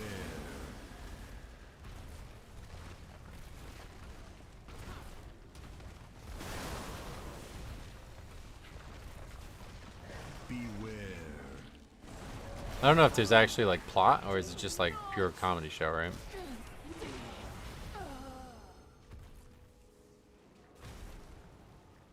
Beware.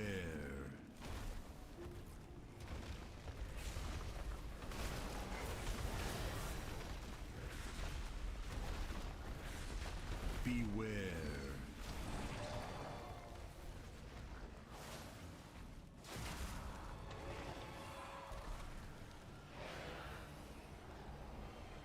Every time I try to watch it, it's like pure physical comedy. Yeah, that's what I think.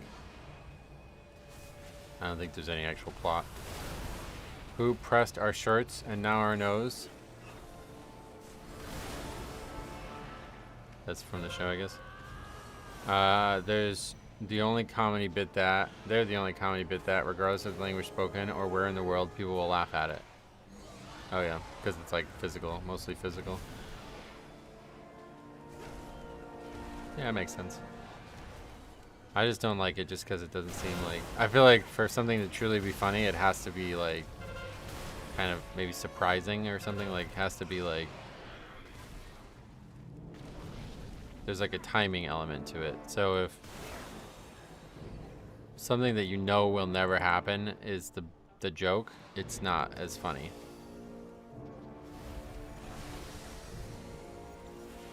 I feel that way about like actual told jokes as well. Like, if the joke is totally unrealistic, like it doesn't even sound like it could be realistic and it's clearly just a joke, then it's way less funny than if something was like actually like, I listened to the story for like a few minutes and then all of a sudden the joke surfaced. That's way funnier than if it was like clearly a joke the whole time. Like, 2 guys walked into a bar on Mars. Like, okay, that's not going to be anywhere near as funny as something that could have actually happened, you know? It's funny if you're 10 years old. That's kind of the way I feel about it, but I know a lot of people like it, so there's just personal preference there, but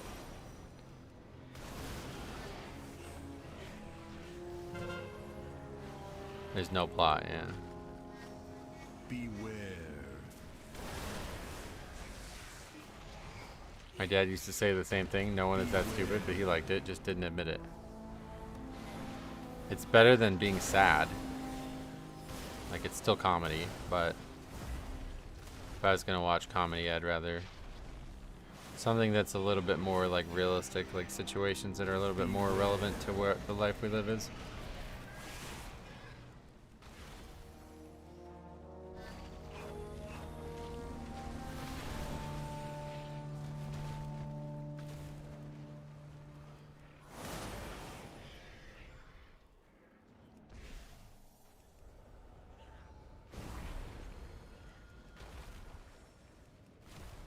If you don't like slapstick, you won't like it. That part I don't like. I don't have much. It's like, I feel like the slapstick part is like a response to the lack of intellect though, right? Like if, I guess that's kind of what slapstick is though, right? Like, I don't know. But if it was like physically harming each other over real like scenarios, like more realistic scenarios, things that were not based on their lack of intellect, I probably would still like it just as much as anything else.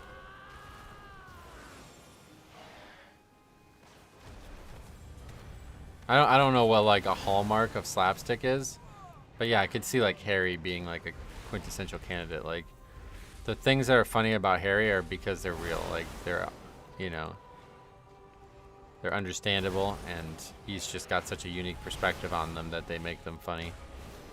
So if like he got into like some weird physical situation humor-wise and Siler came up and like dropped the bowling pin on his head, it would probably be even funnier. It's old and not for everyone, and it is childish, but it paved the way for physical humor. Yeah, no doubt. Yeah, I actually like the evolution of comedy is very interesting. It was like very like rare for a long period of time.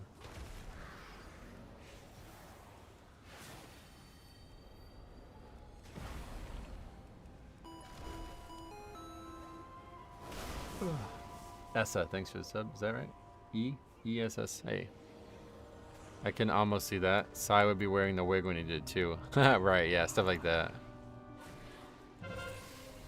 Just like a culmination of things that were somewhat funny put together, and then some like punchline that's physical humor.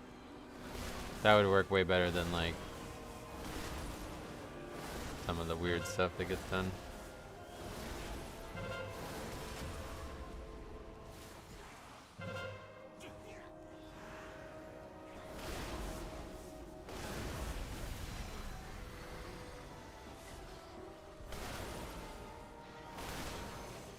Another thing I don't think, I'm not really sure why, but their names are really weird, don't you think?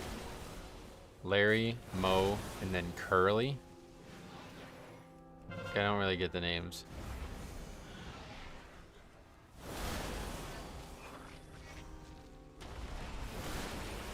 Slapstick is the surprise you were talking about.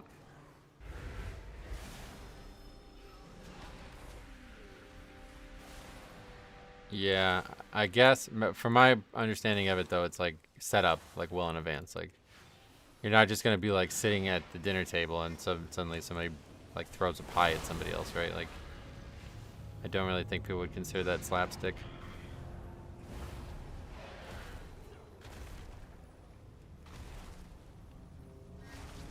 The golf episode where Curly is washing his socks in the ball washer is funny. That does sound funny.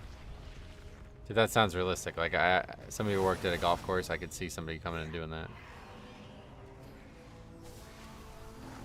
It's actually probably easier to just like overlay Harry onto all of these situations, and then it's immediately like understandable. Like, oh mate, I thought this was for clothing. Harry, it says ball washer right on it. Oh mate, I thought he was talking about my, what would they call it? Or they bollocks. I thought he was talking about my bollocks. I could hear him like doing this, you know. Beware. Curly has curly hair, but then he shaves his head. Yeah.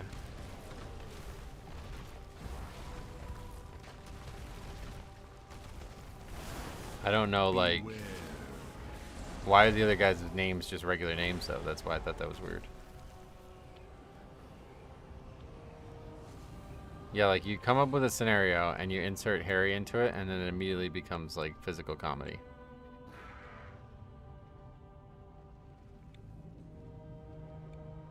Also, if I may be, I've never seen that word written before. What is that word? Let's look it up. Equator David is what it's trying to recommend.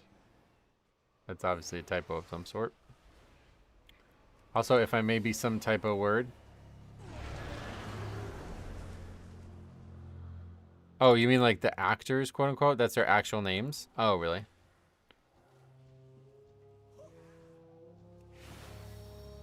It takes a lot of intellect to make something seem stupid and still be clever. Oh yeah, I don't think that the people who wrote the show or who initiate the comedy are unintelligent human beings.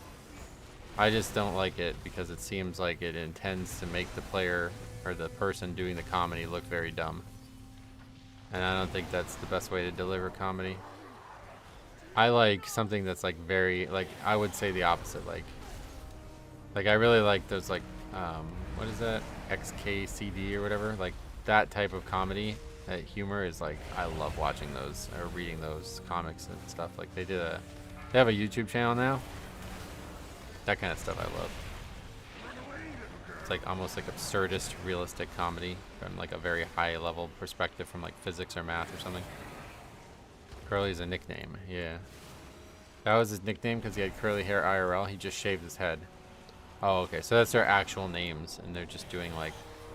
That's very interesting. I thought it was like a sitcom almost, like they're playing characters. I didn't realize that.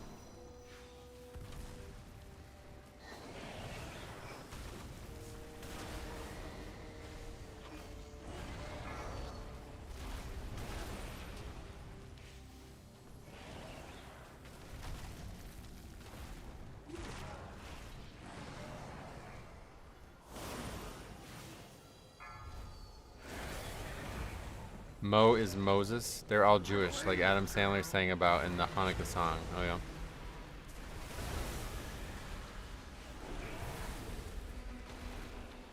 Wait, is Larry David Sr.? That'd be it. That'd be an interesting twist.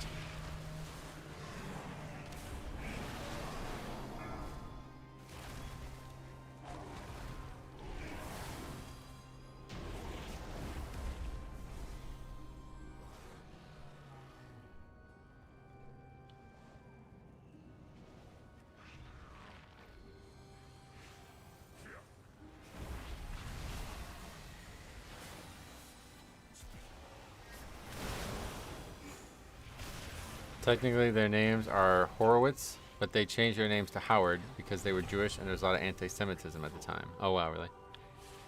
Beware. When was this produced? Anti-Semitism? Wasn't this like during World War II? Curly's real name is Jerome. Gotcha.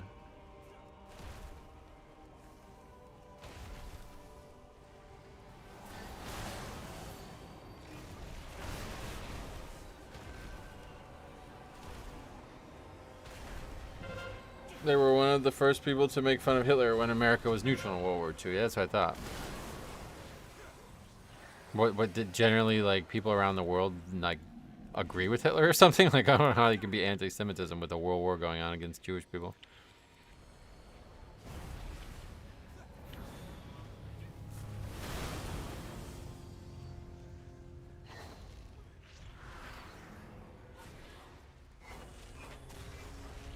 The long ass word is a joke from the Three Stooges. Sorry, I have no idea what they say or what it means. Oh, I see.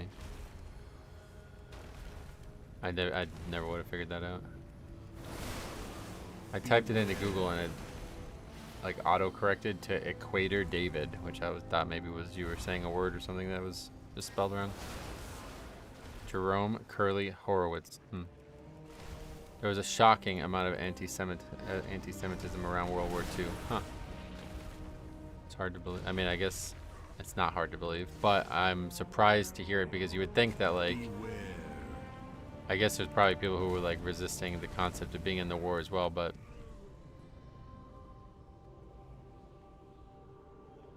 That looks funny. The guy get hit by that. He's just stunned. You'd think that like, hey, our country and like a bunch of other countries are all fighting against this guy who's doing this thing to people that is generally looked at as unnecessary, at least, if not way worse than unnecessary. So you'd think that that would like rally everybody in one direction, but Larry Fine changed from Larry Finn something Jewish too. It started in 1931. Gotcha.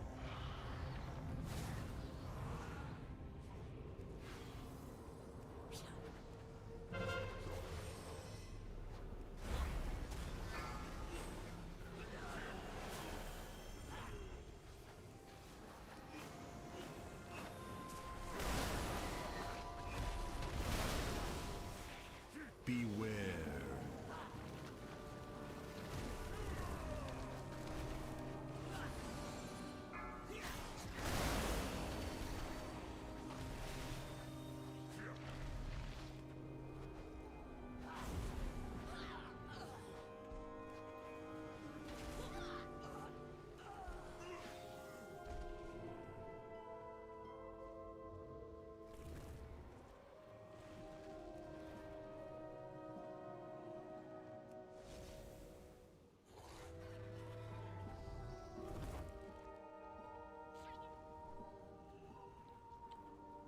This is the most I think we've done this dungeon. In one stream, we've done it 3 times already today.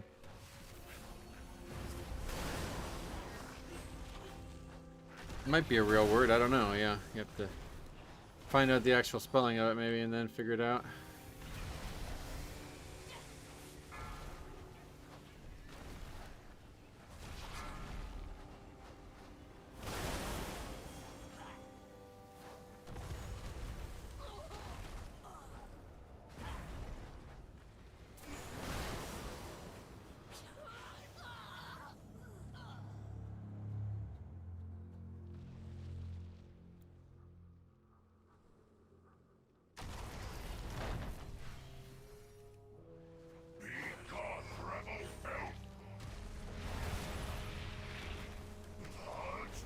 Beware.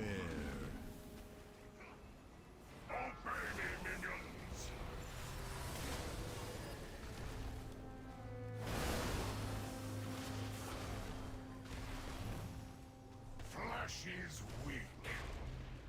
Dust to dust.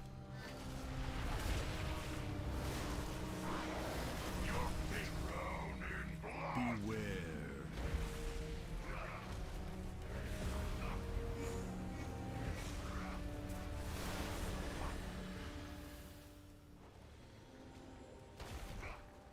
Hey, Geg, what's up? Hope 2026 is a great year for us all. Yeah, me too. Me too. 2025 was a very interesting year.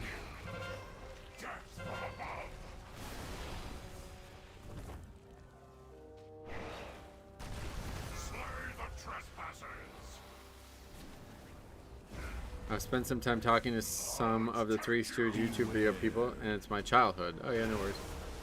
Glad to hear you're passionate about this and Vapo Rub.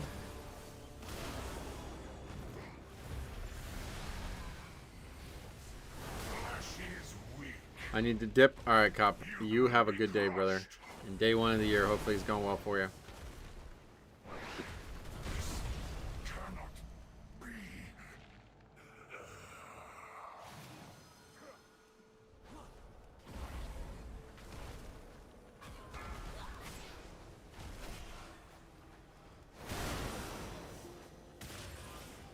You gotta go to work. Sweet. Alright, no worries. Happy 2026. It is, yeah. I'm with you.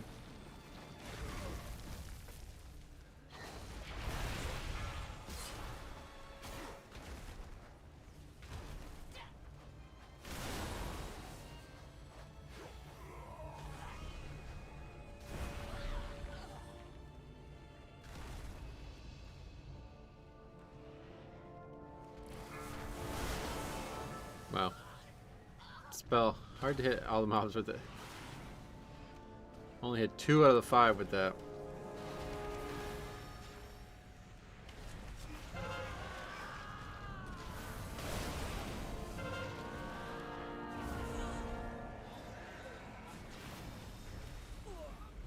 Oh yeah, no, this is not gonna be in time.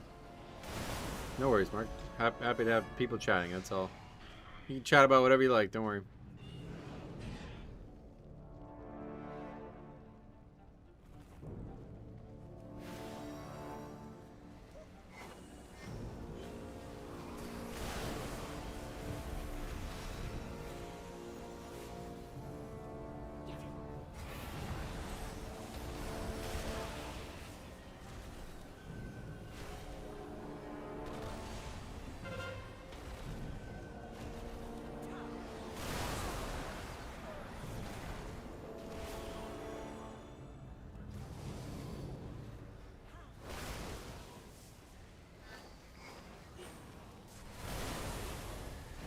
I deserve a better.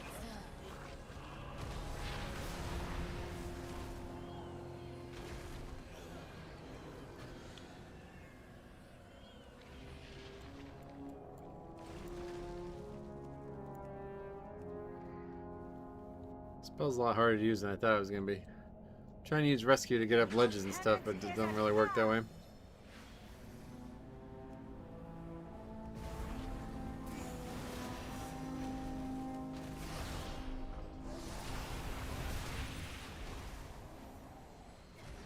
Their pain shall enlighten you. Beware.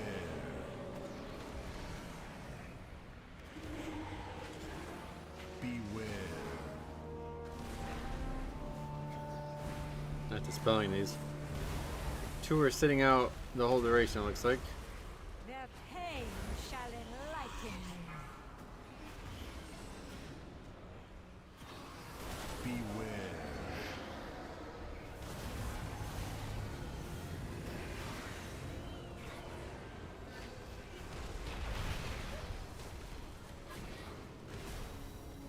Their pain shall enlighten you.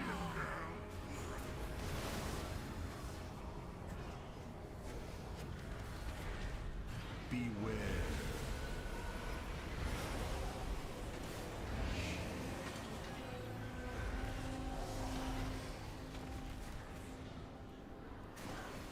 Their pain shall enlighten you.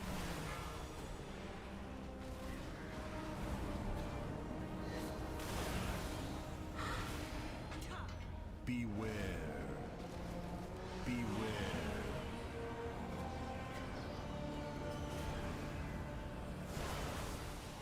Their pain shall enlighten you. You too shall be cleansed. I've been struggling to time some 14s like prior in Floodgate. Some people time 15s with 705 item level, and I am here with 726 and I can't time them. Yeah. Late in the season, it's hard to get consistency. Big part of it's going to be the groups, unfortunately. You can't do much about it.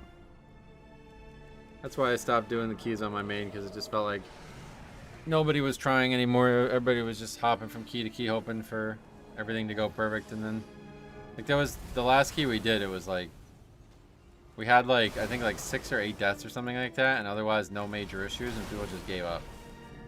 Like, they didn't even want to see like if we could upgrade it. And it's just, at this point in the season, I'm not gonna fuck around with that. That's a waste of my time.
I think I'm just going to gear up my ult since I'm planning to tank next season. I also need to decide which tank will be my main. Sweet. Yeah, now's a good time to get on the beta too if you haven't done any testing on there, because these dungeons are pretty complicated, to be honest. There's a lot of new and unique fights, so probably that's the best choice. Is if you have time to do keys, probably do them on the beta. Be gone, rabble!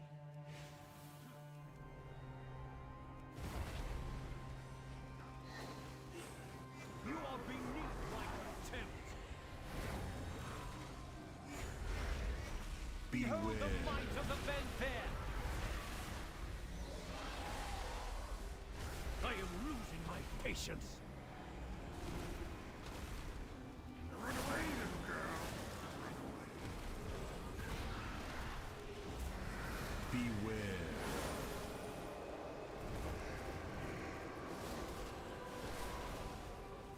The anima overflows.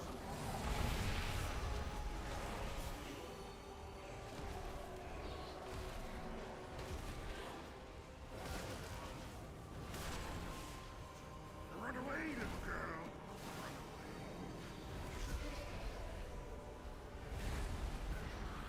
Beware.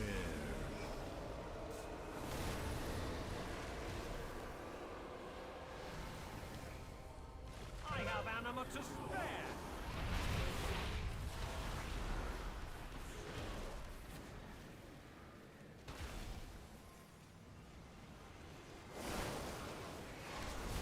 Run away, little girl. Run away. I am losing my patience. We did actually upgrade it pretty comfortably too. That's the other thing. Timers are very different at the ski level. Even if things don't look like they're going well, they probably still are.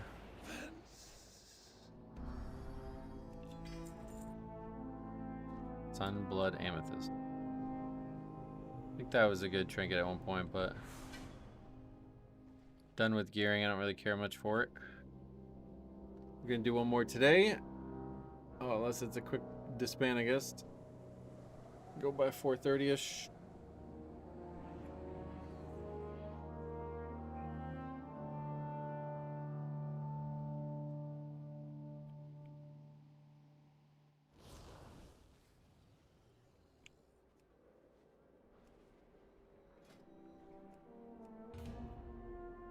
Streets, all right.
Do not allow the beauty of Tazavesh to distract you from our shared purpose.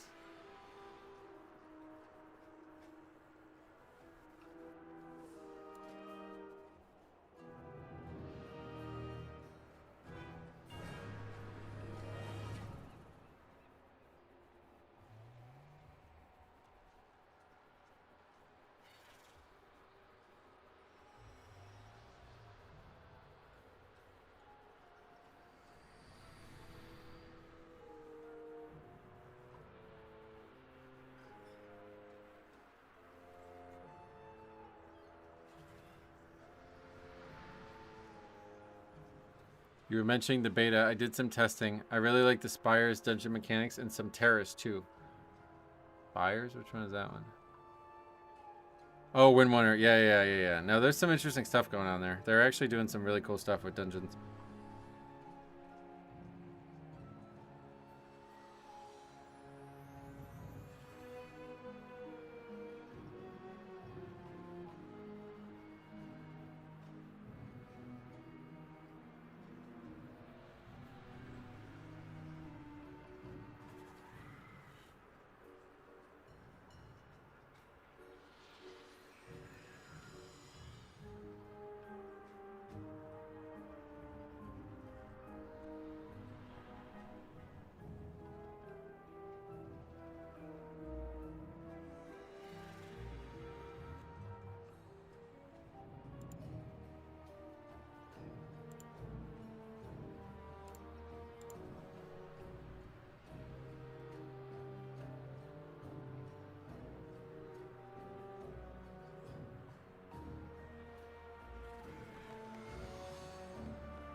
We had no problem finding people.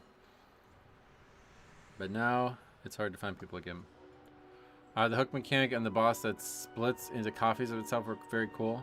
I'm not testing the leveling because, I don't. I'm gonna do it eventually, but I haven't done a lot of leveling testing either.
What is that?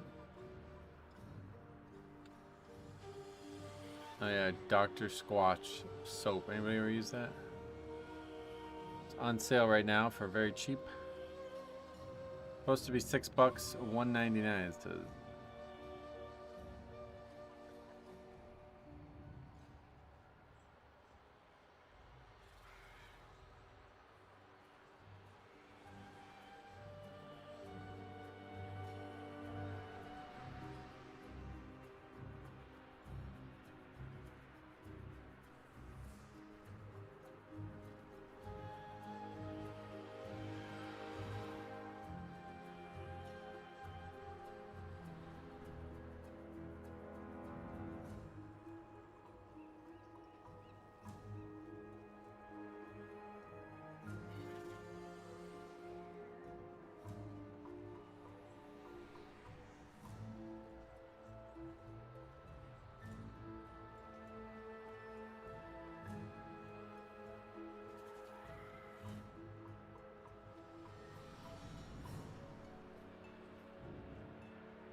I'd like to get a Bloodluster.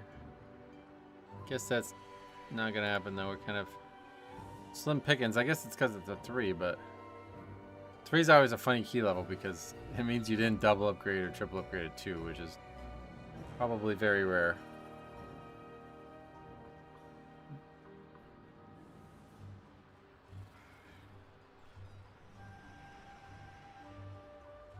The Winter Veil gifts were pretty good this year.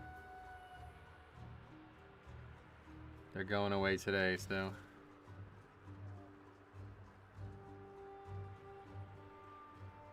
Pringles gaming promotion. What the hell does that mean?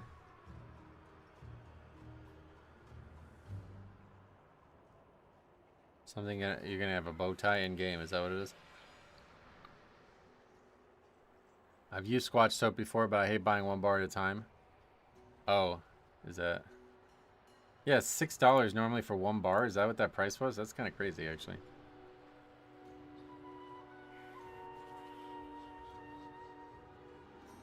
Do you think the solo queue idea could be good for Mythic Plus, where you queue solo and there's 2 teams and you run versus each other? That would be a very different thing than we have now. That could work.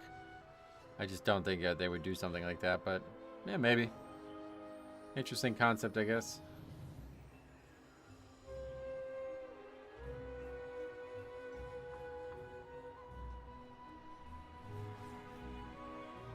I think instead what it would be is solo queue in this game would be like it'd be like a scaled PvE thing, whereas like the mobs would scale based on your like your level and stuff. So like if I'm like a 3K player and I queue in with somebody who's 1K player, then the mobs would be like somewhere like around 2K, you know? And just like in PvP, like I as the 3K player would get a little bit less score-wise than the guy who's 1K or whatever. I think that's probably how they would handle it. I don't know what like other, because like obviously like Fellowship or whatever does that too, but I don't know how they handle it.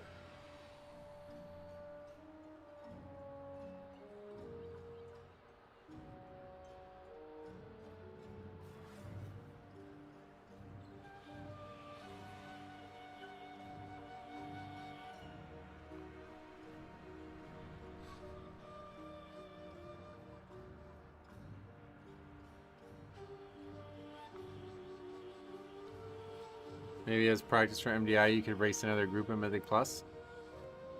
I mean, I think they do that, yeah. Do you not bloodlust because of the observation evoker aspect? Yeah. If I am the only person in the dungeon, I will bloodlust. But if I'm not, then I will observe and let somebody else do it. We try to have like the most neutral impact on keys as possible. So like, I try never to chat. I try never to like direct people. I try never to like make any like social impact, but also gameplay wise, like if somebody else can kick it, I let them kick it. If somebody else could stop it, I let them stop it. If somebody else can blow us, I let them do it. You know, try to make like very, very, very minor impact. I try obviously never to have a massive negative impact either, but sometimes I die and suck at this character, so.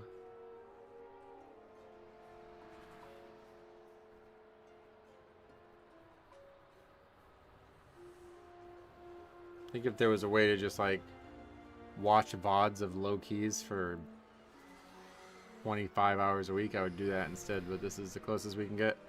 The solo idea would have to be similar to PvP, where you can run normal keys to get your gear, and after you have full keystones, you can queue and start a rating.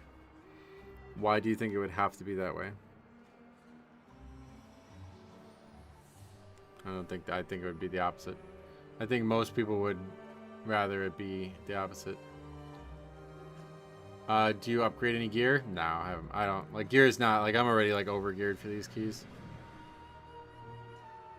Ideally, we'd find people lower than me, and I'm still feeling like I'm over-geared for these keys now. I still have this green helmet on, though.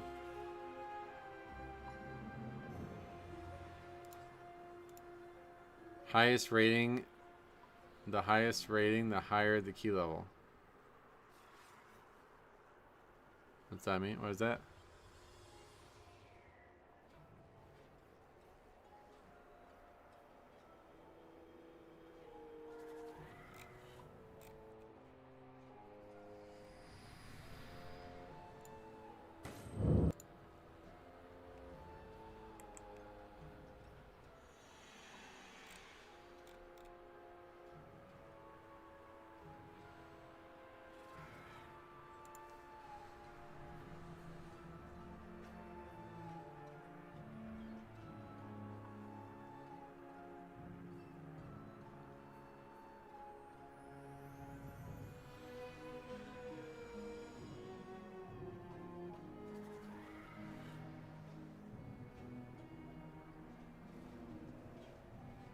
It's funny because, yeah, we had no problem at all finding people.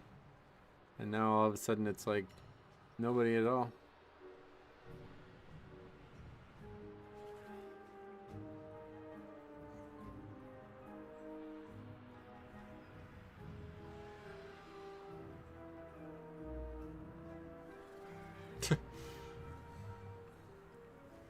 I have to solo this one.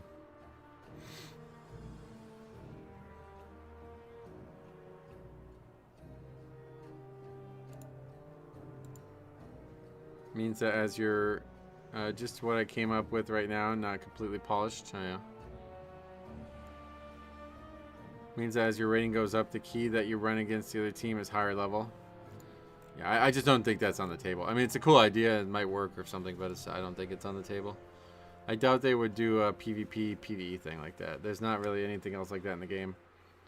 The only other thing that's ever been like that is like, what, PvP Islands, I guess, but that's not really even the same thing either.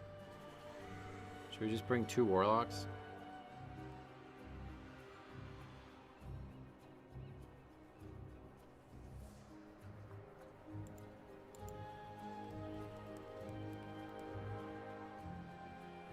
Okay, perfect.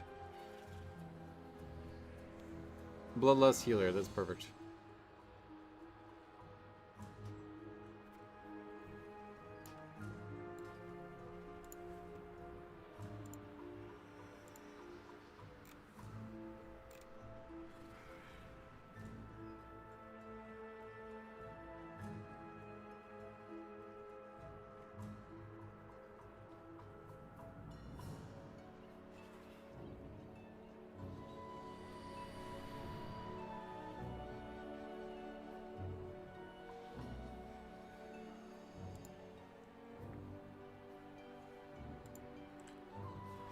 Those island expeditions against bots were harder than the PvP ones. In my experience, the PvP ones were just people trying to ignore each other and just do the PvE portion as much as they could.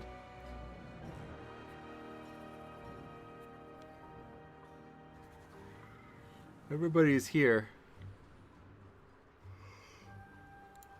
3 people in the Tazavesh subzone, I guess, or zone, whatever you call it. I agree. I do not think they even have that in mind at Blizzard. Oh yeah, I get you.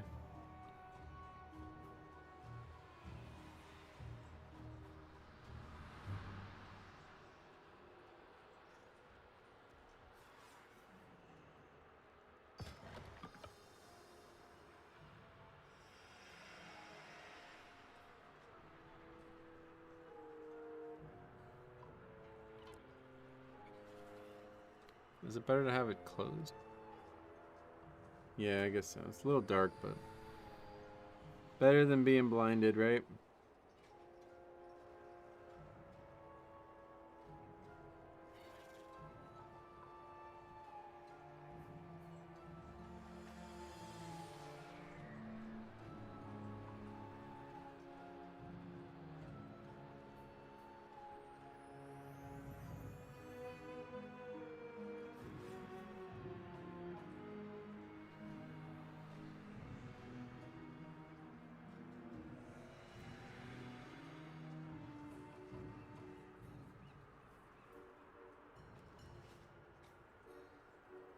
Halt! Entry is restricted. Surrender your weapons and follow me. Surely we can come to an alternate agreement? There will be no agreement. Lethal force authorized.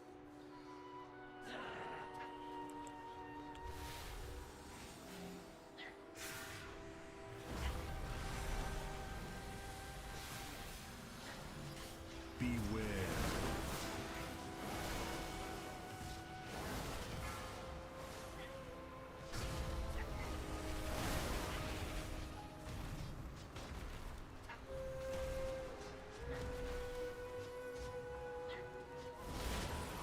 Beware.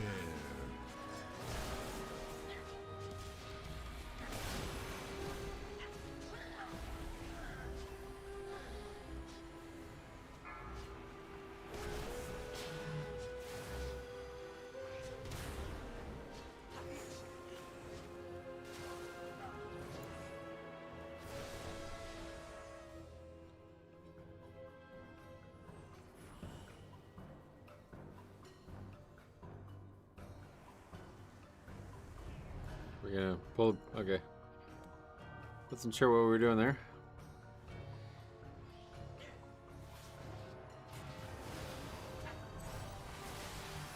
Beware. Beware.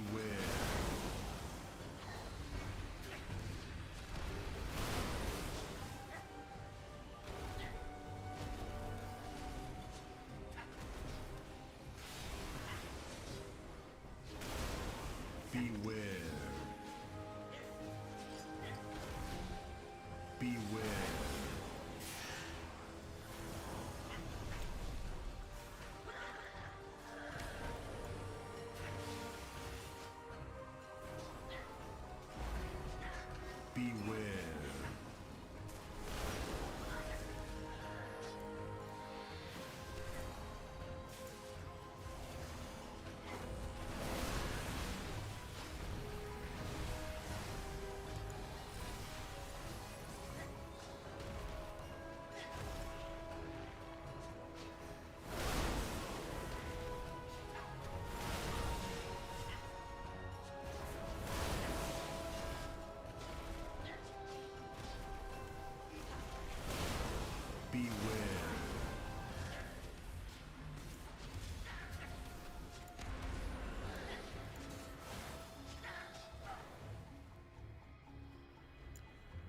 not been randomly selected for death. Beware. It's such a weird thing. I don't know why they made evokers have shorter range. I think they wanted to have them have a lot of mobility, I guess, and that's why, but they don't really feel like they have a lot of mobility.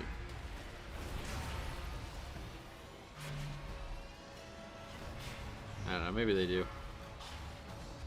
But the whole thing, the shorter range thing, just seems weird.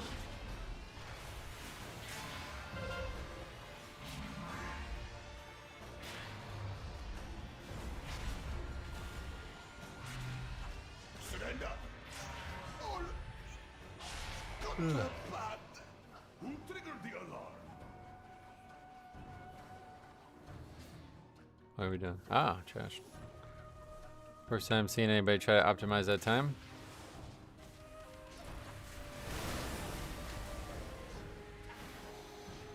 Beware.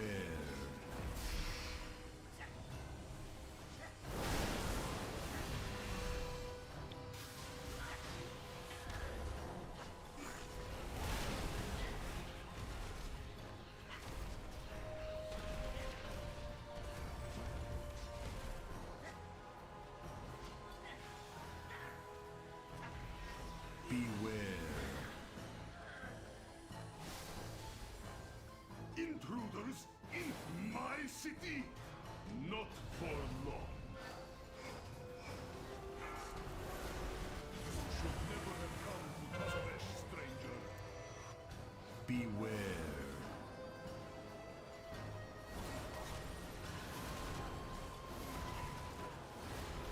Drop your weapons, or I will seize them.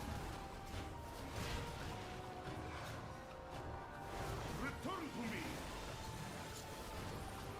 Beware. What the hell? You guys are really far away from that too. Prepare to be interrogated. Oh, wow. I like blinked right at the last second. That's funny. What the hell? What does that do? He moved me out of it, but it still needs to be killed.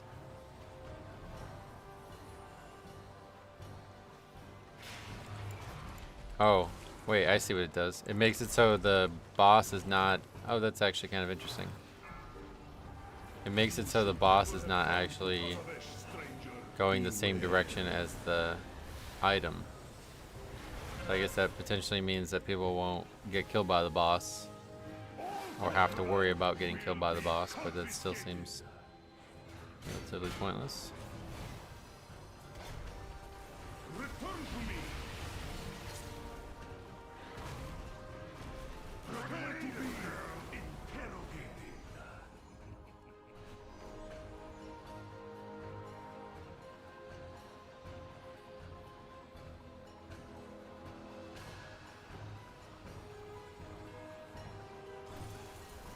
Take a lot of damage in this, I guess, too.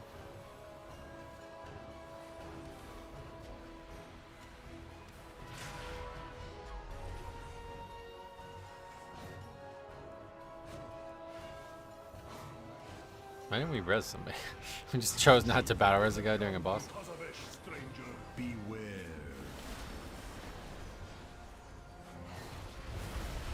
Should be a damage reduction on you too, if I'm not mistaken. Oh yeah, that's the talent, I think, yeah.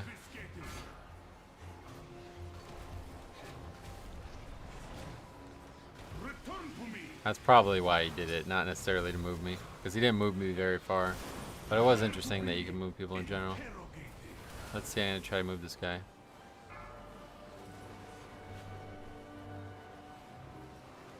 Yeah, see now it's facing the complete opposite direction. Which is interesting. These people are not attacking it though. Criminal scum.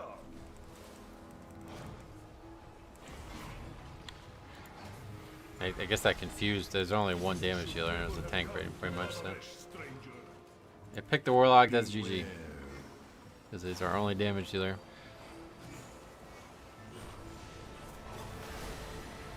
All contraband will be confiscated.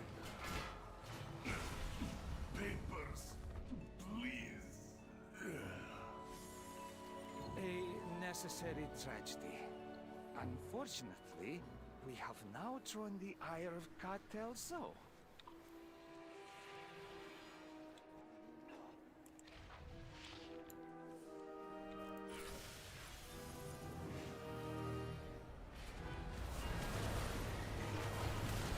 Beware.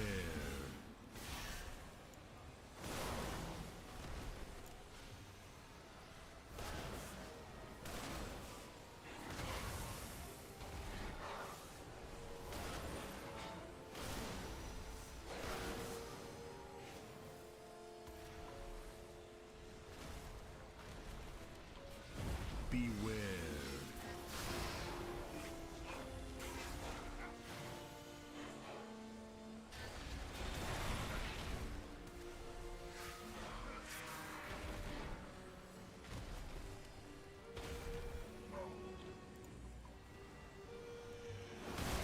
Beware.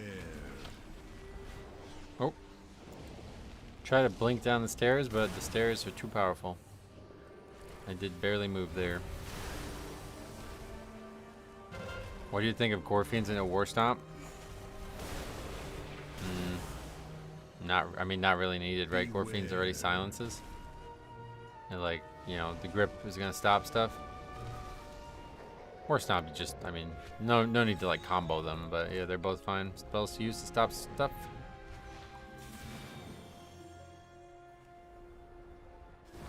Cartel Zai has a profitable venture. Hopefully, this inclines them to aid our own. Beware. What I need is a distraction. The kind with sharp teeth. This beast will do nicely. After the silence wears off, they start to cast again, then you War Stomp, yeah.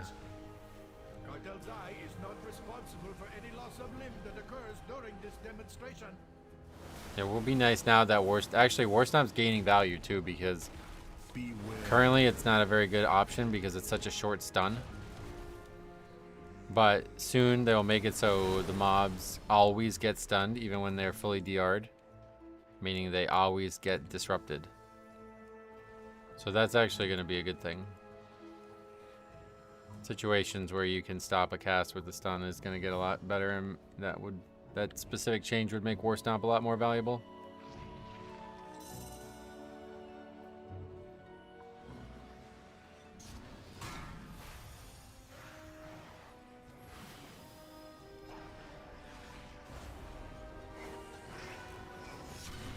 Run away, little girl.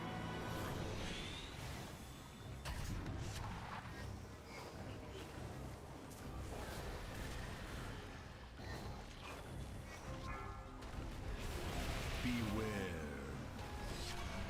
Our rampaging beasts ruining your day. We have the solution. Watch as my assistant activates this. I am awakened. Destroy. With controls this easy, even a dredger could do it. Imbecile, turn it off. It is out of control! Thank you all. That concludes our demonstration. Beware. Cleanse yourself with annihilation. Beware.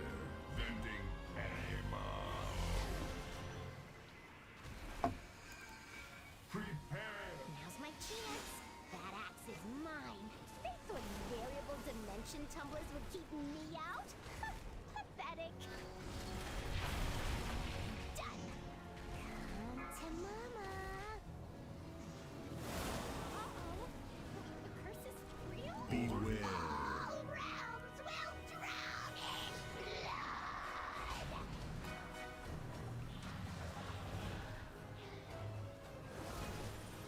Submit.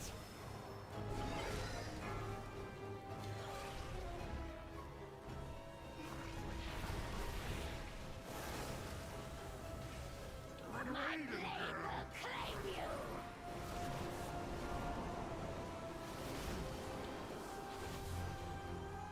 Just thinking what race to go next expansion. I went Goblin for Undermine and I want to switch it up. Oh yeah, I would just play the one that you enjoy the most, frankly. If you want the actual best ratios for Blood Death Knight, it's going to be dwarf, I'm sure, as always, but definitely think animations and liking the way the character looks is way more important.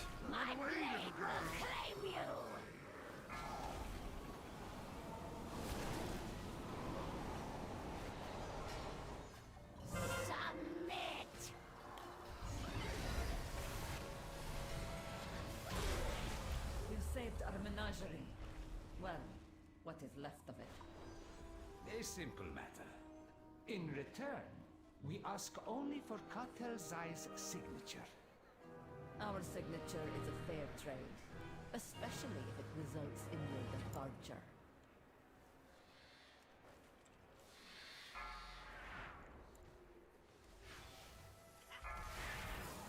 So the CD is 23 seconds and the duration is 10.9 seconds. Is that because of like mastery or something?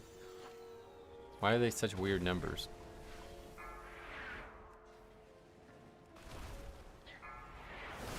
Casting an Empower spell grants Shifting Sand to one ally, preferring damage dealer, increasing their versatility.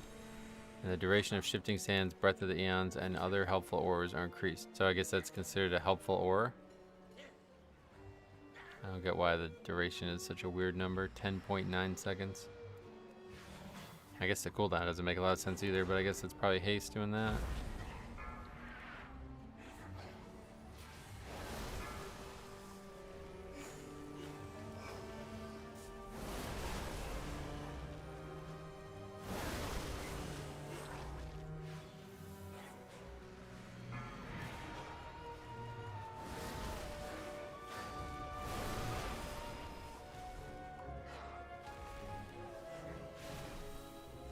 Something I don't understand. Why remove Healer's Kick at midnight, but still keep some classes with shitty kicks like Demo Lock and Shadow Priest?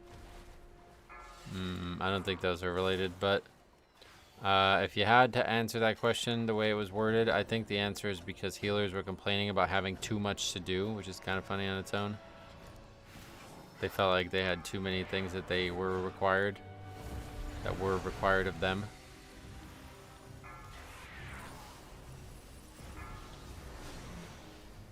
I don't actually remember what they said, but they did release a whole post about why they were doing the healing interrupt.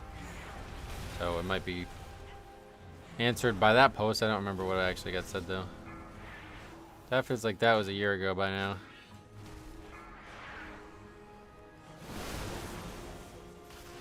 Hey, what's up? Mechanics, he's formerly known as Spice Weasel, I believe, right? Welcome. He's going as normal, enjoying our Merry New Year Day.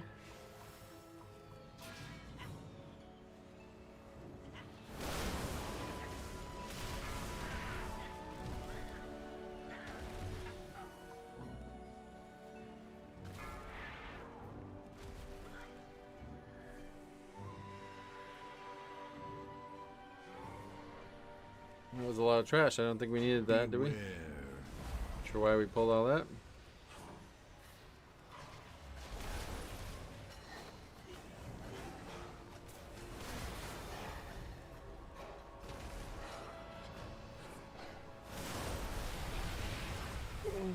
What the hell? That guy just get punted off? Well, that's probably why I pulled it. Because he expected to get brother face the other direction. Why are you facing him that way? Now he's gonna get punted over there.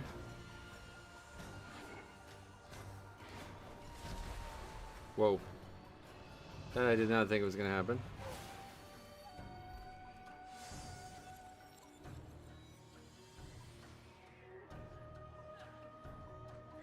A friend here may be of help in acquiring Zoe's signature. Somebody help! This place is a disaster! Wait, who is that? Where is Basim?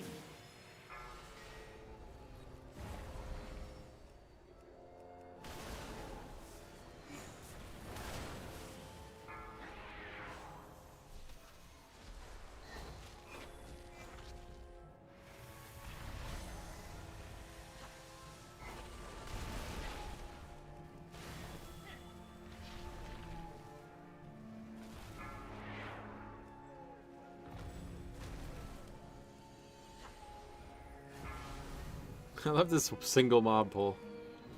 This happens a lot.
What the hell? Did that guy just throw it in the middle of the room? What was that? It just like got landed right in front of me. Beware.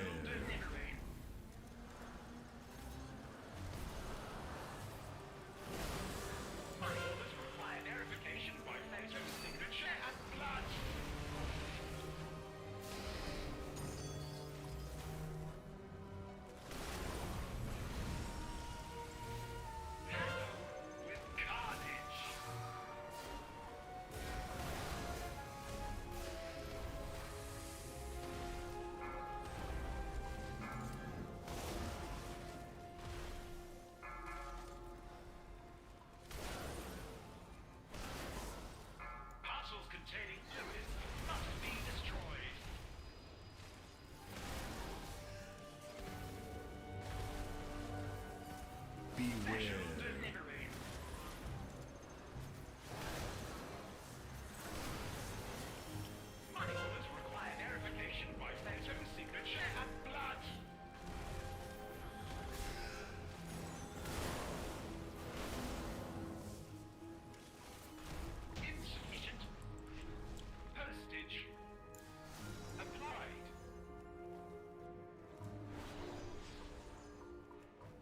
You are quite welcome, whoever you are. Now, we are in need of Zoe's signature. May I? Oh, you mean this? There are dozens of them all over the floor. Here, take one. Ah, Oh yeah, yes. this is around here, right? The pet battle. No problem at all. All Yeah, what the fuck? There's an actual, you can actually do a pet battle in a Mythic Plus. This is so weird. This has to be the only, it's gotta be the only place in the game like that, right? It's so weird.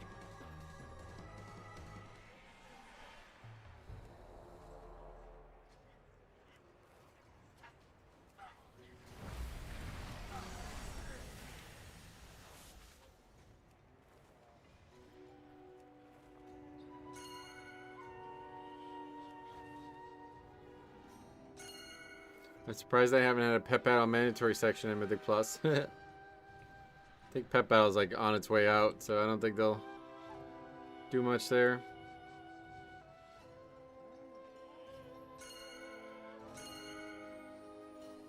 You struck a hard bargain. Good show.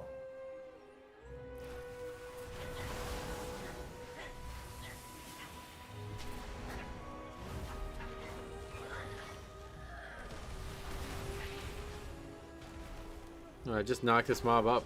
Really? 81? Surprising.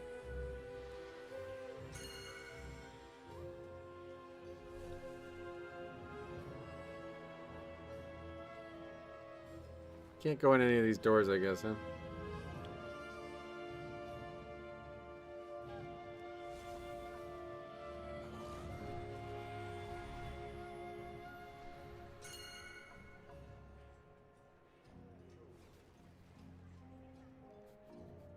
What the hell's going on here?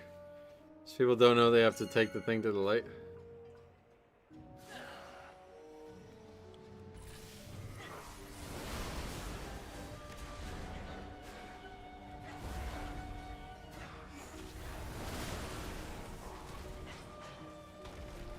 Beware.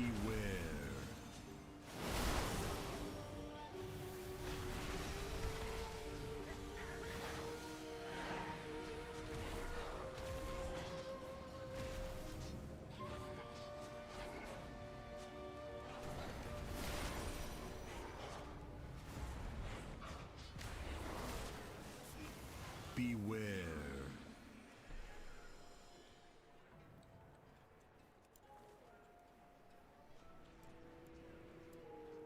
What a chilled out gaming stance? What?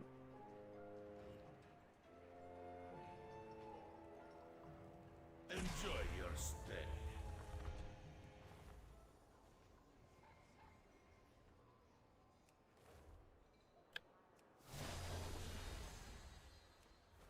Bring on the next band.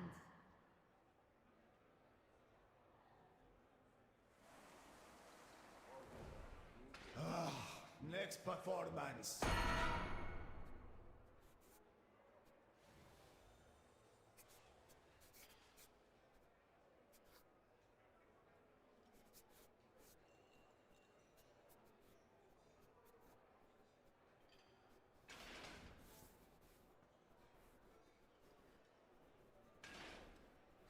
I don't know why. Why? Let's see. Easy, all of you. This is not that kind of establishment. Because movement.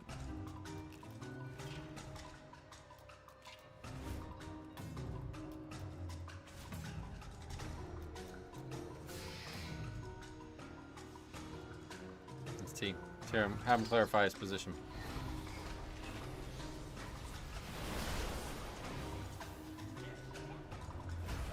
Get out of our club!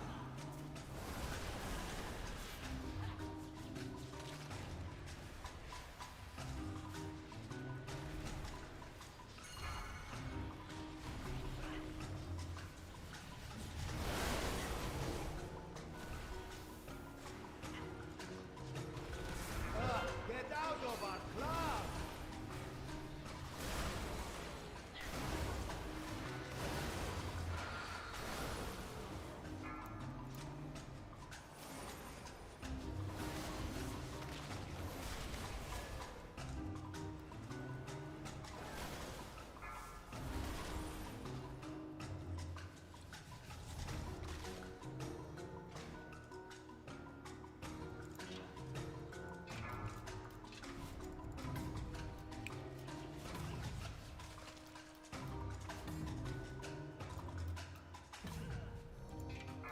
You are bad for business.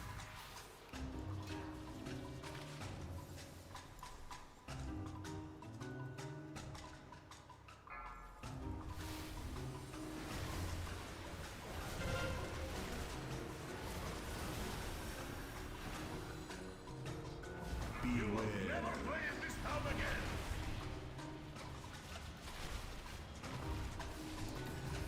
Closing time.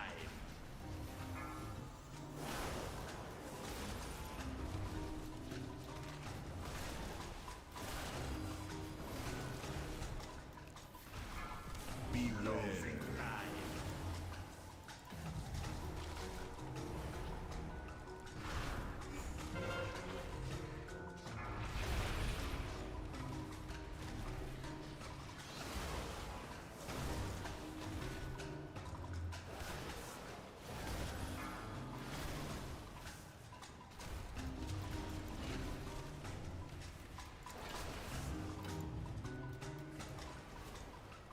Actually, so fucking easy.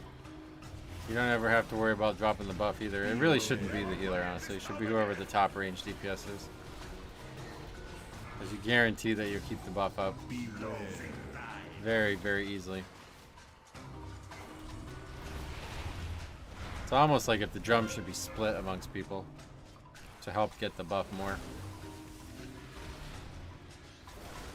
The fun is over. It has been an age since I witnessed such a vigorous show. My establishment. We have all the signatures we need. At high keys, it's usually a caster in the drums. Yeah, no, I get that. I was just saying that the concept of healer being the only one optional in there is, it seems silly to me. I don't understand why people would even say that. Like, the healer's role on that fight is not in any way hard. Everybody has the exact same mechanics. You have to move out of the circles, and that's it. Just don't get pulled into the mill.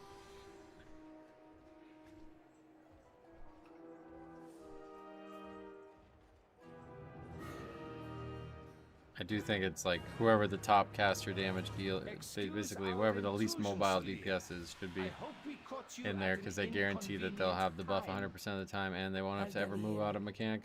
Is there no sanctuary from your filth? Hear me, Solir. The artifact you seek brings only suffering. Suffering and power. I must now travel beyond Tazavesh. Die, foes of Cartel Soul!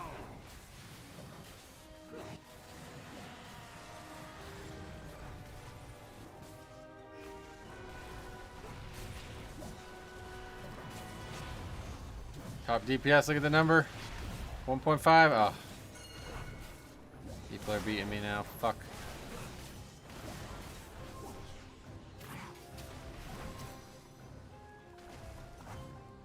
Such flawed. That guy's not gonna be beating me. When outnumbered, divide your enemies.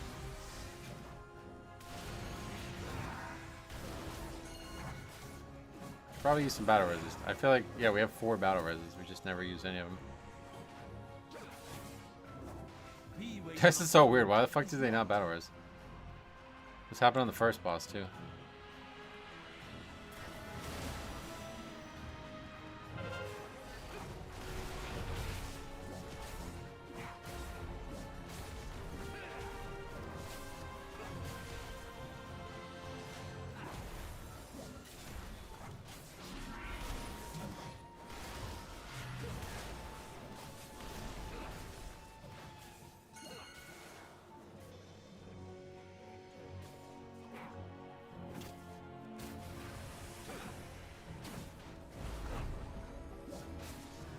Yeah, we did battle res. Good.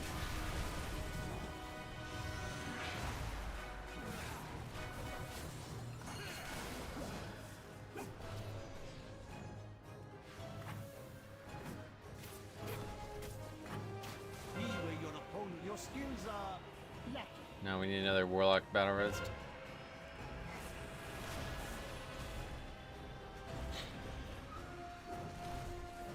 When outnumbered, divide your enemies.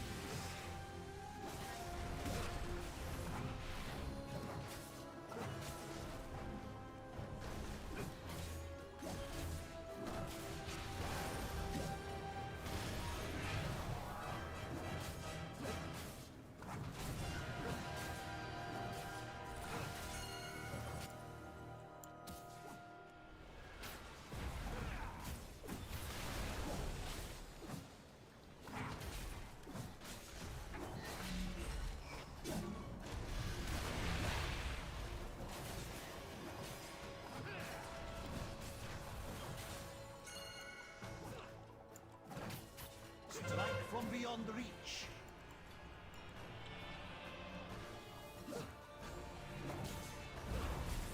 Well, let's see, we gotta go. I almost didn't upgrade this one though. Couple deaths on the last boss. Got it done though.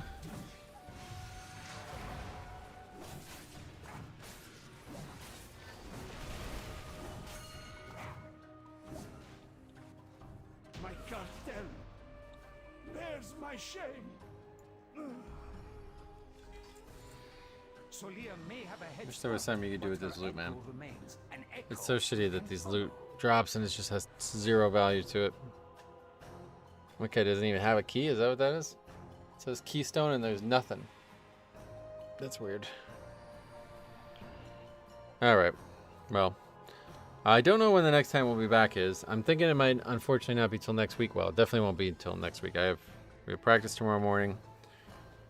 And then starting next Monday, we'll be back to normal schedule. So, mostly I may stream again Monday or something, but we'll see. Got a lot of videos still to come. Already got one made for tomorrow, so stay tuned. Thanks for watching. We'll see you guys in the next one.